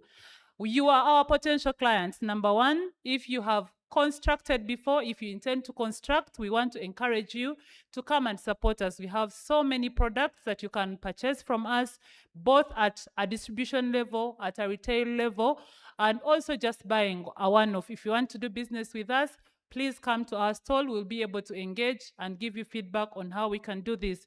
We want to appreciate the government and also UDB for making it possible for us to be able to run business, for us to be able to grow as a company, because we are not just producing steel for Uganda, we are doing export at the East African level, and eventually, I'm sure this year, we're going to be going to the African continent. We are celebrating 25 years in steel, and had it not been people like you who are supporting us at all the different levels, we wouldn't have gone far. We encourage you to come and engage with us on our stall. If you have any questions, anything that you want to know about steel, we are here to serve you. Thank you so much, and thank you, the organizers, for the opportunity. Thank you so much. UDB, very quickly.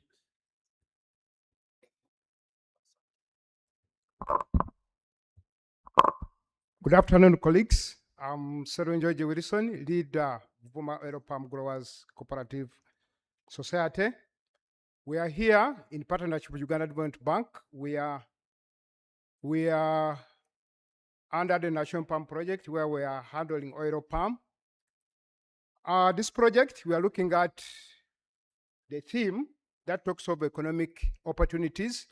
And for us in Buvuma, in relation with Uganda Development Bank, we are already there, and this is what at least we have achieved. First of all, UDB has given us 11.6 billion to support smallholder farmers. And the smallholder farmers we are talking about, these are people who also create employment for the younger people and the youth, because I've heard in the presentation before, as some people are looking at what opportunities are there in case money is advanced to you. So we are glad that at least we have farmers who are getting money every month, and in Buvuma we have joined the money economy, and as my brother will say it, we have almost 1 billion that has been given to us since we started harvesting, like last year in 2025. Now, it creates employment to the youth, where we have labor gangs, we have harvesters, we have transporters, we have even those young or the old ladies who pick what we call loosey fruits. So it is an opportunity, since we have our theme that economic opportunities as far as Uganda Development Bank is concerned. Lastly, when you look at the land management use, when you want to get 1 ton of cooking oil, you need 5 acres if you have planted the soya bean, we all know. If you want 1 ton and you have planted simsim, you need 3.5 acres.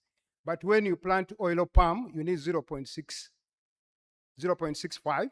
That is oil palm, and you get 1 ton. So we thank UDB for supporting us in that way. Then lastly, they have also supported us in having policies we have at the oil palm, Buvuma Oil Palm Cooperative, we have the credit policy, we have the human resource policy, procurement policy. We are just grateful as far UDB is concerned and the support they have given us. And I think because of time, even they have seen the photos when they're interacting with us, with the extension workers, with the farmers, so that they can get the output that everybody deserves. And we have what we call the National Pricing Committee, where I sit, and my chairperson is here. You can wave. It's called EPI Gerard. For us, where you hear people complaining about prices when it comes maybe to sugarcane and other perennial crops, for us, we have every month we sit. If our price is determined by a formula.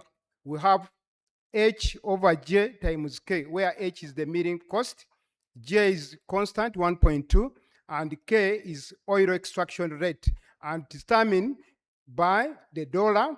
And we sit every month. We have representatives from Ministry of Finance, Ministry of Agriculture, Ministry of Trade and Cooperative, the district government, and the cooperative members. So all this is looked at to see that a smallholder farmer benefits. And lastly, government spent $350 million importing CPO. CPO, that is crude palm oil, that is taken to ginger. So anybody who is here, you have used our product. If you didn't take cooking oil, Fortunibuto, you have bathed and you have used White Star soap. So moderator, thank you. Before my brother comes in, we have given you a Bob soap there for our product. And after here, you are going to see our products there and the cooking oil. It is free. You will talk to your family that now this one I've got it from the source and you didn't buy it. Just a minute for my brother to say what.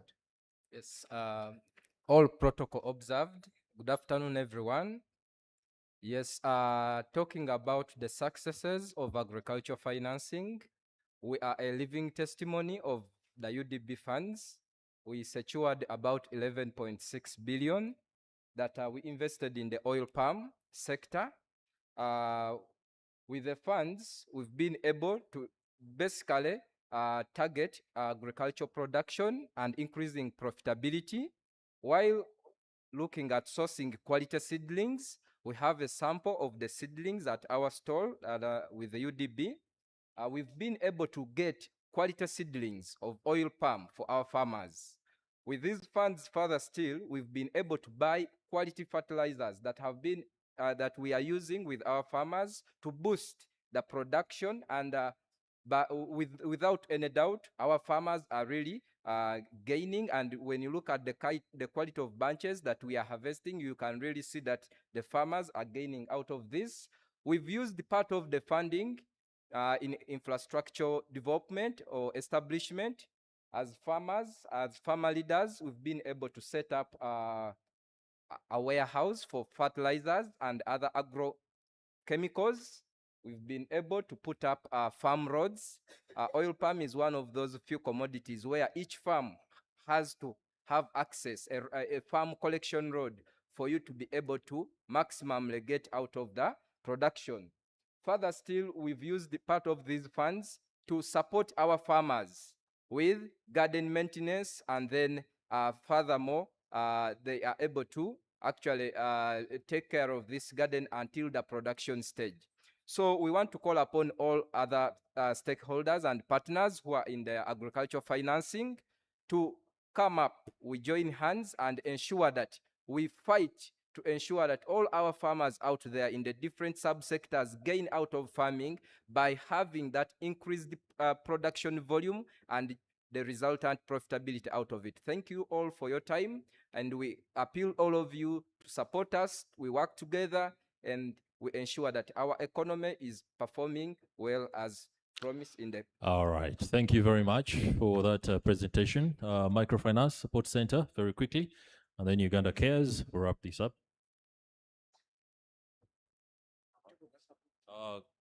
Just stay over there for a minute. Good afternoon, members.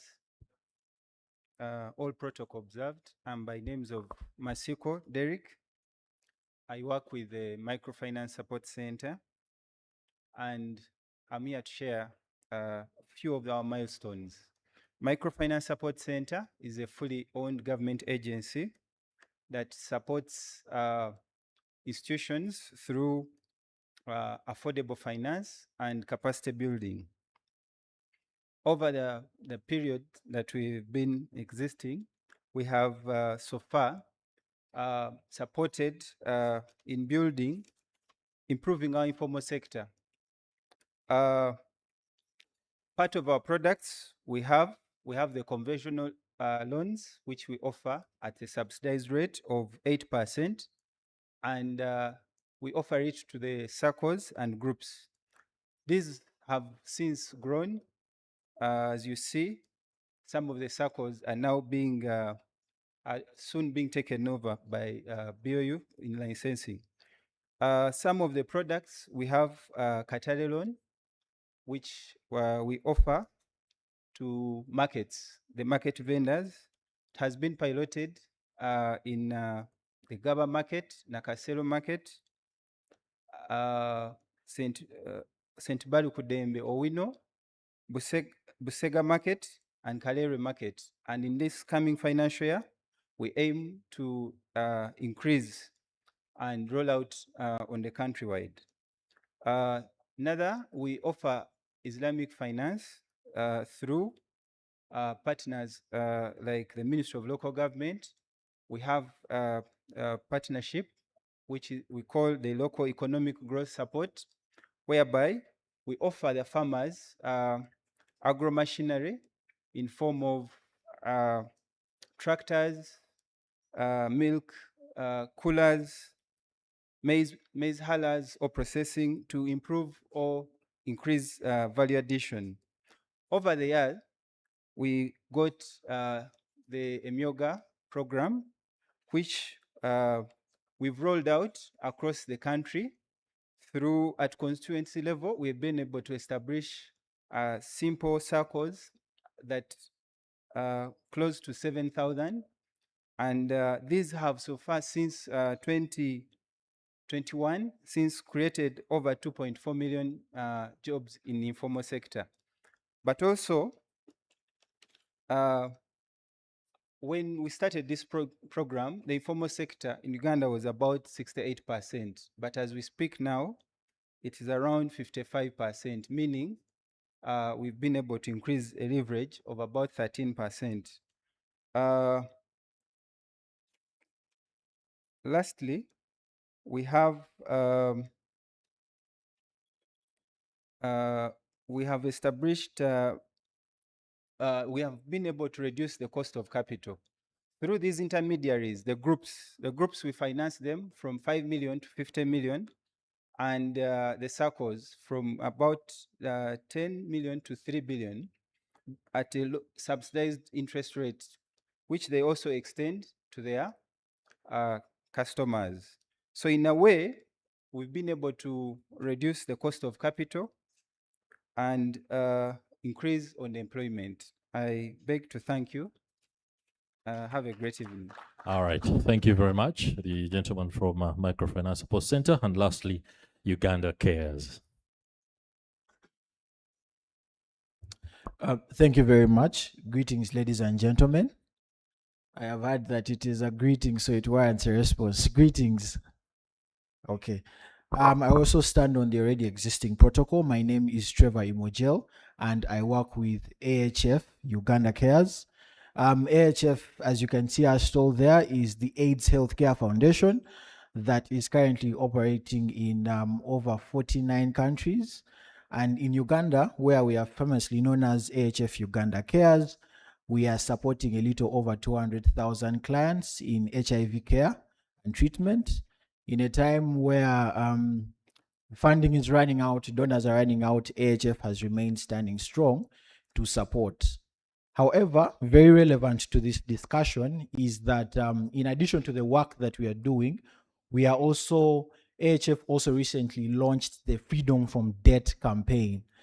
And this campaign is one that AHF is using to address debt injustice, and also saying that 3.4 billion people globally are living in countries that spend more on debt servicing than on healthcare and education.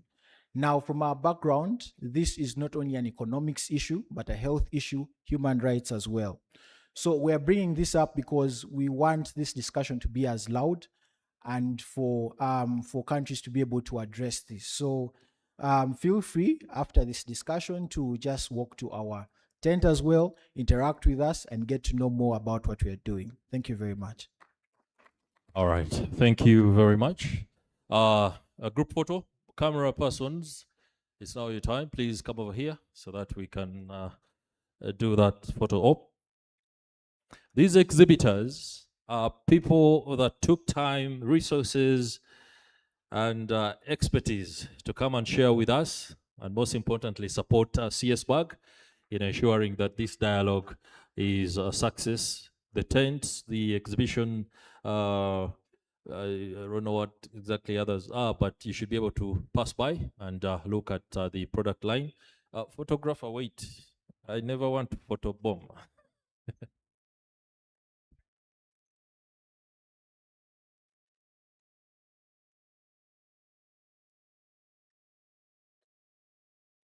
All right. Thank you very much.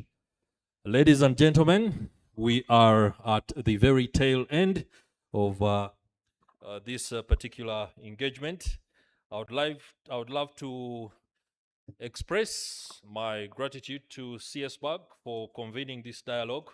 One that is very timely, especially in light of the reading of the financial year 2026-2027 budget by the new finance minister. Again, on behalf of CSBAG and partners, we would like to congratulate the minister upon the very first reading of that budget, and we wish him well as he embarks on the massive task of marshalling ship Uganda into better and calmer financial waters. ED Julius Mukunda, please come and speak to us and invite an official to close this particular dialogue. Thank you very much. Thank you so much. A round of applause for Chris for keeping us awake. But also, please, in a special way, kindly join me to thank the people who came and exhibited. Please help me thank them in a round of applause. And again, and again, and again. Why am I saying this? Is that you might have had Tembo and you are like, why is Tembo here? Tembo is an example of a Ugandan who has organized himself and took advantage of a budget opportunity. The person who had here the electric motorbikes is because they organized themselves and took advantage of a budget opportunity. This is because they sat down, organized themselves, and said, this is where the opportunity is, let's take advantage of them. In your own way, whether you are small or big, let us start to do that. Organize ourselves and take up the opportunities that are in this budget. That's why we had a lineup of people from different places. Even we brought somebody who has a children with disability grant. Thank you, Commissioner, for coming. Because again, that is an opportunity that the government has put in place to ensure that the lives of children with disabilities is uplifted. So we want, but also it's an explanation of this is where our government money is going. And in the next route, we promise that more people will be coming to tell us how government resources are being done. So briefly, is before I invite my colleague to close, a number of things have been said. What we are going to do at CSBAG, we are going to consolidate this report and share with you all. But key important things that came up, of course, one of them is that shift from budget allocation to investment opportunities. This is what we are seeing in the budget. And we would like you definitely take advantage of that. The second one is the recognition of citizens' participation came out very prominently. And that's why we think that this space should actually continue. The ambassador, Adam Spear, was be able to tell us that access to information is critical for unlocking opportunities, but also we must have an enabling environment for that an enabling environment is essential for investment. And I think he was also spot on. But he said Uganda must transition towards smart financing models because the debt is really coming. We need to be a bit smart in terms of how we are getting resources. The government told us that at the helicopter level, things are good. The macroeconomic fundamentals remain strong, and investor confidence is also growing. And I think for me that was very, very important. But at the same time, is that public procurement came up prominently. It presents a significant opportunity for businesses and individuals to gain from the budget. And as such, I think it's quite important that we do that. Government is maintaining a business-friendly tax regime. We talked about all the tax incentives and policies that are in place. And I think we need also to see how we can take advantage of some of these important policies. Government is promoting export for promotion, and somebody was telling us that please have your business plan so that when I bring an investor, they find you ready. They don't first have to look for you. And also is that SMEs must formalize to be able to benefit. I think another area was around oil and gas, as it remains a major economic opportunity. But most importantly is that access to affordable financing is available, but is still underutilized. Some of these funds actually are not yet being utilized fully. So these are some of the major issues that came. There are a number of them, but I think for me is that we'll be able to get back home, put together our issues, and to put together our report, and be able to share with you. So I don't want to take more of your time. Before I leave, let me take this opportunity also to thank our partners, the BATF partners, whom we have worked together to ensure that we participate, engage the whole budget process up to now. BTI partners, thank you so much. Please, a round of applause for our partners, Siatini, UDN, PSW, Accord for having been part of this, but also for Minister of Finance being here for us. We had the top people, all the directors were here to ensure that our event becomes successful, but also to be able to hear from us what is happening. At this juncture, I would like to invite Dr. Arthur to come here and give us closing remarks. Dr. Arthur is the Executive Director at Accord, a think tank. You know him very well.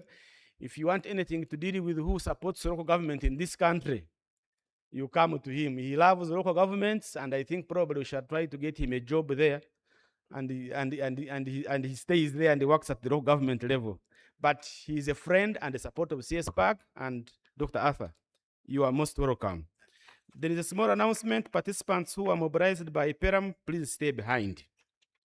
Thank you, Arthur, and the floor is yours. Thank you very much, Julius. My task is simple. To first to appreciate you, Ndugu Julius, and the entire team at CSBAG. If you can give them a round of applause. It has been a pleasure working with you as partners. The BTI is Budget Transparency and the initiative that brings us together with the Ministry of Finance, promote budget transparency and accountability in this country. But let me also appreciate you people for being very participatory and enthusiastic and interested in your budget. Please, a round of applause to yourself. Accord is a public policy research think tank. We've been around for the last 25, 26 years now. And we have been privileged to work with the Ministry of Finance. We have achieved a number of reforms at the Ministry of Finance. I think the local governments, you know that we've been vocal in calling for improved financing for local governments to make decentralization a reality. But you also remember the scorecard. We have been training you on what to do, but also appreciating your work at this level. I'm not aspiring for a job at the Ministry of Local Government. As you can see, I'm already old. Yeah, ladies and gentlemen, I want to appreciate this year's theme, budgeting for investment and economic opportunities. Thank you for coming up with this one, because we've talked about the budget, but do our people take advantage of this budget? Thank you for the exhibitors, especially I went there, small business fund. Most of our people do not know that there's money that has been earmarked for them. And here is an opportunity. I wish we were live on air so that across the country people can see and take advantage of that money. It is in all commercial banks. And unfortunately, most commercial banks market their money. They never market government money, which is cheap. So I'm telling you, commercial banks, but market government money, which is cheap, 12%, 10%. Ladies and gentlemen, I wanted also to appreciate the Minister of Finance. Minister of Finance, we've worked with them over 15 years, working with them, and they have become our household friends, but we ensure that we don't become very familiar with them. You know that it's very dangerous to hold government accountable, and then you are very familiar. So if you join the bed, then you can't hold them accountable. But they have respected us. They accept our inconvenient truth. Let release of funds, they have improved, isn't it? Posting the money on the notes boards, they have improved. They have improved. And the debt, they are still telling us it is sustainable. You heard them, that it is still sustainable, the 2%, but we are saying that the appetite needs to be curbed, because the other day they published there are about 10 countries that are highly indebted to IMF, including Senegal, Egypt, Ethiopia, but at least Ethiopia, they have invested in infrastructure, you can see. So we don't want our country to be highly indebted, but all countries borrow, but you must borrow and utilize the resources. Ladies and gentlemen, so I wanted to thank Minister of Finance and the government of the Republic of Uganda for this kind of transparency. By the way, it doesn't happen to most countries. Can we appreciate the government of the Republic of Uganda? Yes, they accept our inconvenient truth, but now, and I think Uganda ranks #1 in the region for transparency, making sure that citizens understand the budget and take advantage of it. So we appreciate that and keep it up, but also the ability to consult widely. Moving forward, CSBAG and Accord will be actually coming to Arua. For those people coming to Arua, West Nile, actually the whole West Nile, Accord will lead there with our partners and Minister of Finance to make sure that the people of West Nile also get to understand this and take advantage. And CSBAG will lead in Karamoja. Of course, the government in Karamoja, we will be there with another big consultation for that region so that Karamoja can also take advantage of the opportunities here. Otherwise, I want to thank you and wish you the best of luck as you go back home. Journey mercies, and may God bless you. Yes, sir. Thank you very much, Dr. Beno Mugisha, Executive Director at ACOD, for those closing remarks. What I just have to communicate right now is that the exhibitors are available right now for you to have a look, ask all the questions that you want to ask, or in as far as the products. And members of parliament here with us, honorables, please go around and visit the stalls so that you can get to know exactly what these organizations, the companies are up to in terms of services as well as products. For those of us, also please join, and then later we shall have lunch. The stewards at the entrance have all the information that you need. I'm sure coupons have been moved around. That will do it for this edition of the financial year 2026-2027 dialogue, as brought to us by CSBAG and partners. It's been a pleasure being your master of ceremonies for the day, and thanks to my moderator and co-marshaller who has gone, Morrison Rakakamba. A round of applause for ourselves for this particular engagement. Asante sana, Legacy Media. and also UBC earlier, they were broadcasting this live.